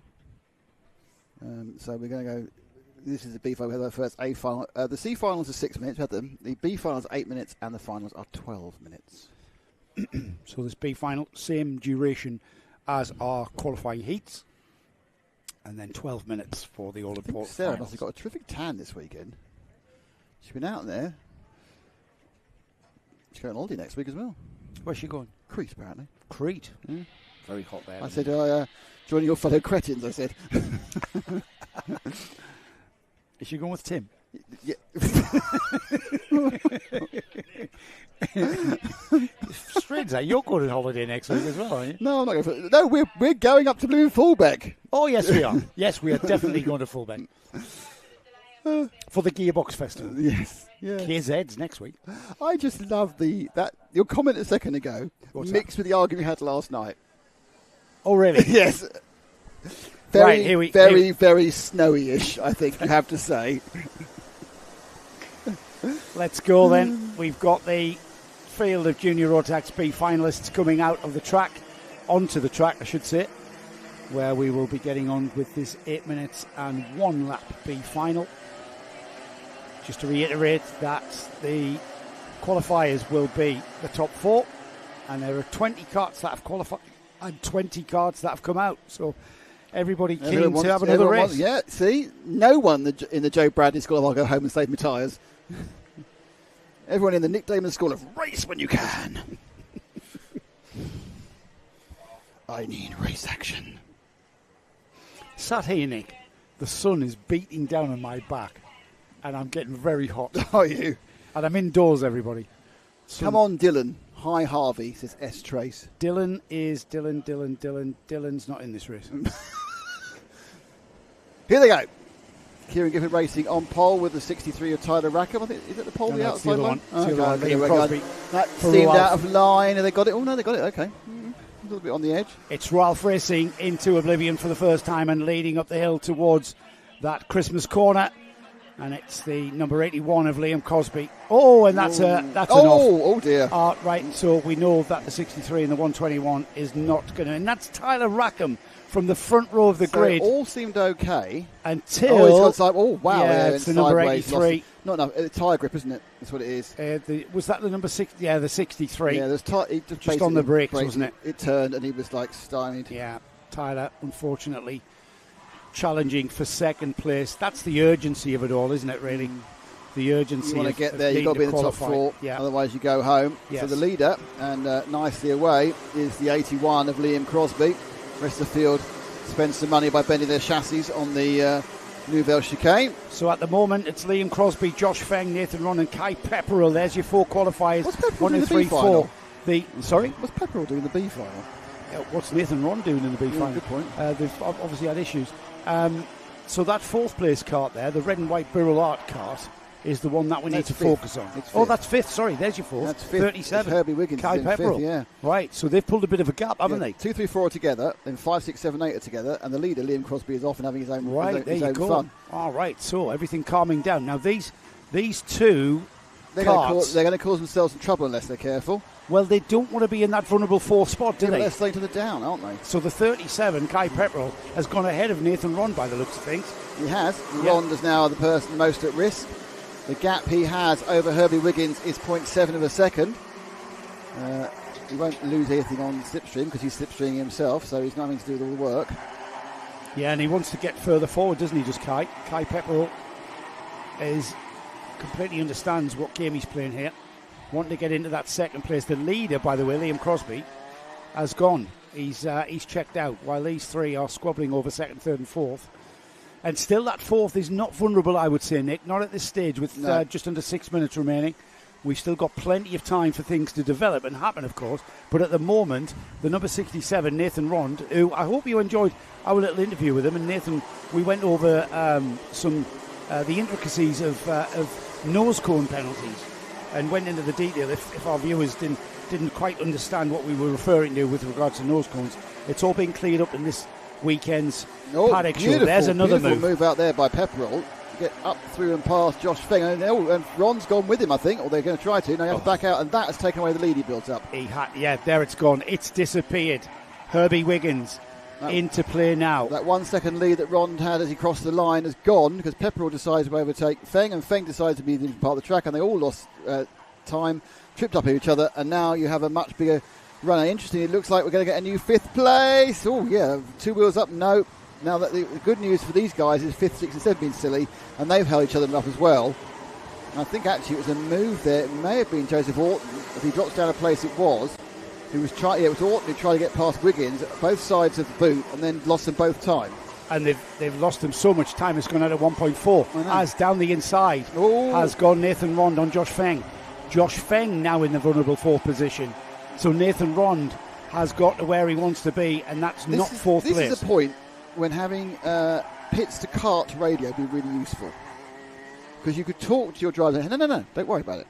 Yeah. Just, no, you're fine. Well, if I was in 4th, though, I'd still want to, because as we saw there, Nathan Rond, that gap disappeared to Herbie Wiggins. Yeah, because of a mistake. And then it came back to him because of an issue. If they're in a train, they're fine. It's when they start trying to get past each other. Now, actually, in fairness, they are now dropping Josh Feng. Now, whether it's enough for him to fall into the clutches of Herbie Wiggins, the gap is 1.2, so it's only 0.2 of a second difference.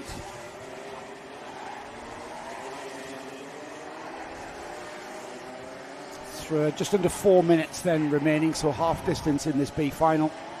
And that's the driver there, the number 48 of Josh Feng, who's the 4th and final qualifier. That's the chaser, Herbie Wiggins, who's was under a bit of pressure from Max Carlton. Joseph Orton and Joshua Jestin, and not that far behind, as the number 48, Josh Feng, needs to just be composed, just keep the pace up, stay where you are, no need to overdrive. And lots of pointing at hats, also use your head from the encouragement on the wall going down the start-finish straight. You haven't got to do anything, just stay where you are, you're bumping up, don't worry about it. Yeah. Going to give yourself an extra 12 minutes and 1 lap final coming up this afternoon. We close the meeting on the senior Rotax final, so it's the penultimate final, isn't it? Yeah, this is the penultimate final, the juniors. And right now, with 2.5 minutes remaining, we've got incident on the infield. That's not going to affect this at all. He's got stuck actually, so it might do a bit. Just on yellow flags. There's the 48 Josh Feng. That was a 1.1 second lead last time. This time it is 2.1. No, it's 1.1 still. 1.1. That's not between each other. That's from the leader. So. Oh yeah, I was looking at the wrong column there. That's right. Second between 3rd and 4th. 4th and 5th. Oh, another guy walking past there, looking like his entire day's collapsed around his ears. Yeah, it has there. You just need a little bit of push. You just bottomed the cart out on the hump, coming back onto the track. Rear axle was clear of the ground, so the wheels were just spinning up. We've all had bad days karting, so we know what it feels like. Everyone's been there. Every one of us. Use your head. Liam Crosby's been caught right up again, so the top 3 are right together, but actually 4 and 5 are together now. That's because Joseph Orton has made his way through ahead of Max Carlton, ahead of Herbie Wiggins. And it's 4 and 5 where it's really at. 4 and 5, 1, 3 don't matter. It's the 4th and the 5th, there they are. That's what it's all about. Final bump up. Joseph Orton on that black and silver cart has had massive pace here. Joseph started at 16th on this grid. So he's come through from 16th. He's now challenging. And if anything, Nick, he looks like he's got so much momentum. He's come through the field and he's clearly got a lot of pace. And now he's right on the bumper of Josh Feng. And Josh Feng and indeed all of the other four the qualifiers. top three were mucking about around the boot again. Yeah, and held each other up. They are now vulnerable. So Crosby, Ron, Pepperell now in second. Got past Ron in third. Feng's in fourth. Orton's in fifth. But that's where the real battle's going to be. And I think that we may see a change even as soon as Christmas corner. And we will. Orton comes out the inside and eliminates Feng from the race. But it's not all over by any means with Josh now. What he hopes happens now he hasn't is eliminated Orton, him from the race, Nick. well, from the final. Yes. And now, but Orton goes another pace. And then Feng gets through. So now it's the 67 of Nathan Ron who's not bumping up. That's exactly what I was saying. That's exactly what I was thinking was going to happen. Those three scuffling in the boot, as you described, have caused this consternation for Nathan Rond. It's Nathan Rond, the first They're of the on non-qualifiers. The cusp of two races. I think they get 2 more laps. Might 8, 7, 6. They There they go. Just get 2 more. Yes, they are. Let's have a look. Yep, 3 2 seconds. more. And it's a real battle royal for the final bump-up place we want to see. Now the Nathan Rond right on the rear bumper there, going towards Christmas. It's almost too wide. Is he going to go around the outside of Feng? Not quite. Has to settle in through the left-hander, then through the right-hander at Inkermans. Orton's in second. Is he going to have a go at this fourth-place position of Josh Feng? Finds himself back in fourth, but a very vulnerable fourth. That's your top three. This is your fourth with Nathan Rond down the inside, side by side through Oziers, and again Ron's going to lose out again. Wiggins now is coming with double pace. Oh, but Sue side by side into the boot, and Nathan Ron being hung out to dry on the outside. He's not in contention to challenge for fourth place. Going into the final lap now, it's Josh Feng with Herbie Wiggins now with him. Herbie Wiggins on the bumper of Josh Feng, and Nathan Ron now on the bumper again of Herbie Wiggins. No, it's all going to go. The 2 red and white carts. They come through. That's 5th and 4th, 5th and 6th. Feng has it at the moment with the white machine, but I don't think Wiggins has ever really had the pace in this race to challenge him. The pace is behind him, but he's got a car. He's gone off. Inside. What's gone on there? He's gone off. Wiggins got it all wrong on the brakes, and that's allowed Feng to get away. Who's that coming behind Feng? I think that's Joshua Jestin, who came through the Wiggins when Wiggins spun. Well, you've got to give it 100% of you really on this. It's win or go home. Jest, it's not over yet. Not over yet. First, second, third, fourth, fifth. All together, 6th, 7th. Across the line. Who are the qualifiers going to be? This is it. Kai Pepperell, Liam Crosby, Joseph Orton, Josh Feng. And it was Max Carlton on the 15 that came 5th. Not Joshua Jestin, who finished in 6th. Nathan Rond, an unfortunate 7th for him. And this is where it all happened, didn't it? He just got tripped over. Just got tripped over. Feng doing what he was doing. At a certain point, defending his line. You break so hard eventually. What a line. That was fantastic. That was a fantastic little fight for 4 places, so wasn't it? Are you prepared to make that race of the month? Possibly. As a B final? Yeah, great idea. Yeah, that was a great race. So well done to Kai Pepperell, well done to Liam Crosby. Joseph Orton came from the back. Josh Feng hung on under considerable pressure. Excellent race. Jojo says it's grey and cloudy up with her in the northeast. Oh, well, I'm staying in Leeds this week, so. Dirty Leeds. That's a football thing. You can't say dirty Leeds. Can't say it live on air, dirty Leeds. Just said it. I know. Things you criticise me for saying. You just slagged off 400,000 people. Mate, they are selling beach towels with dirty Leeds on it. Oh, are they? They are proud of that moniker. Oh, okay. It stems back to the 70s. It comes from like the early 70s. Norman, Don Revie. Norman Bite Your Legs. It's Don Revie's football, yeah. Yeah, Billy Bremner. Yeah. Dirty Leeds, mate. They're proud of it. Take your word for it. Right, so it's time for our first grand final. It is. And what a one it is as could well. Be, yeah. Pick a winner out of this lot. Elijah West has been the man to beat this weekend at Whilton Mill. It's down to Casper McAllister, who's alongside on the front row. Elijah West on the pole position then for the Inter-Rotax final here at Whilton Mill for round 5 of the Junction 6 NKC. Casper McAllister joins him on the front row, but behind them, Tyler Banks in contention for the championship still. Tyler in 4th place. He's alongside the O-Plate winner, Buddy Hugo, who has been on fire, guesting, not part of the championship, but guesting here again, as he did at Warden Law. At row 3 is Ethan Manzi and Jaden Payne, with Alfie Phillipson and Freya Bond on row 4. It's Maria Jurgolovic and Matthew Lilly that share, row 5. And Bradley Beggs still finding his feet, is young Bradley. And he's in the 11th spot by himself. Rounding off, what we have is 11 carts, as we've had all day, Nick. And the racing has been really intense, hasn't it? Well, yeah, I mean, what we've seen is Elijah West off and away. But he's not had a situation where McAllister started at the front with him. And certainly, I mean, Hugo's back in 4th, but I'm sure he'll be 3rd by the first corner. So it's going to be I don't know, I don't want to build this up and then it go wrong, but I think it's going to be a cracker. Well, it's our job to build it up, because that's what we do. Is it? Yeah, it's going to be a cracker. I thought we were arbiters of fairness and moderation. We're in the entertainment business, mate. We've got to. I wonder why you're jazz-handed the Wasp. Create further. Gotta get this Wasp out the way. Create further. And I tell you what, this is going to be a cracker. Further. Elijah West and Casper McAllister have been the stars of this year's championship, and they have been joined by Buddy Hugo. Tyler Banks has been there or thereabout. Tyler's in 4th place. Matthew Lilly, after 3/3 and a second at round 1 at Forest, he then went to the second round at Fullback, wasn't it? Mm-hmm. Where he had a second, a third, and a 5th in the final. Then he went to Clay Pigeon, had a 10th, a second, an 8th, and a second in the final, did Matthew. And then at Wardenlaw, he had a nightmare. That's a 7th, a 4th, a 9th, and a 7th. But he's up there in the championship order. But I think he's visiting tracks that he's never been to, and he's just finding his feet at these new tracks that he's visiting. And so he's finding himself on the 5th row, down in 10th.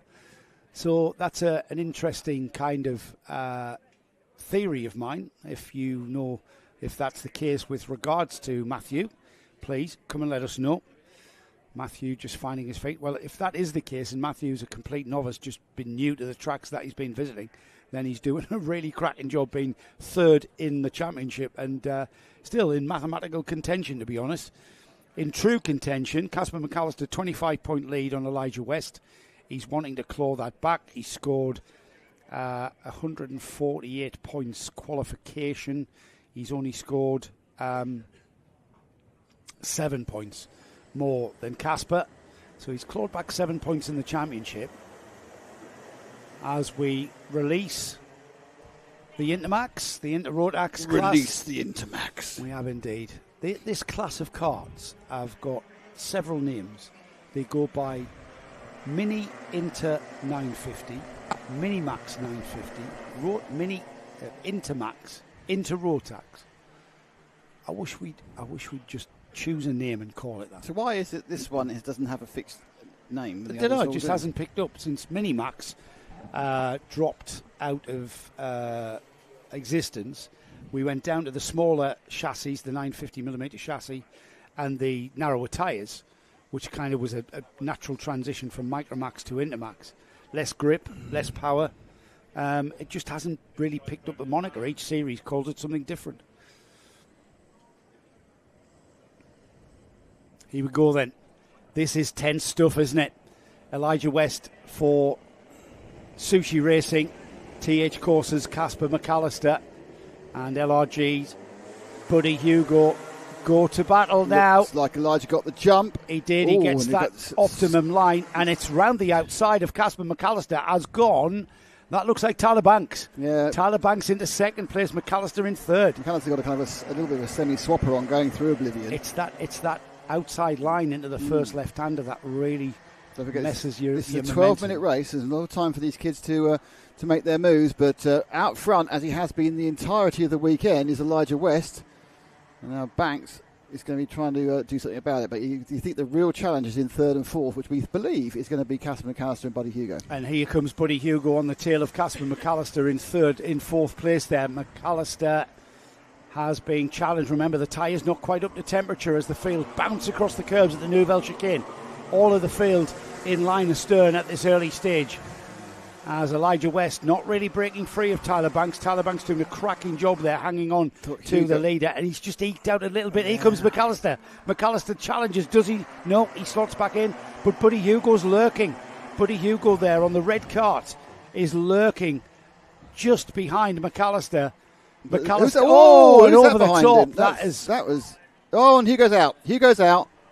Hugo's rolled out with a problem after that attack. Oh, See that what is he says. really Really sad. unlucky. So who was it? Was behind him? It was Ethan Manzi. It's Manzi. Yeah, Manzi just came in and something's gone wrong. He's gone on the engine side. I think he's just knocked something to do with this. Instantly, Hugo retired. So he's slightly robbed of what he thought was going to be a battle royal there, Manzi. It's an easy mistake to make, but it's cost him and Hugo very heavily indeed. Yeah, absolutely. Cost us a bit of a race as well because Hugo was becoming very, very concerning for Casper McAllister, who moves down the inside of Tyler Banks and goes into second place. He's got clear road now between himself and his other championship contender, Elijah West. Tyler Banks will not want Casper McAllister to disappear too far away and will do all he can to regain that position from him. So the yellow flag's currently out at Ashby. I'm sure they'll be withdrawn for the next lap. But it's the case really now of how quickly can McAllister, or if can McAllister, get onto the tail of Elijah West and start putting pressure on the young man who's looked completely imperious so far today. Now, he had a lead of 0.4 of a second when it's coming down, Nick. It's got to be coming down. Oh, not. It's came down by a couple of hundredths. Yeah, but I don't think it changed drivers as well. It changed from Banks to McAllister. So McAllister now, it's the first two really pushing hard. And it's now West, his easy day he's had so far, really, Joe, hasn't he? He's had people buffering and the second and a half. And you did call it, Nick. You said that he hasn't really been challenged at all through the heats. Now comes his biggest challenge because McAllister is gaining ground. He's kept his composure. He's cleared Tyler Banks. Tyler Banks been dropped a little bit. 3-car battle behind Banks, Jaden Payne, Freya Bonnet and Alfie Phillipson there. However, this is where the key point of this Inter-Rotax class is going to be. We're not just fighting for the win here at Whilton Mill, we're fighting for championship points. Well, for the championship, because realistically West has to stay ahead of McAllister to have a chance to get this claw back, and not wishing to do what we said we weren't doing, build it up, but there have been fireworks between these two already on more than one occasion this season. Yeah, there has. He's not making any progress though. Casper McAllister has stayed, the gap has stayed at 0.4. It's all about, I tell you what's going to become a factor here, Nick, maybe. It's a longer final, this, remember. Yep. We're 4 minutes longer. We have a full 50% added on. The heat distance is about to be clicked up now. There's 8 minutes and 9 seconds to go. That's right. So they've got a full heat. When I say fitness, I don't mean physical fitness. I mean mental fitness. Now, these are only young kids. You know, they are 8 to 11 years of age. When they turn 12, they go into juniors. So, you know, they're still relatively young. And that 12-minute focus, that is, you know, we take for granted, don't we? We become a little bit complacent. If anything, Elijah West has pulled out another 10th. He's got a 10th, yeah. I mean, it's the ebb and flow. And realistically, I think that Casper, there's no point holding anything back. If you've got it, you've got to put it out on the track and not think, oh, well, it will come to me in 3 minutes' time. Because I think at that point, West will be relaxing away. But they are pretty much of a pace. Third place man Banks just dropping off slightly. Jaden Bond in fourth. Jaden Payne in fourth. Freya Bond in fifth. Alfie Phillipson is sixth. Matthew Lilly, as you say, who had a good start of the season, has kind of disappeared slightly. He's running in seventh.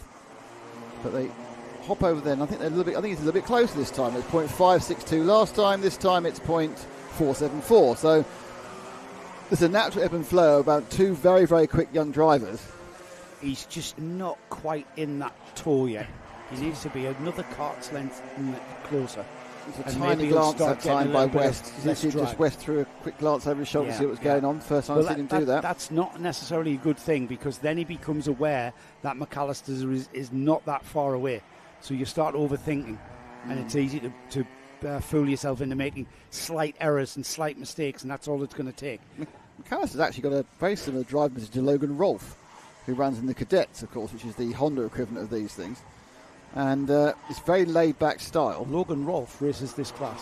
He doesn't reckon I got the wrong one. So, but he's got a very similar into Logan Rolfe, who runs this class. Perhaps it's a seating position, but they borrowed the same car. Maybe, yeah.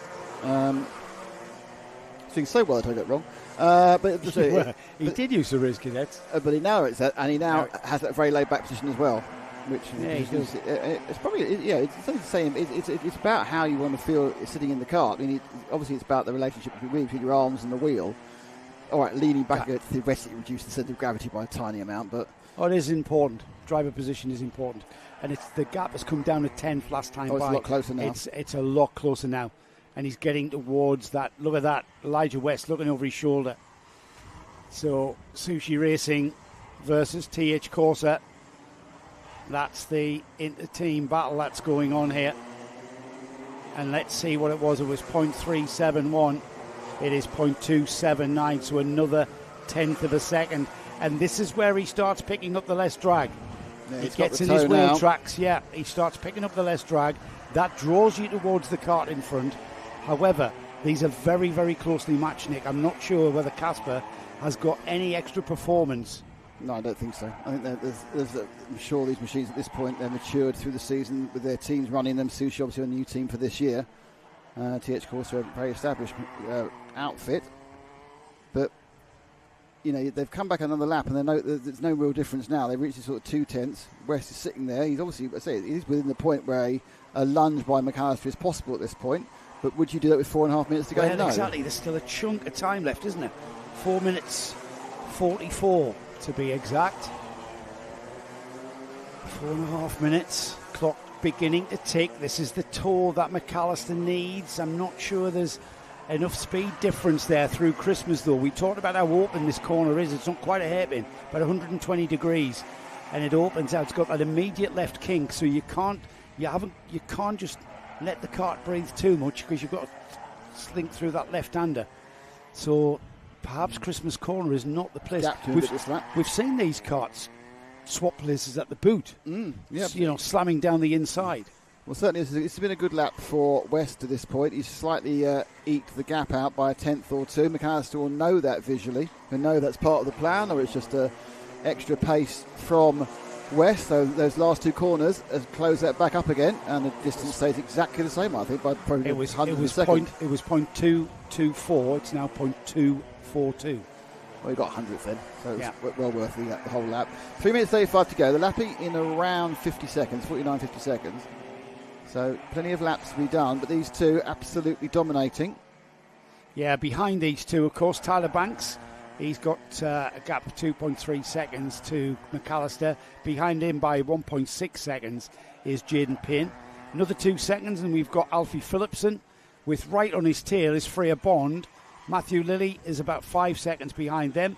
Then we've got Maria Jurgova-Chuta, 2.6 seconds behind, another 5.5 seconds for Bradley Beggs. And of course, unfortunately, we lost Buddy Hugo and Ethan Manzi with that incident. Right on the tail now, as close as you can get, less than the 10th of a second. 69 thousandths of a second was the distance as they crossed the line at the end of lap 11. West now thinking about where do I place my kart to prevent McAllister making it run, but it seems on the actual fast bits that actually, I think you pointed out earlier, Joe, West seems okay on actual straight line speed.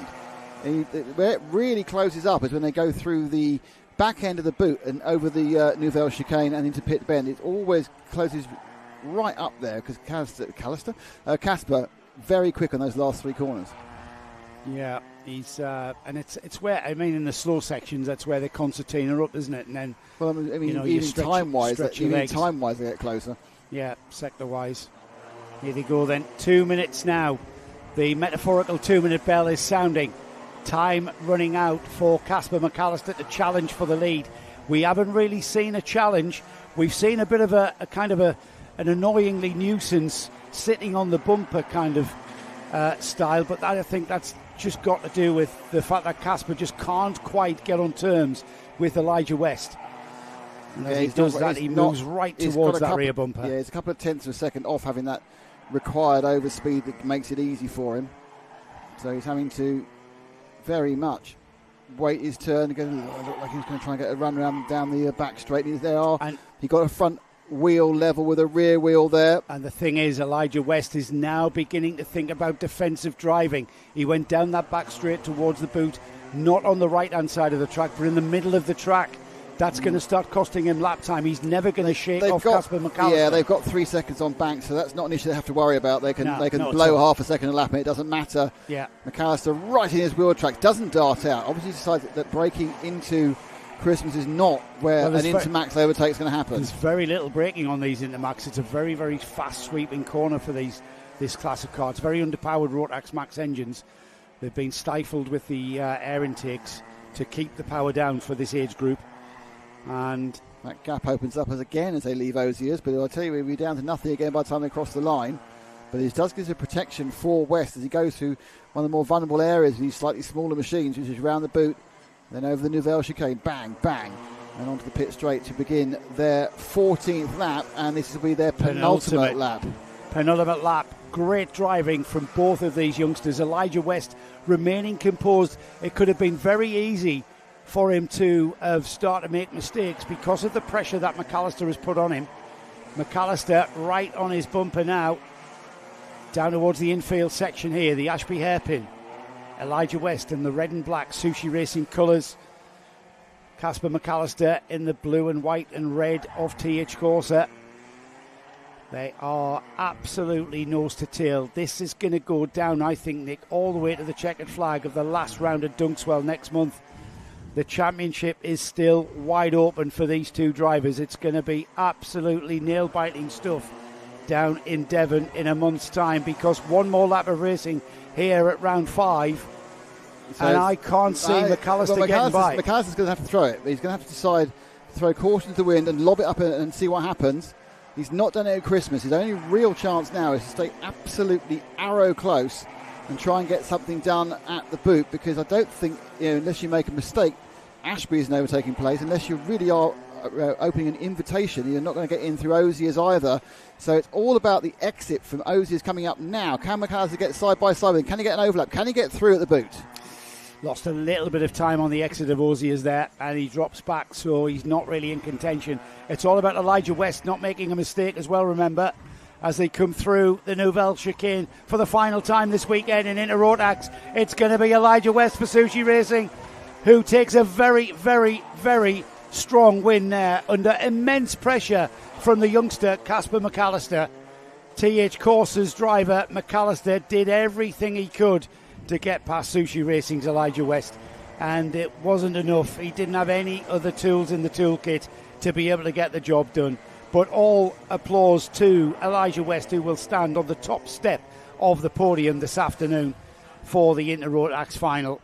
Our first trophy presentation then for Inter Rotax. Elijah West will be on the podium with Casper McAllister in second, Tyler Banks in third, Jaden Payne in fourth, Freya Bond in fifth, Matthew Lilly finished in sixth, Maria Jurgova-Chuta finished in seventh, and then we had Bradley Beggs, the last of the finishers, in eighth. We lost Alfie Phillipson about 6 laps ago. Buddy Hugo and Ethan Manzi went out after a contact incident very, very early in that race. And I've got to say, Nick, very well done to Elijah West under immense pressure, and very well done for Casper McAllister, because it could have so easily have been the wrong thing to do by, as you said, throwing it in and costing everybody and costing himself a non-score. So very, very intelligent racing from those two youngsters. Yep. A small point swing in that final towards Elijah, and a reasonable point swing during the course of the day with those two other heat wins. So he'll put himself in a position, I think, to be able to win in the final round. But that's all to come at the end of September, or not quite the end, the middle of September, at Dunkerswell. Be tuned in. What's the date of that, Nick? 17th, 18th, I think. What? I don't know. It's gone out of my head. Hang on. Give me the grid while you find out the date. Wait a second. It's you've got the 20th and 21st. Right. 20th and 21st of September for the final round. Is it Rotax B final now? It is. Let's have the Rotax B final grid. Brodie Skinner and Dylan Brayley should be our front row, with Josh Feng and Jacob Clay. That's wrong. No, that's wrong. Sorry. Yes.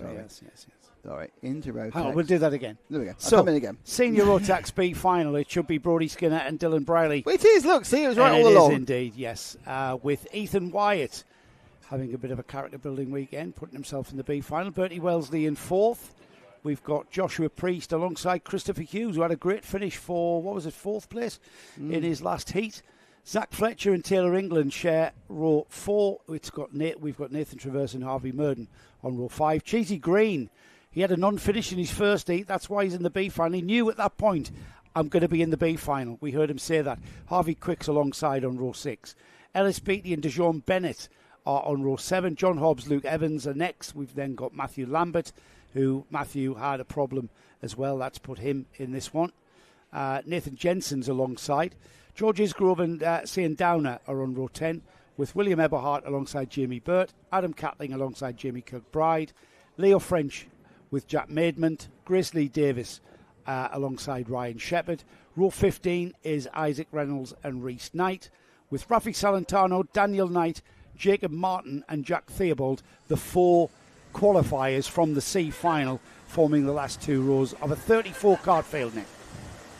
So you'll hear lots of oohs and ahs in this one from Sue Green on the timing, as Cheesy attempts to make his way into the top 4 positions.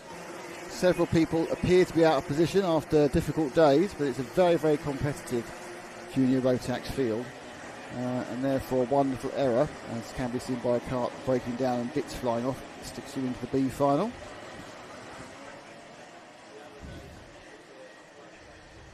All important then to get a clean start as well. You don't want to be embroiled. Someone's not started, unfortunately. There's a non-starter in the pit lane. They're trying to bump him going.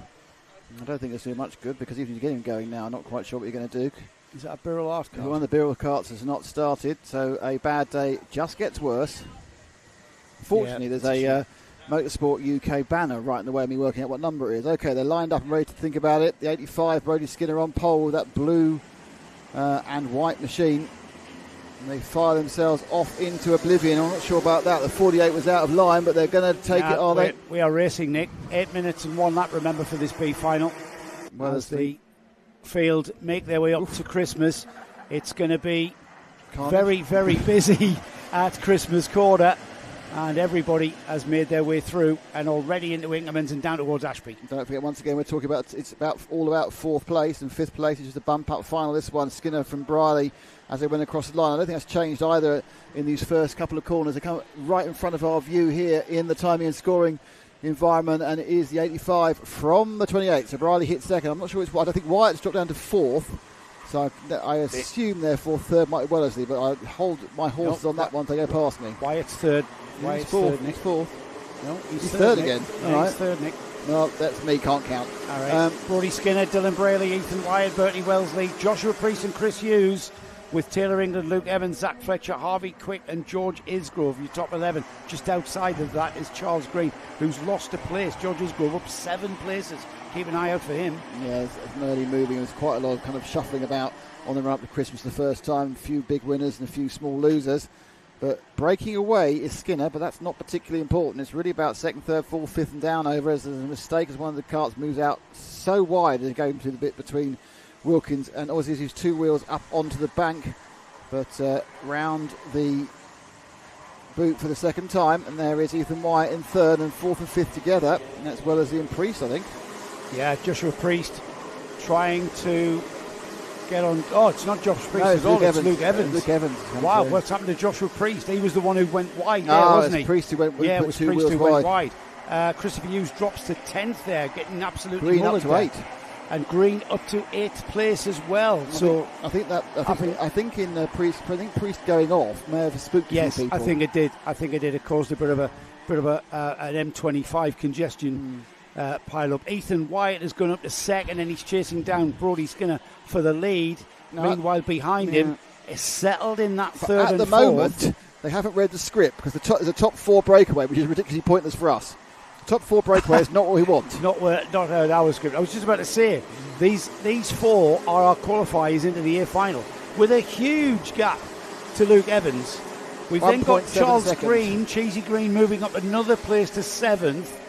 However, 5.5 minutes remaining. Is time running out for Cheesy Green to get into that A final and help. He's had a bit of a character building season in seniors, hasn't he?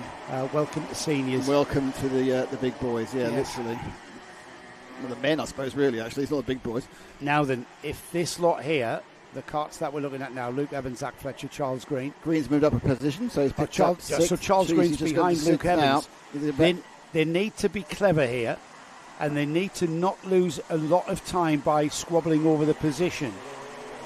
Now, knowing Cheesy as we do, he will think that he's quicker than Luke Evans ahead of him. Well, Luke's dropping off the back of Wellesley, so he's probably right. Yes, I was about to say. And so Cheesy will want to get by here as quickly as possible. So you've got Guy Cunnington with Cheesy Green and Nib Sport, Matt Isaac's team with Luke Evans, the blue and black. And he's thinking already. There Green it is. Just That's goes up the the inside. move. I'm not sure he's going to make it stick though. He's got to try. Yes. Yeah, he has. He has. Yeah. So Green now has to try and bridge the gap to get into the A final, and the gap is, as the last time round, the gap between him and bumping up was 2.2 seconds. I think it might be a bit further this time after a overtaking manoeuvre. He's possibly got time, Nick. There's still 4 minutes on the clock, and once he gets close enough to force Bertie Wellesley to start panicking and start Wellesley then attacking. Well, it's Dylan Briley, because Wellesley's gone ahead there on that last lap. So Bertie Wellesley is now third. Dylan Briley is fourth. So he's the driver that we need to be. He needs to be very wary. That Cheesy Green is on his way towards him. And look at the gap that Cheesy's pulled. Yeah, I think it's because the 1-2-4 Luke Evans is just tired off the pace, and he's also holding up a whole plethora of karts behind him. So it's really about gaps. This is about gaps. Remember, the gap was 1.8 seconds last time round. So 1.8 seconds has to be made up by Green in the green and the red machine in fifth to get to fourth, to bump up to the A final and make Sue even more nervous later on in the day. Yeah, she's got the potential of an A final. Now then, the number 28 there, Dylan Briley, you saw him look over his shoulder there. He can see, he will have been aware that people like Cheesy Green, Matthew Lambert, are behind him on that grid. Half a second. And down to half. He's made it up. He's made half a second, did you say? Yeah, half a second a lap with 3 minutes remaining. Look how much he's pulled that gap. He's flying. Now, if he cannot stifle that momentum and keep that momentum to go past Dylan Briley, that's what Cheesy will want to do. Yeah, the top four who were running together have now split up quite a little bit. Still the same order, but they've all given themselves a bit of breathing room. And certainly Briley now under severe risk of not bumping into the A final because of the pace that Charles Green is showing in the Guy Cunnington car. The bright red helmet is the easy one to follow. And he's got one of those radium or red, what are they called? What do they call those? Those very reflective helmet visors. What's that? Radox. That's a bath salt, so it's not that. Into Christmas. Iridium, it's called. Nobody cares. Well, I do. You must be a nightmare to be married to. Really, nobody cares. It's not about the colour of visor. It's adding colour to the show. When we've got him absolutely not there yet. Closing Still time the gap. for visor talk. It's not. There's no time for visor talk because Cheesy Green is now on the bumper of Dylan Briley. The Birrellart driver is fully aware, and there he goes. That's the momentum I was talking about, Nick. He's pulled him in, and bang, you've got to make it happen immediately because that momentum isn't stifled quite yet. All right, I'm not sure he's got enough time to get third, but that's the momentum, and the timing was fortuitous, I think, that he came upon him going into the boot, because that could have been, going through, say, Oblivion, might not have been the same sort of thing. Yeah, he had to be a little bit careful because he's given him kind of a little bit of a movement to the outside as he went past, and nothing was going to get in any trouble, but you've got to be careful because there's always a chance you might, as you've discussed in the pit walk, about the chance of dislodging your nose. Yes, we did talk about dislodging noses. And does that look like... I mean, you know what? A big contender for knocking your nose down is that curb at the Nouvelle Chicane. I think he's fine. Your four qualifiers going into the final 1 minute then. Brodie Skinner, Ethan Wyatt, Bertie Wellesley and Cheesy Green for Guy Cunnington Racing. Get well soon, Guy Cunnington. I know you're up at the UKC running some of your customers up there. Broken collarbone. How did you do that? Rolled it. Just a very lark hole in the British Champs. And it was kind of one of those innocuous little slow bash. And the whole weight of him and the cart came down on his shoulder. So get well soon, Guy. As we get towards the last lap board, it's not going to be this time. We're going to have 2 more laps of racing, and that is maybe enough time for Ethan Wyatt to have a go at Brodie Skinner maybe for the lead. It's not going to affect his starting position. He's still going to start the A final on the penultimate row of the grid. Yes, it's going to be a huge 34-card grid as well. So, again, it's all about championship points. Someone's pulled off to the side. And we've got a lot of drivers walking away there. A lot of drivers that have ended their there's weekend. quite a few people, obviously, probably in this final because of mechanical issues. They haven't always necessarily cured those mechanical issues when they get to the final. No, maybe. Maybe. Okay, lap and a half to go. Green in flight. We can go look at the front now, I think. I was just about to say, Nick, let's pick up the leaders and have a look at how that's going. There's the leaders there. Brodie Skinner with Ethan Wyatt just hanging on there. Ethan following Skinner through. And there's the third place, Bertie Wellesley, who did a great job to get by Dylan, didn't he? Bertie Wellesley just got by Dylan before the approach of Cheesy Green. And it's been a very strong B final win for the Kieran Gifford Racing Brodie Skinner. Ethan Wyatt finding himself in the B final is not usually where we see Ethan. He's carrying the number 7th in the championship in 2024. And I'm not quite sure what had happened to him in his heats to get him down there. But it's so easy. You've got to be so consistent to stay up there. As the checkered flag will fly then, Brodie Skinner qualifies for the A final along with Ethan Wyatt and Bertie Wellesley and Charles Cheesy Green with a very, very fine drive, making up 7 places from 11th to 4th. Dylan Braley 5th. Luke Evans made up 10 places to get to 6th. Zach Fletcher was 7th. Matthew Lambert made up a full 9 places to get to 8th place. Jamie Burt 9th. Nathan Traverse. Jamie Burt, by the way, 13 places to finish 9th. Nathan Traverse 10th. Well done to our bumper upperers. Any chat? Joe, you be a nightmare to married to. Oh no. That is Sam, is it? No, not at the moment. Thanks, Samantha. She loves you, really.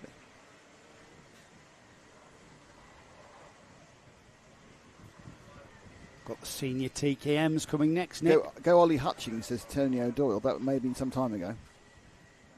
Terry Smith says, cracking stuff. I can't help feel they've ruined the flow with that chicane. Discuss. Well, that is a very, very You love good the debate. chicane because of the shot. I love the action of the chicane. However, as a driver, if I was racing it, I would absolutely hate that. I've never met anyone who likes it. The kids like it. The kids liked it last week. I think they've missed a trick there. Go on, then tell me the trick they've missed. Don't take. I need that. I'm going to have to because I'm going to draw on it. Oh right. Now this is not going to work on TV. This works brilliantly, doesn't it? Yes. On radio. I think they would have been better off putting the chicane in there. So you come in out of the boot. Yeah. You drive down to the final corner, and that forms a hairpin into a right, left, right, back onto the start-finish straight. You could have missed it out. It's a bit like the woodcut chicane at Silverstone. Is the issue the lighting towers? The lighting towers? I think I've got their first album. Yeah, they were great. In my life. No, lighting towers are not the issue. Could have been on the outside of that. A lot of retirements there from that B final. Doesn't surprise me. Let's People have a look who at are just really trying to stretch out their luck of the day, and it's just carried on going. What is our next race? So I don't get it wrong again. Senior TKM final. Yes. Final. This is the final. The final. Yeah. There we go. No surprise then for Christopher Whitten being our pole position driver. No surprise either that Tom Johnson is alongside, or indeed Rob Wallace and Ben Watson forming row 2. Patrick Leaf, a newcomer to the championship, is on row 3 with Jamie Scott. And then we've got Joe Booth and current champion Mitchell Ball on row 4. Jen Calichurn and Jake Cox are on row 5 with Al Peterson and Matthew Horton sharing row 6. Got Matthew Harris and Matt Slate next up. Alexander Lehman and Will Cregeen are on row 8. Michael Cornell and Matthew Temple Purcell with Francis Horn, Molly Nicholas Biles on row 10. Joe Phillips and Chris Whiteside are on 11. 12th row is Nathan Bullock and James Workman with Samuel King and James King and James Hull and a non-appearance Charlie King. Our championship leader, Charlie King, who we saw withdraw from the first heat, didn't start in heats 2 and 3. And I'm not sure what the problem was. That took him out of this race. Broken on the kart, which is irreplaceable. At the moment, it looked like it looked like on a race car. Well, no, it looked like it had engine problems. But then you think, well, you're going to have spare engines. But perhaps he's lost an engine earlier in the weekend already, and that was the second one that's gone. And maybe he didn't want to just borrow somebody's third or fourth rate engine. I don't know. If you know the answer to Charlie King's demise today, tell us. We'd love to hear. Does anybody know, you, Matt, why Charlie King's gone out?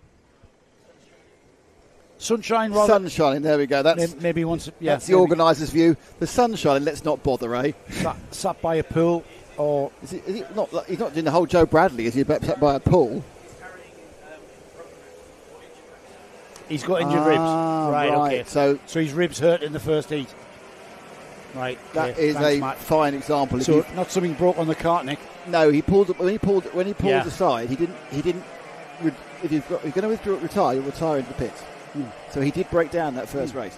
So he broke down, and my guess is it's not going well, and he's in pain, and he's gone, do you know what? This isn't the weekend for me. Yes, that's a shame, really. I mean, this weekend is going to be his drop score, isn't it? So he's going to have 848. Is it 848 points? He's going to have 848 points going into the final. It's going to make the thing a lot closer. Is this our man Whitton? This is his third round he's done, or his fourth round he's done? Chris Whitton. It's quite a long way down because he's only done a couple of 3 rounds. I don't know how many rounds he's done so far. He absolutely blitzed fullback. Yeah. 3 heats in a final. He's down in 23rd. But how many rounds has he done? He's done 1, 2, 3. Oh, he can do 5 rounds then. Yeah. He might be a last minute contender. Here we go. If he's got any kind of pace like this at Dunkswell as he has at Whilton Mill, he is absolutely going to be a contender. As we go green, it's a false start. Well, they like that, don't they? Not quite sure what. It's stragglers. That's why I wasn't quite sure why they were having an issue with it. Stragglers, not the Stranglers.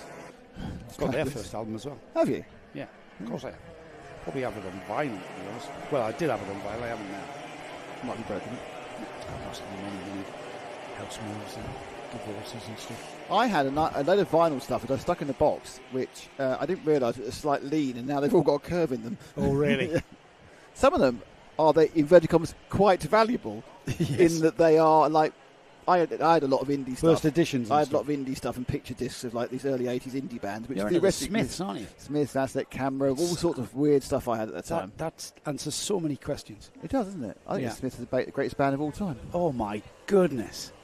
How depressing. Anyway, let's get on with this one because we're about to come through the boot and therefore about to come back into our view to start this race. This is round 5 of the Junction 6 NKC Formula TKM, the senior TKM final about to get underway, and it's Christopher Whitton and Rob Wallace. Tom Johnson up there as well, but it looks like Rob Wallace who sneaked into that second place as they head towards Christmas. Head down, Chris Whitton means business. It is the number 50 of Rob Wallace who gets absolutely sliced down the inside by, let me see that number, I think that was Patrick Leaf. Yeah, it was. Leaf again. It was the championship interloper. He's looked good in the orange and black machine, but he's now already, look at the lead that Whitton's got already. He's not one of these leads you think, that'll get caught back really easy, though. I'm saying that Leaf's got a little bit closer through the complex there. Leaf is a contender for keeping Chris Whitton in sight, to be honest. Keep him honest. 12 minutes, got to work this one out. We've got to think about how you're going to get everything warm. And those 2 warm-up laps would help them. Yeah, they did. That second warm-up lap would have helped tyre life or tyre performance by getting them up to optimum temperature as quickly as possible. Here we go. Look at this. Patrick Leaf down the inside. Patrick Leaf's not heard us telling him that Whitton was side by side, Whitton does the switchback. Absolute stonking driving from both of these. And Chris Whitton, how relaxed did he look there? He's absolutely no pressure. But Rob Wallace keeping a bit of a watching brief on both of them. That was a net gain for him. But now it's a case of where Leaf has to try and claw back those 10 kart lengths again. Patrick Leaf now spending the rest of the lap to get back on terms with the rear bumper. And now that he's shown the cards very early. He's got genuine TKM Talco livery on that. That's like the factory livery from like 1982. They did liveries in 1982. They didn't because there was no bodywork, was there? No. I know what you mean. 1992 maybe. Here we go then. And Patrick Leaf now showing his full deck of cards to Christopher Whitton.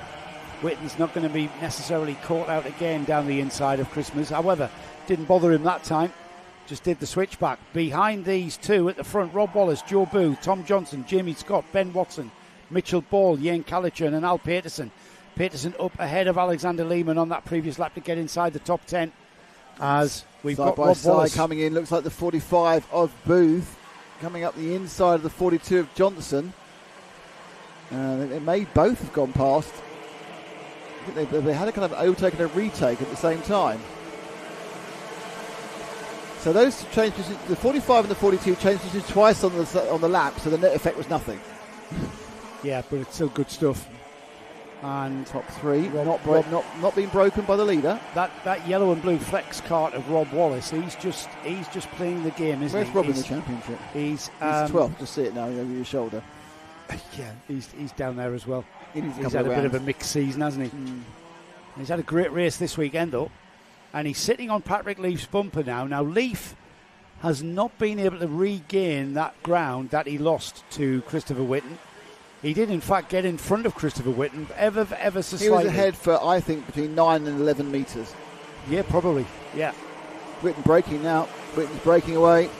Was half a second. It's going to go up a couple of tenths, or a tenth to 6 tenths, but you can just see the gap eking out. Big battle for fourth down over the Booth, Johnson, Scott, Mitchell, Ball, Watson, Patterson, Calishern. They're all line astern looking for the first place, not on the podium.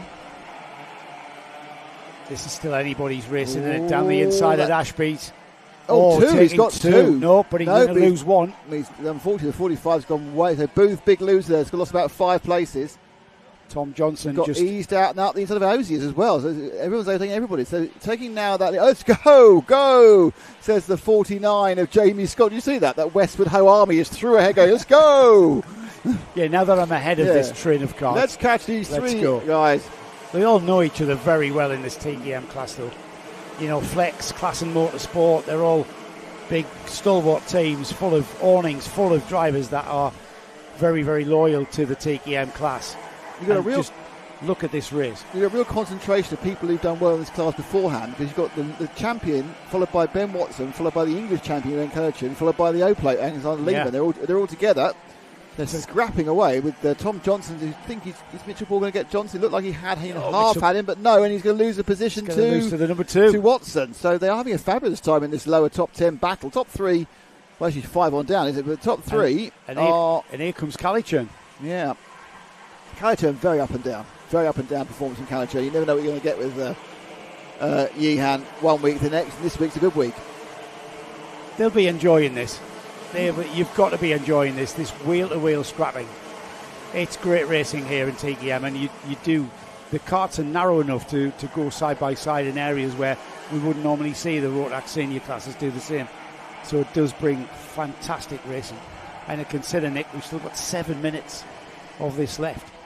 First 2 are breaking from 3, but they are your first 2, as you can see. They are still not split by much. They're just beginning to eke away from Rob Wallace. So Chris Whitten in the black cart, and then the talco coloured orange with a bit of grey and a bit of black of Patrick Leaf. They are breaking away from third place Rob Wallace, but they are staying with each other as the rest of the field comes through. Head down, literally, on the straight. And the lead is exactly half a second to 1,000th of a second.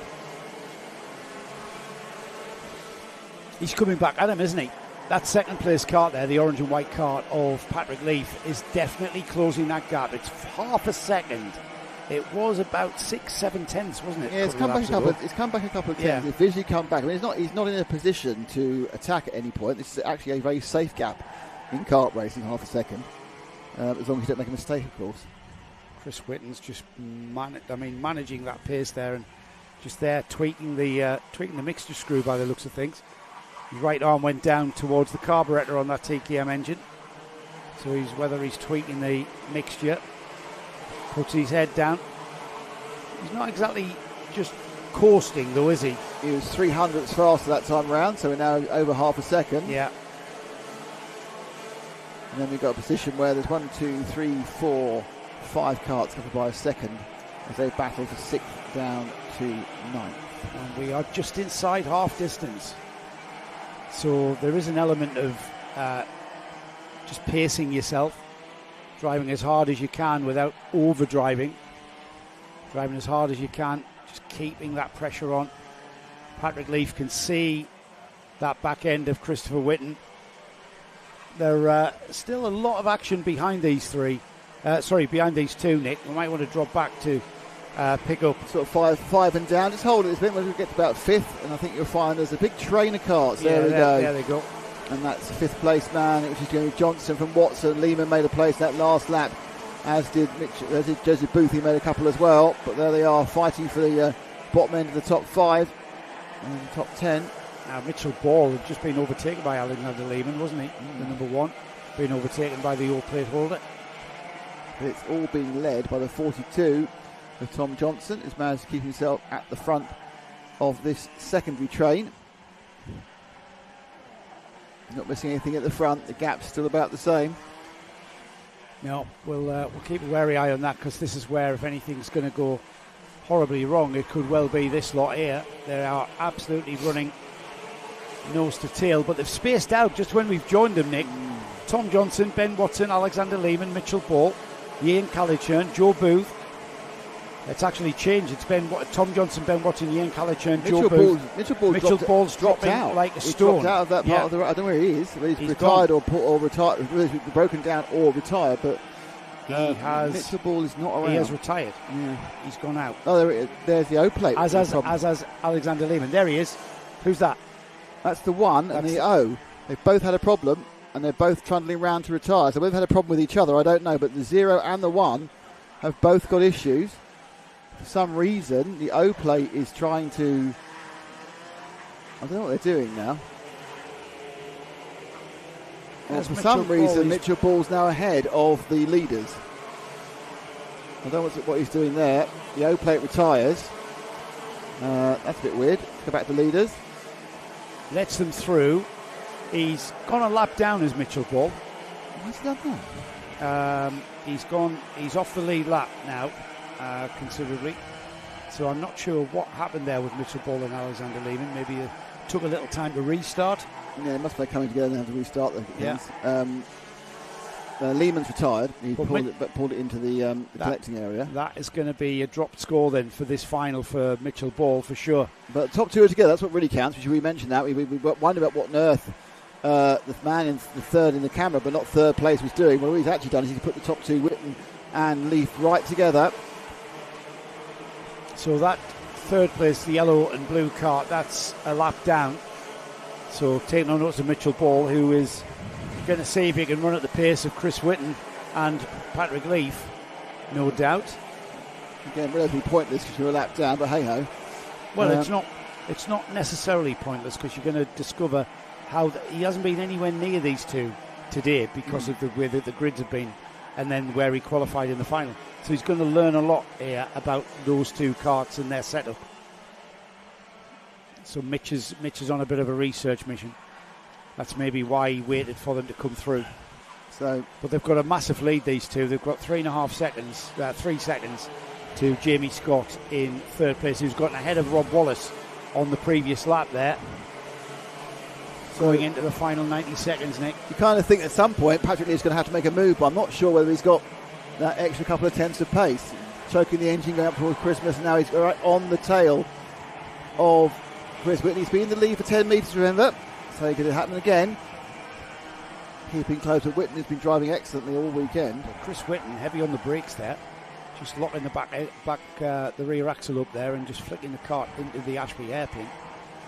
And that's the hardest we've seen him driving for the last few laps. He's looking over his shoulder. He's aware that Patrick Leaf is there. We're inside the final minute. It's going to be 2 more laps after this one. And as they cross the line, look at how much momentum he's got. He's gapped him a bit. I mean, that lead has gone up to another 2 tenths. He's switched it back on, hasn't he? Yeah.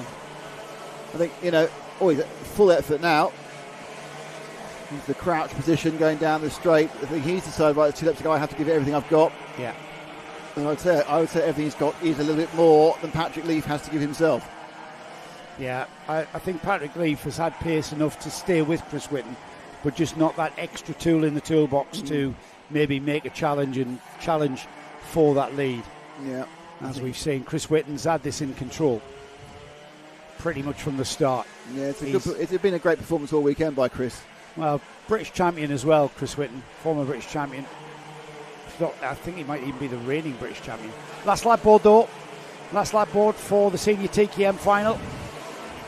as they head towards Christmas Corner.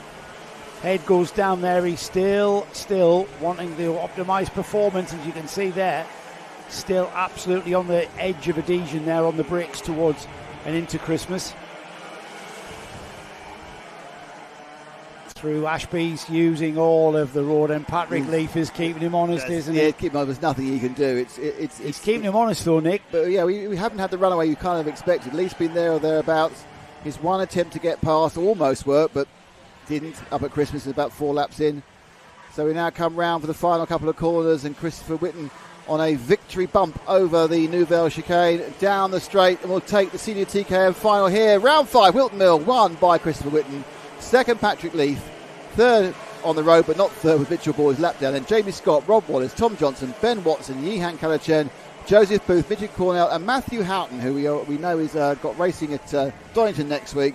Matt Houghton, you can call him Matthew if you're his mum, takes the last place in the top 10, and the rest of the places are there for you to read and have a look at. Big news in that we lost effectively lost Mitchell in one, and we also lost our O plate as well in some sort of unseen incident. He'll have scraped a few points, won't he? Yeah, that's about it though. I'm going to let you do the grid, Nick, while I very exciting. Get you a coffee. Oh, thank you. It's even more exciting. So next up, it's the 177 A Final. We didn't get a B Final because they've all been able to run together all weekend. Who is at the front? And it's Archie Elliott who starts in pole. Scott Smith will be alongside on the front row. Then we have Luke Oliver and Will Murdoch. Ryan Taylor-Truman, who's had some difficult starts. I think he must be one of the people who's a favourite to get through in 5. Cole Edwards is 6. Ollie Goodweir is 7, also one of the favourites who's not starting at the front. Zach Bolton, good result for the Zach Bolton fan club. He's there in 8th.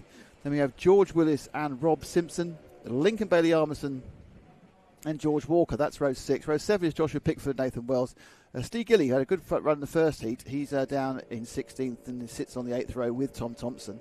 Mottran and Steve Thompson, they are in the row 9. And the 10th row, taking up to 20th, is Ben Hitch and Jake Davis. David Simpson, Oliver Hutchins, and Patrick William Raj and Liam Debman. Byron Sly Hewitt and Will Milner. It's Adam Mallins and Billy Clark, and Steve Horner, Tyler Fossey. And it's Zen Zong Lim, Lewis Crocker, and at the back with it all to do, it's Carl Bryan and Sean Rudge. Rudge, a very well-known early motorcycle manufacturer. There we are. That's your bit of trivia for the day. I'm sorry, I dropped off there. With the motorcycle trivia, historic motorcycle trivia. I think it's the sort of thing that people tune in for. But as you see again, don't change that dial. Stephen Mottram, heart, says Joanne Young. That's his missus. But they've got a different surname. From the northeast.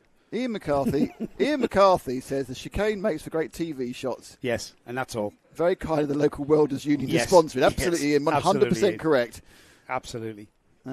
Jake Cassius, Matthew Little is going to win the junior final. Okay. All right, okay. Domcliffe King out due to the... Yes, Domcliffe actually told us what we told as well. He's out due to his ribs, so thanks, Dom.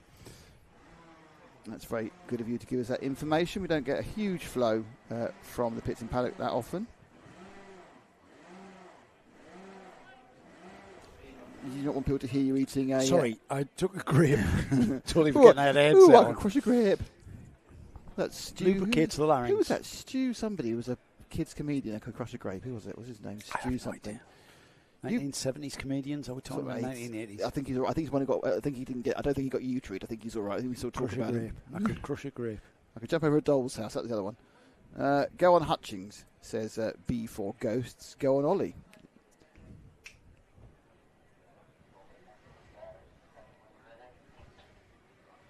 Take it off. I thought you can. I can't take it off, no. All right. Joanne Young is just his family, not his wife. Oh, really? Yes. No family. He missus is his mechanic. All right. His missus is his mechanic. Right. What's his missus called? Well, how about Mrs. Mottram, I expect? She might be. Joanne will tell us. Just family then. So hello, Joanne. You just literally married somebody who wasn't married. I did, yes.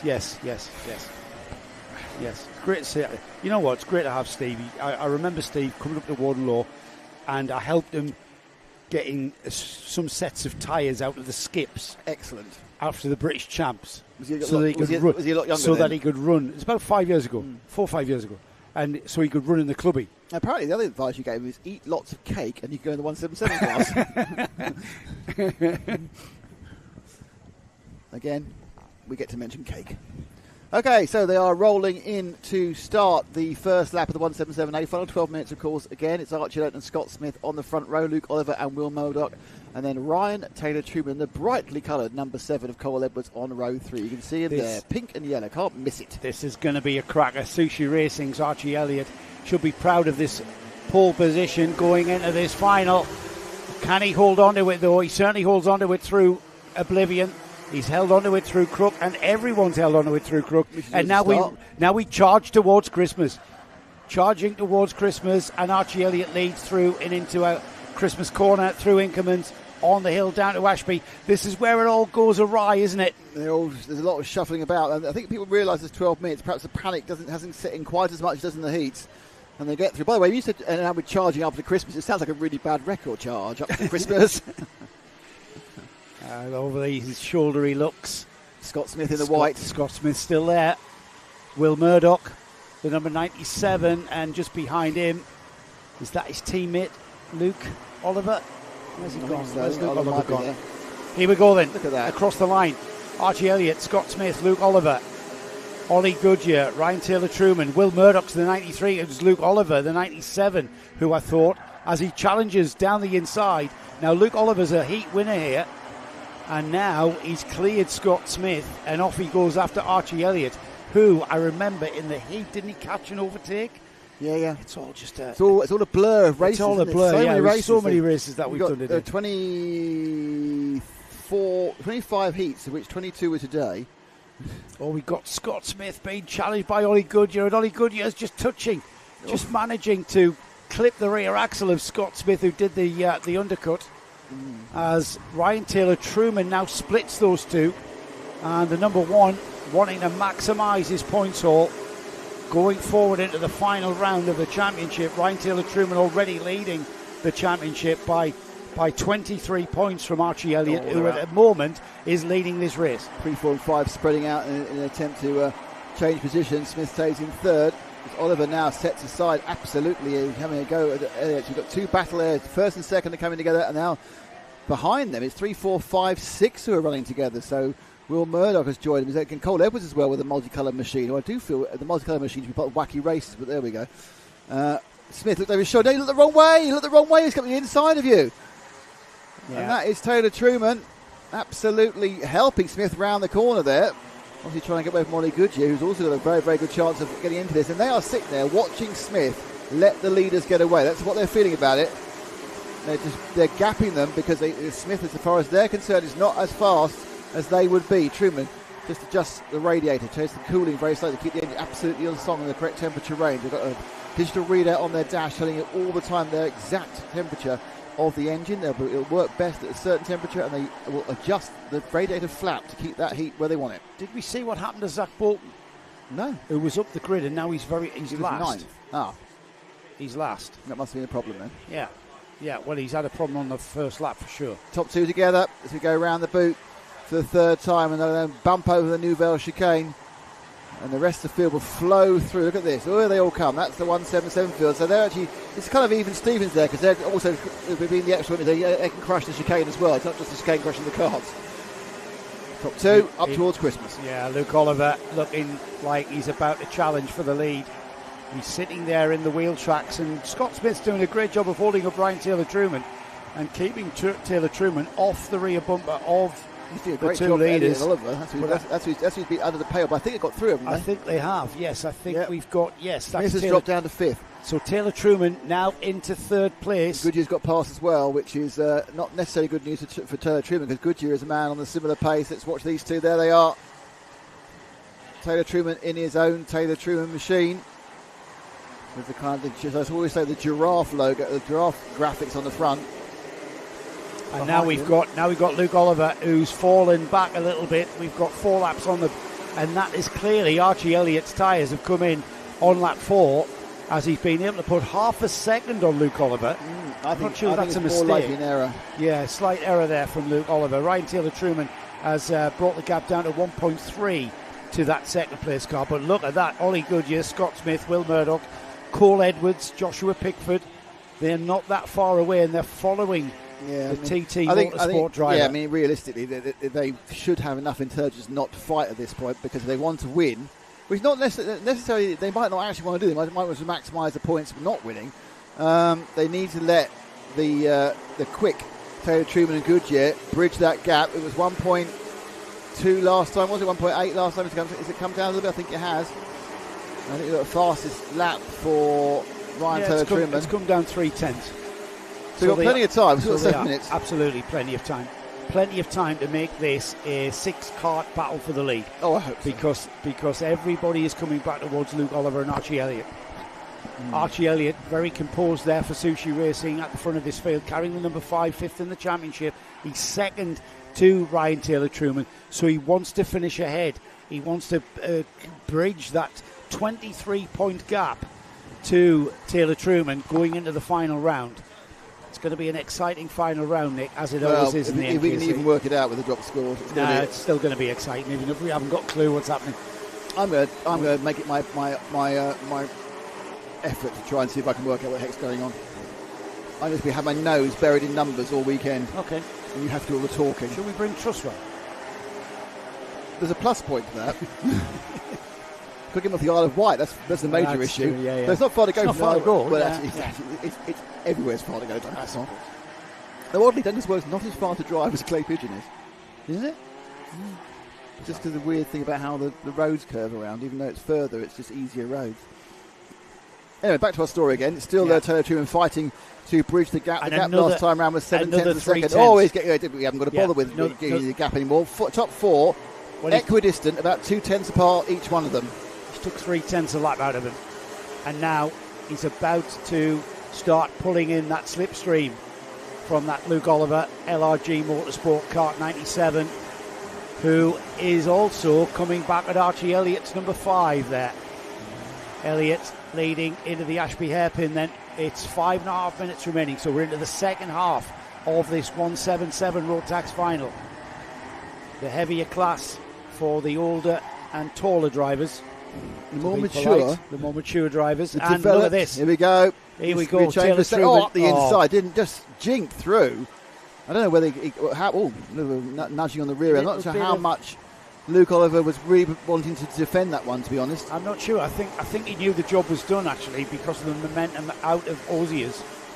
8 tenths now is the lead for our leader over Taylor-Truman. So that's the next gap. Now, the third and fourth is heavily under battle. Ollie Goodyear wants to make sure that Taylor-Truman does not finish ahead of him. And to do that, first of all, he's got to get past Luke Oliver, which is no mean feat. Taylor-Truman now chasing down Archie Elliott. This is a championship battle as well. Ryan Taylor-Truman leading the championship on 730 points. Archie Elliott second on 707. Not that far away from this lead battle. It is Ollie Goodyear. Ollie Goodyear on 703, only 4 points off Elliott. And then not that far away as well is Cole Edwards on 683 points. And that is taking into account people's worst drop scores from heats and finals. So here we go. The gap is 6 tenths between Archie Elliott and Ryan Taylor-Truman, with 4 minutes into the final third. The final third of this Rotax 177 final about to unfold before our very eyes. Yeah, and it's all to play for in the top 5. Scott Smith, who looked like he was the cork in the bottle, has hung on well to the other 4 drivers, so he's still got a part to play in this. He's certainly not been left behind. And he's finding, obviously, following a bit easier than leading. But the 4 of them are just a little bit off the back of our leader. They're actually saying that. They've kind of really, Taylor-Truman's really bridged the gap over the last 4 or 5 corners. Now he's right up the backside, literally, of Archie Elliott. So Elliott now under major pressure. That 6 tenth lead is going to go down to about 2 tenths. It was always going to come, Nick. Taylor-Truman was into the slipstream of Elliott. So once you start reducing the drag... it's free time, isn't it? Yeah, once you start reducing the drag over your car, over yourself... And don't forget, these are bigger guys, there's more drag. Yeah, absolutely. Means a lot more with regard to the minute sciences that are coming into play. So, with 3 minutes on the clock, can Archie Elliott for Sushi Racing hold back TT Motorsports? Ryan Taylor-Truman, our championship leader, our current champion, Elliott, already having to defend with 3 minutes remaining. Oh, and he defends really harsh there as Taylor-Truman inadvertently bumps into him. This is allowing Ollie Goodyear. Yeah, this is great news for Goodyear, because Goodyear, absolutely, as you say, has to make up a points gap. Elliott as well, and they all need to get closer and closer. And the one thing they can't let happen is Ryan Taylor-Truman win this. But Ryan Taylor-Truman now under pressure from Ollie Goodyear. Ollie Goodyear wanting to get past Taylor-Truman. Elliott leading. He's in the dark red and black cart, and then two very similar looking carts but different teams. It's the orange of Taylor-Truman in his own Taylor-Truman cart, and then you've got in the Kieran Gifford cart in his KDR cart is Ollie Goodyear, both orangey unfortunately. Archie Elliott defending into... Oliver's not done yet either, you know. No, he's not. He's still there. And the more Archie Elliott defends, the more these 3, 4, 5 carts are going to concertina up and begin to trip over one another. Picking up the pieces is what Scott Smith's wanting to do. 1 minute 50 on the clock. Time beginning to tick so much slower for Archie Elliott. He's got a 5 He looks over, he defends into Christmas corner. And Truman goes with him. Taylor-Truman goes with him. You look there, Oliver and Smith both made up a couple of tenths because they could take the line properly, not going in this. And it's Goodyear looking at the inside. Mistake from Elliott. Elliott. He just lost that. He's gone back 5 places, I think. Yeah. He just overbraked. The pressure got to him. He comes down towards Ashby, and he just gets it too wrong, and the whole thing goes squirrely, braking downhill, locked the rear end left and right, and he's into 5th. Oh, he got all Scandinavian into the Ashby hairpin, didn't he? He's come back onto the rear bumper of Scott Smith there, so it's devastating for his championship. Because somehow it split them as well, because Luke Oliver's got split from Goodyear, and Taylor-Truman have now got a lead, Joe. Yeah, they have. And Goodyear, if anything's coming at Taylor-Truman, and Taylor-Truman is having to defend. It's going to be 2 more laps after this one. I wouldn't say that Oliver and the gang aren't going to catch these 2 up, because it's very, very, very defensive from Taylor-Truman. Lovely drive out of Ashby from Goodyear, but not enough this time. He looks as he goes round the outside of Wilkins. Can he dive inside Ozzy? He can't dive inside because it's being blocked by Taylor-Truman, running horrendously defensive, because he's got 2 more laps after this, Joe. Yeah, absolutely. And Ollie Goodyear, remember, the all-plate winner, the winner of round 4 at Warden Law, with the championship leader, the winner of rounds 2 and 3, and the winner of round 4 right there at the front of this field. It's going to be 2 more laps now, so it's last lap board next time by, and he's going to have to defend. He's going to have to defend brutally. Left, right, left. If you're the person following, you can swerve as much as you like. It's just the one move realistically without incurring the wrath of the stewards. For the leader, he goes a little bit defensive. This is Taylor-Truman with the slowly cart. This is quality, high level Rotax 177 championship racing. Now, and we have our 6th driver entering this train. We have a lap and 4 corners to go. As Taylor-Truman into the boot then. Ollie Goodyear down the inside. He's going to squeeze. They come together. The tin opener was blunt. Didn't make the gap. But this is going to be possibly playing into the hands of Luke Oliver. Right? If they absolutely take one another out, there is a 9-cart train towards Christmas. Who's going to go around the outside of Christmas? No. There's an opportunity for someone to become a hero or zero here by lobbing it up. There is. But Taylor-Truman will go defensive again, going to Ashby. However, these are, as I say, the highest level of 177 class racing here, right in front of us, with Taylor-Truman, the current champion, carrying the number 1. He knows how to win races. He knows how to win championships. This is Ollie Goodyear's last real opportunity into the boot. Is he going to fire it in? No, because and they contact again inadvertent. It's just, it gets very cramped in there as the checkered flag flies. It's Taylor-Truman, possibly the hardest fought final he's had to win since he began in the NKC. And this is not deliberately. This is just tripping over. Different speed where you are. Didn't get no harm, no foul. Takes the win. Great racing there by Taylor-Truman. All made by one tiny error by Archie Elliott a few laps from the end, where he just overbraked going into Ashby, let the whole field through, and that released Taylor-Truman and Goodyear to fight to the death.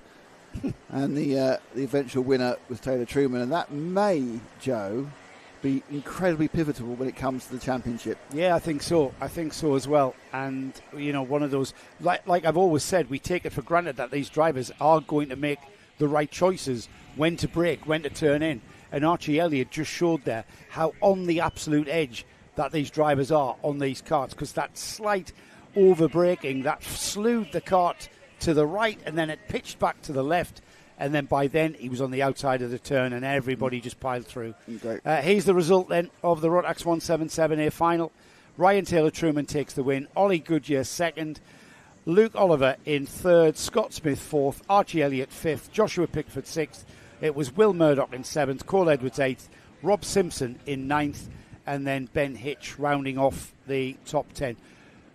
First of the Masters, Rob Simpson for LRG. And that is a first in class, or first in subclass, I should say, in this class. And Ben Hitch was second in the Masters, just behind him in 10th overall, with Steve Gilly in 13th place overall, third in the Masters. Brilliant stuff. Jojo was watching, obviously, and I think because Zach didn't go well, she just sent a lot of cake emojis.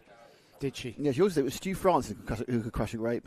Stu Francis. It was Stu Francis. You did thank say you. Stu. Yeah, thank you very much. This is why we need people in the chat. Help me out with the things I've forgotten because I'm too old.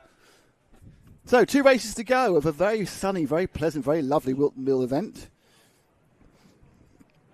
And those 2 races are the junior and the senior Rotax A Finals.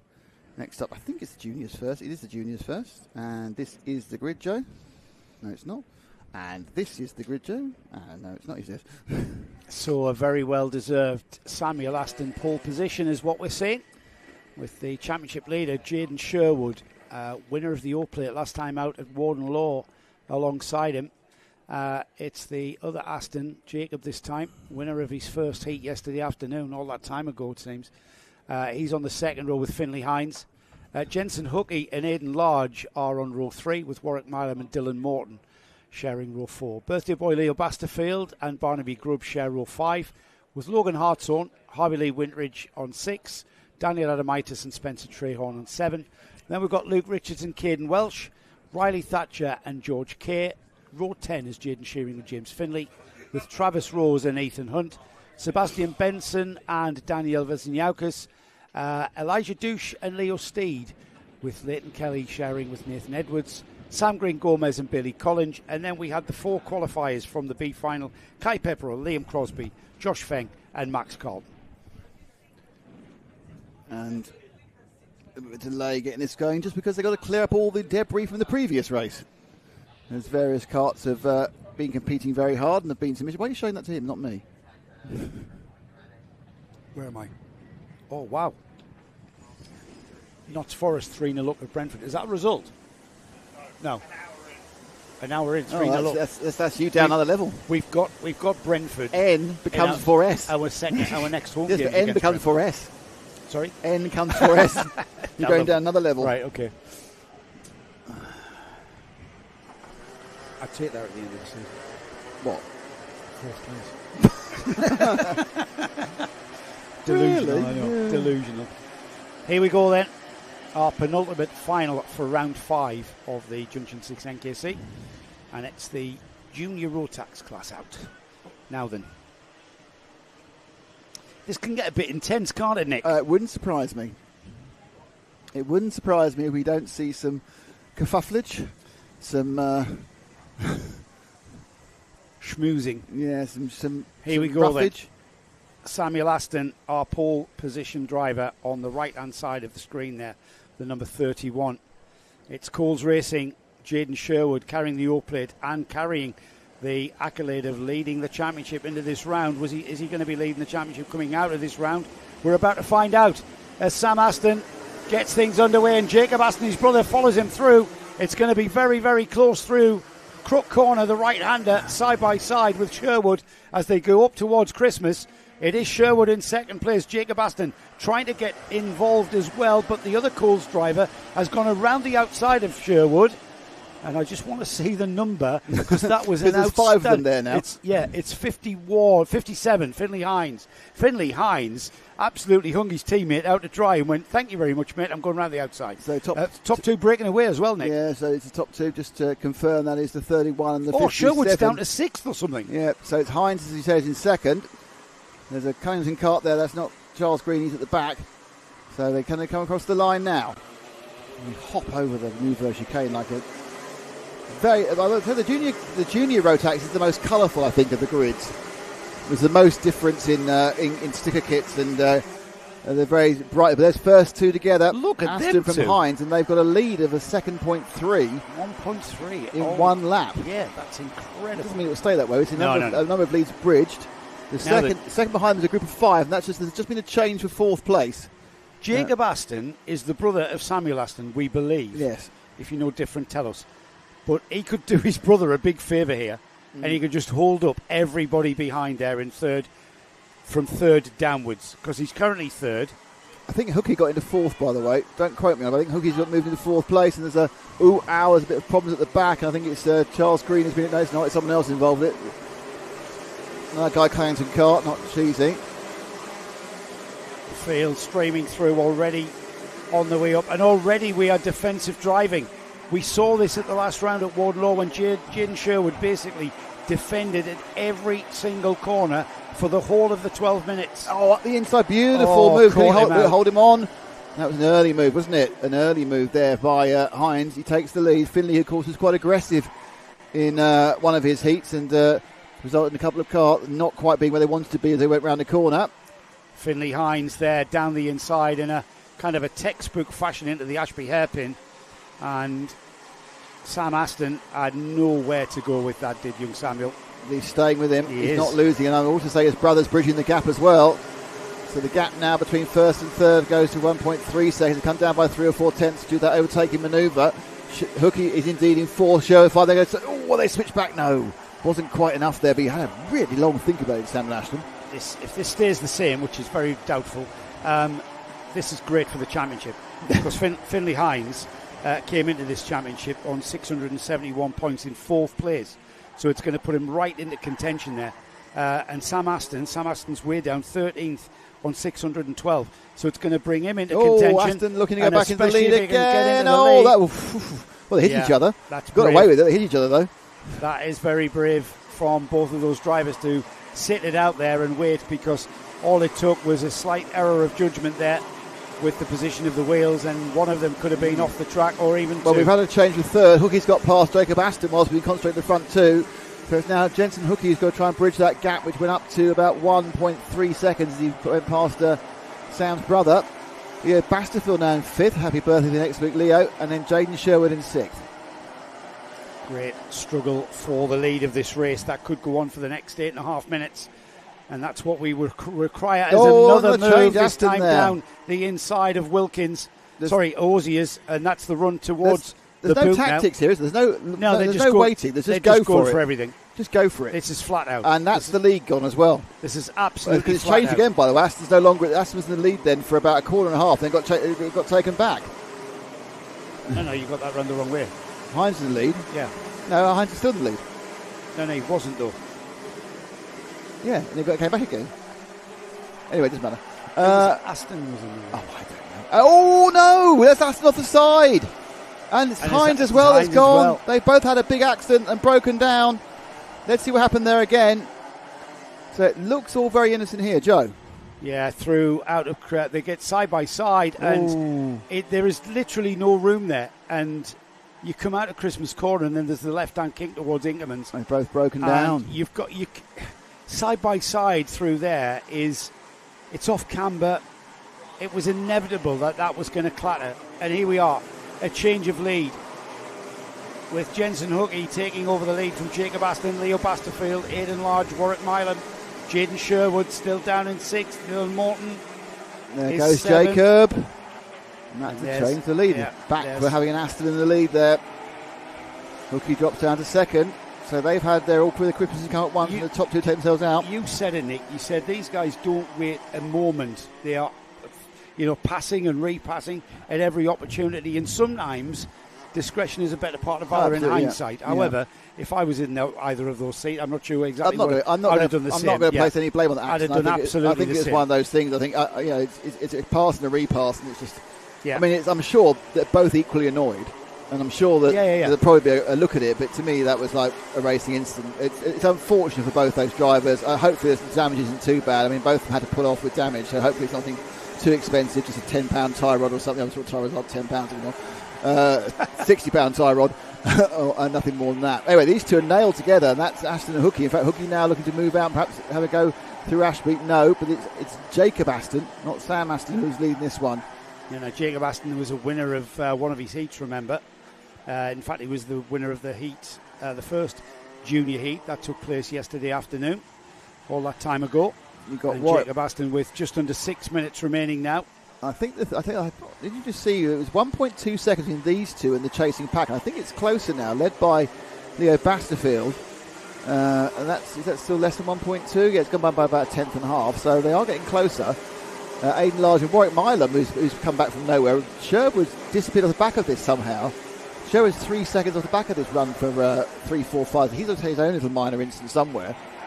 So we are really much. Is anyone from 5? If you assume the 3 are going to catch the 2, Joe? And we've still got 5 minutes to go, by the way. We have got a lot of time to go, Nick, and there's every chance that the 3rd, 4th, and 5th place drivers, Basterfield, Large, and Milam, will catch the 2 leaders, because the 2 leaders are not settled. They're not settling for what they've got. They are challenging, and they're going to force each other into slight errors.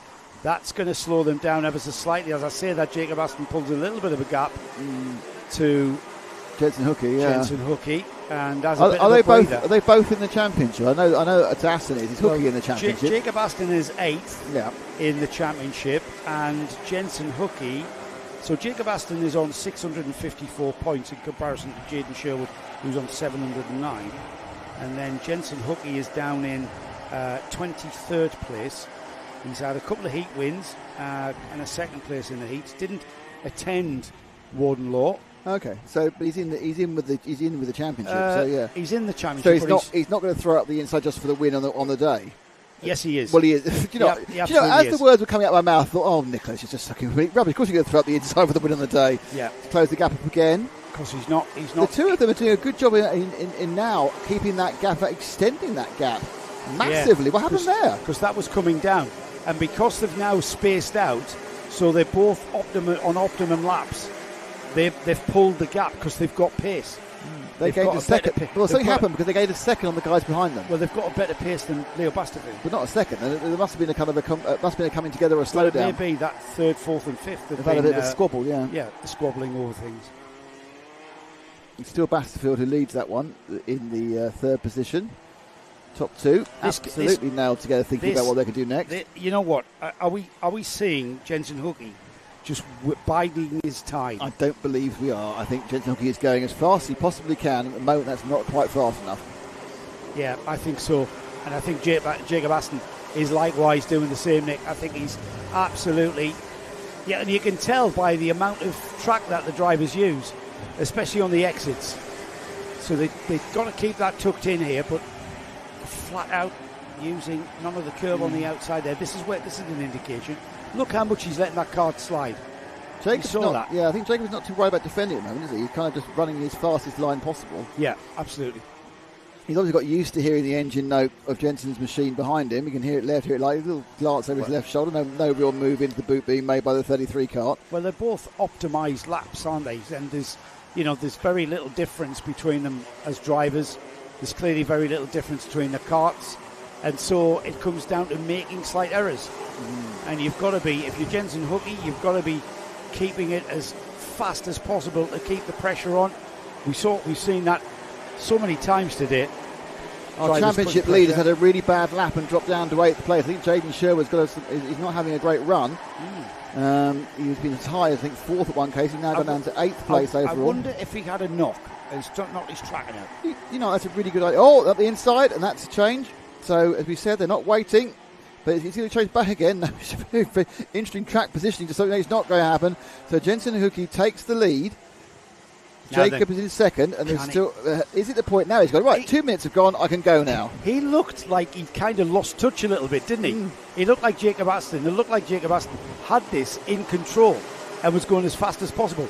Now, that was probably a little bit of a mistake on the part of Jacob Aston. That's allowed Jensen Hookie to get not just up to the rear bumper, but down the inside.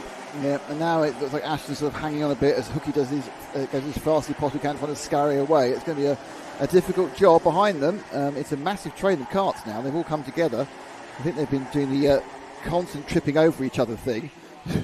Yeah, that's what's... and now if these two now, if anything, Jensen Hookie looks like he's kind of switched it on. Whatever tools he's had spare in the toolbox have come out to play it, because he has pulled a gap now, Nick. So the gap was nothing, 0.2 of a second last time. It's gone out to 0.365. So he is gaining ground. He is increasing that gap. And he's increasing the gap at just the right time during this race. Yeah, I mean, it's really just suddenly he's kind of got the extra grip, the extra feeling, the extra push.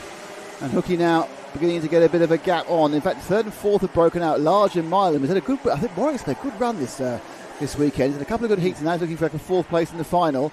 And then you have a train of carts behind them. Basterfield, Hartshorn, of course, Logan, who won one of the heats earlier, so he's got a hatful of points this weekend as well. But that 19 of Aston running in second, what can he do? He's got 2 laps to do something, and my guess is, Joe, not very much. No, I don't think he's got anything in his toolkit here. It's going to be one lap to go board next time by, and Jensen Hookie seemed to pull the trigger, and when he did, he went past Jacob Aston, and now he's just finding pace here to extend that gap every time by, and it's time to go was the call in his head. Time to go, time to put on a show and just really optimise everything. And if Jacob Aston can find something to pull himself back, find half a second. Well, the time is running out, I'm afraid. He's got to find a chunk of time. He's got to find a chunk of pace in every area on this track. Through here, the slow section, into the chicane. It's getting a bit closer in fairness. He's pulled it down to about 0.2, perhaps 2.5 cents. It was half a second, Nick. It's gone down to 3, so he's pulled back 0.2. Yeah, But if he can pull into the drag here, he's not close enough, is he? I don't think Hookie needs to even defend here into Christmas. They've not done, in fairness to both, they've not done a lot of defending, have they? They've been passing and repassing without... Absolutely flat chat.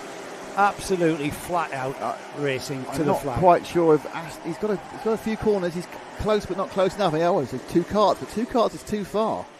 Yeah, that's not enough. That's not close enough. Here we go then, Jensen Hookie into the final couple of laps for the weekend for this driver.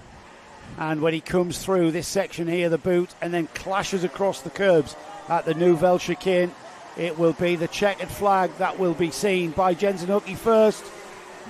And we'll take the win for round 5 of the Junction 6 NKC. Jacob Aston is in second place. Aidan Large had a coming together at the boot there on the final. With Warwick Milam, yeah. And they've both gone way back. And that's allowed Leo Basterfield back into third place with Logan Hartshorn fourth, Riley Thatcher fifth, sixth was Dylan Morton, Luke Richards seventh, Warwick Milam ended up eighth, Jaden Sherwood. I get a feeling that something happened in that first lap. Yeah. And whether or not he took the knock on the front end, and the pace wasn't there. He's sitting there in ninth, and actually he would have been 10th if they're coming together with the other guys. Yeah. So it's true. Just not. He was on the pace, and then he wasn't, and it's damage limitation. I think he probably ended up dropping this final, but that was interesting. That was another cracking race. I mean, Finley Hines and Sam Aston, obviously that coming together was the deciding factor of the entire event. Yeah, it was, because they were the class of the field, weren't they, up until that point? They were certainly pulling away, and there was. But you said it. You just called it. You said these two. You know what you said? You said these two are just not really. They're just going for it at every opportunity, and that opportunity that, in hindsight, wasn't really there to go around the outside of that left-hand kink. The kink with no name, we'll call it. I would say. Yes, the kink with no name, just before Inkermans, is like, in hindsight, maybe not a move that was going to come off. Well, it wasn't a move that was going to come off. Yeah, I mean, hey, this is the point. They're junior Rotax. They're learning. It's fine. These kids have got so much experience. Yeah, they've got they've been away for 9 years. They're never out of their cars. They're racing every weekend. They've got more. Yeah. Well, I've only been doing this since I was 6. It's not fair. Okay, now I'll ask Joe a question because his mouth's full of grapes. Right, time for the last race of the day. And it's the Senior Rotax A Finale. And here is your grid. Dan Holland Racing here with Brandon Klein-Nagelvoort. Excellent grape swallowing there. A guest entry for this weekend, so he's not in any kind of contention for championship points. But it's great to have great to see Brandon Klein-Nagelvoort back out. Actually, I haven't seen him for a while. He's alongside Kieran Gifford, carrying the number 2 vice champion from 2024. Kieran will want to maximise his points haul, so he shouldn't really be that interested in trying to overtake Brandon Klein-Nagelvoort. So Brandon's invisible as far as the points are concerned. As far as I'm aware, the guys next to you might be able to confirm that. While switch your mic off and ask that question. You ask him. Freddie Worlock and Ethan Lomax share row 2 with Maxim Smith and Samuel Wyatt on row 3. We've got George Hillman, current champion Jensen Watts next up with JJ Hind, who's had a lot of pace this weekend. He's got Mason Perrin alongside, which you can never discount. He's carrying the number 4. We've got Blake Ticehurst, another driver you can't discount, with Ben Ballou, who's had a great season so far. Arthur Thacker, Finlay Underwood are next. Reece Green alongside Bobby Rosier.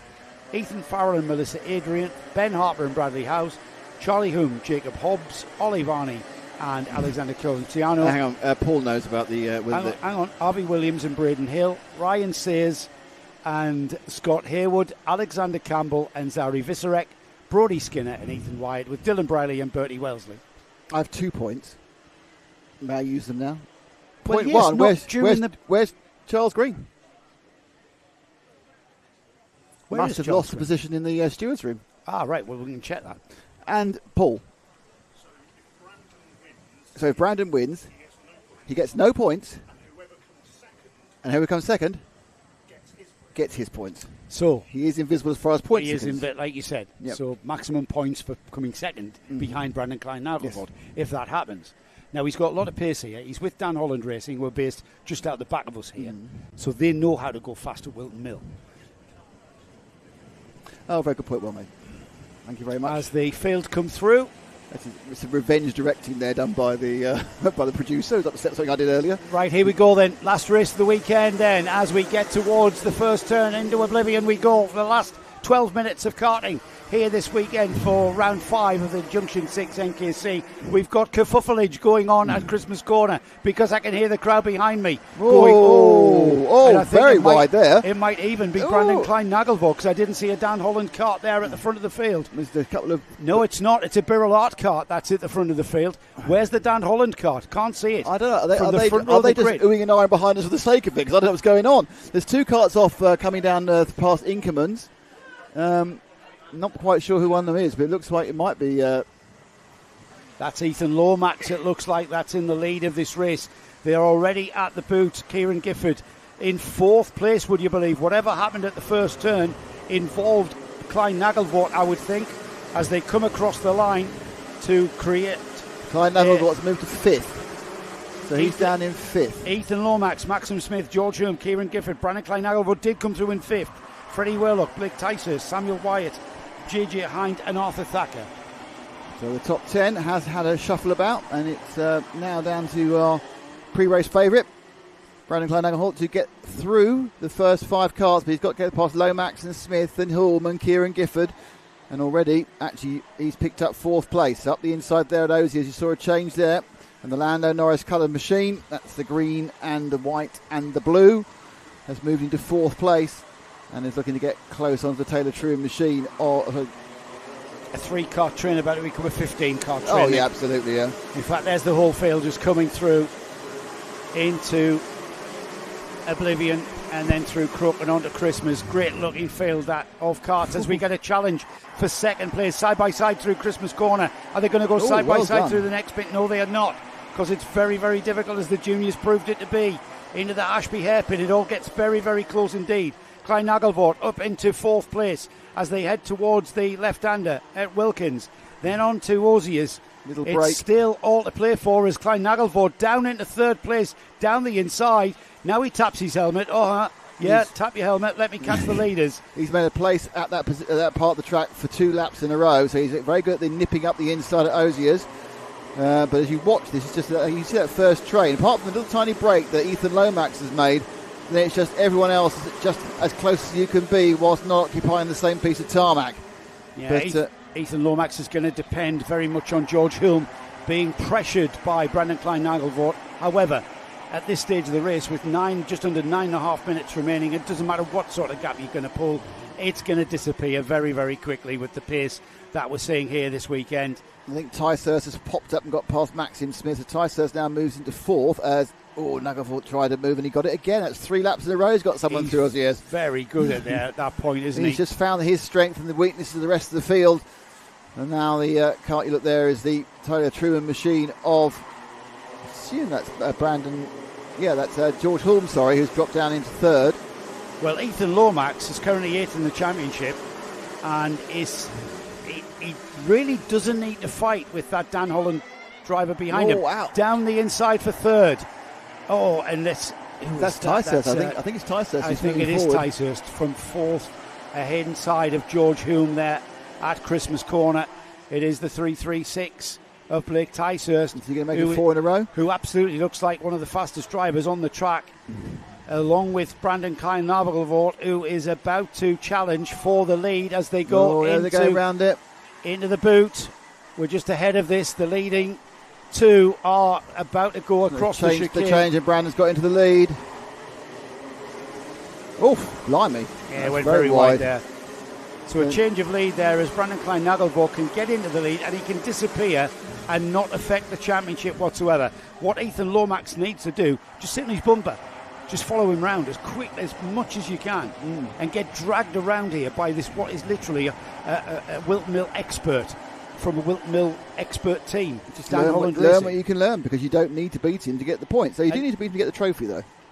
Just look at the gap he's pulled out of Ashby, through Wilkins, look at that. That's local knowledge there. And being quite good. And being, obviously, he's very experienced driver, Brandon Klein-Nagelvoort. So Lomax on the real kart, the 32 machine. Here's Ticehurst coming up. Ticehurst about to challenge for that second place. He's absolutely on the limit, is Blake Ticehurst. Lap after lap, he's putting in the fastest laps. Purple sector times, fastest lap times coming through. And he just needs to clear Ethan Lomax. So who we've not spoken about, that's our championship leader, Jensen Watts. Where's he? Jensen is down in... he's way down. 20th. So obviously there's been some issues there for Jensen. I think he's had a problem there. We saw some coming together at the start of the race. He started it. Yeah, I think he may be one person who got involved in some of the first lap issues. There were a couple of karts who were off at the side of the track early on. So Jensen Watts, our championship leader, is not scoring anything he can use this time. Bobby Rosier, where's he at the moment? Bobby is down in 12th. So he's your second place at the moment. And then Freddie Werlock is running in third. He's in fourth place overall. So I think we're going to see quite a big... What about Ben Ballou? He's in sixth. So we're going to see a bit of a shake-up, I think, of the points scoring half this weekend. He's a challenge for second place with Blake Ticehurst down the inside at Christmas Quarter in quite textbook fashion. So that's net first, points-wise. Well, points-wise it's net first, but let's not complicate things, Nick.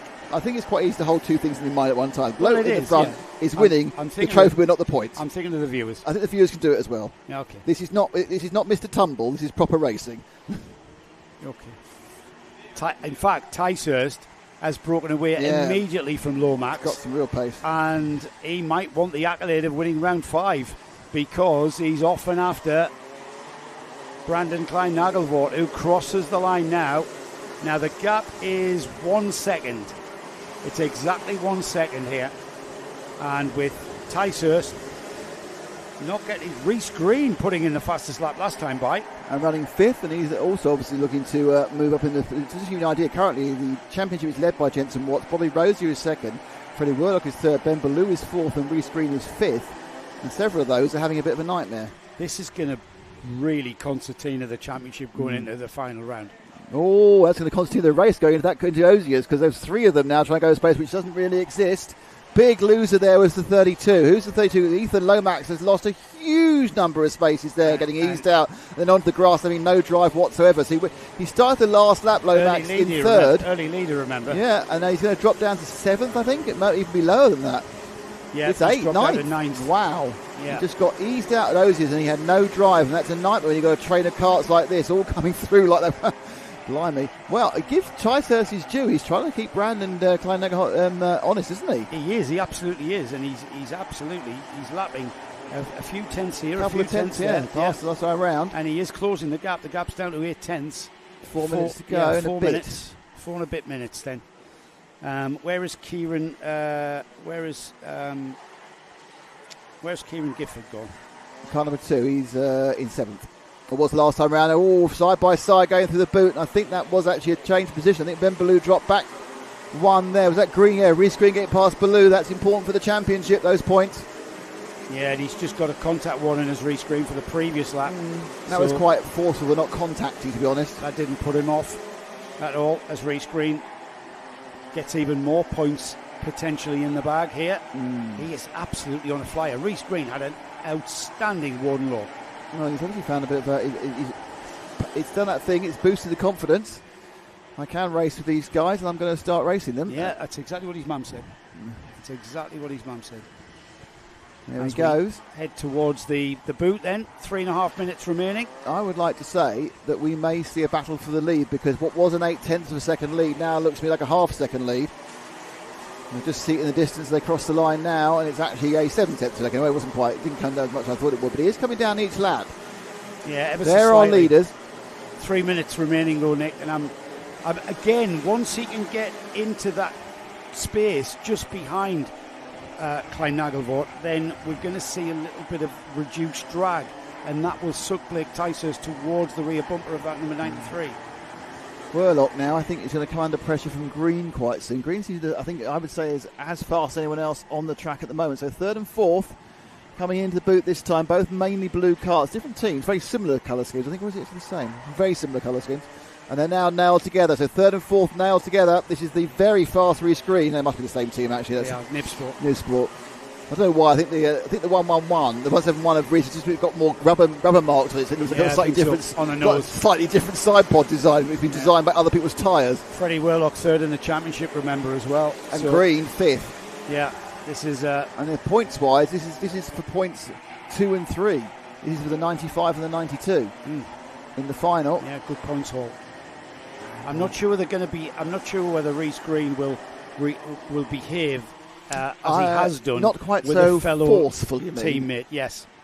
Now, interestingly, at the front, Brandon Klein has got the hurry up, and he's re-gapped Ticehurst to around a second.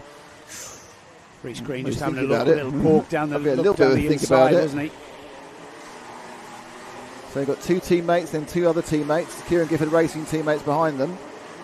Is it Kieran Gifford? Is that KGR on the back of those things? Yeah, Kieran Gifford Racing, yeah. Here they come then. 4 carts, it's 2 Nibsport, 2 KGRs. With the battle for 3rd, 4th, 5th and 6th. 2 teammates, Ben Ballou and Kieran Gifford. We've seen how they race wheel to wheel. And they are making this back into a 4-cart train when it looked like it was just going to be the 2 Nibsport machines.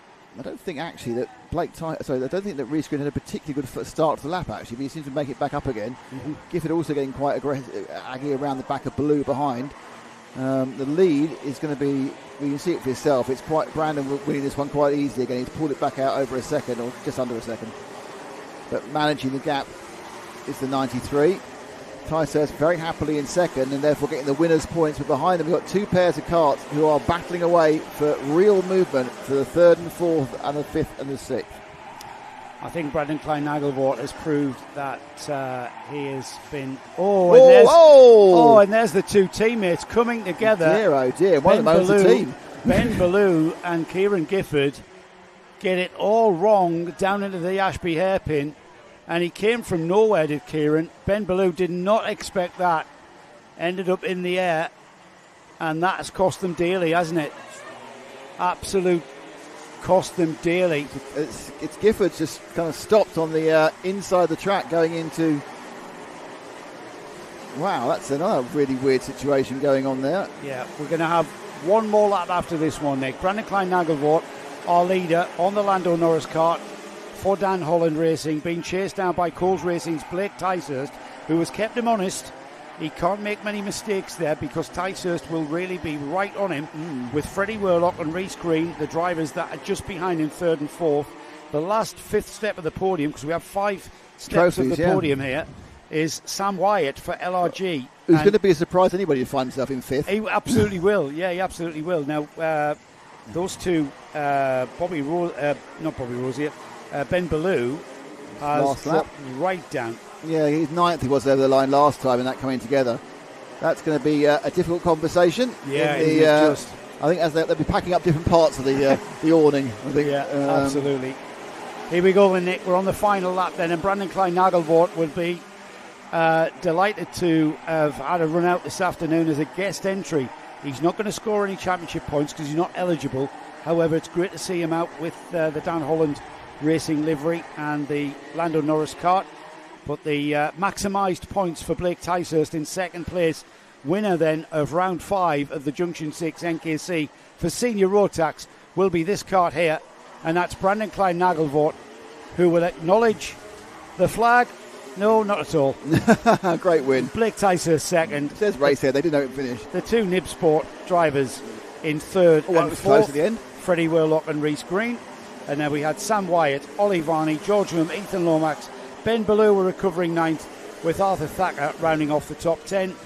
There is the rest of the finishers coming through there on the timing board. Well, Nick, that concludes what a great our day. Coverage for... Can I just make a point about this?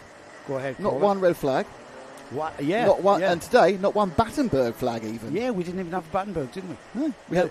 We had no real delays apart from rescuing the carts that broke down. But well done, everybody, because the driving was quite robust. But well done, everybody, for doing what you did. Well done for the organisers to have.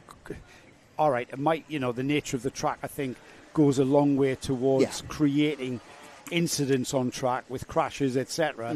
Whilton Mill is not known for that nature and for that character. No, However, we have seen plenty of Battenbergs here at Wilton Mill, and we have seen plenty of red flags. Absolutely. So well done to NKC. It was a great event. Well done to the weather. Excellent work from the weather. Yeah, I brought that back from because normally the weather lets us down here. I'd say thank you to everybody involved for Karting Live TV. That's Mark Kendrick, who's off to Gran Canaria for 16 hours' time. You lucky monkey.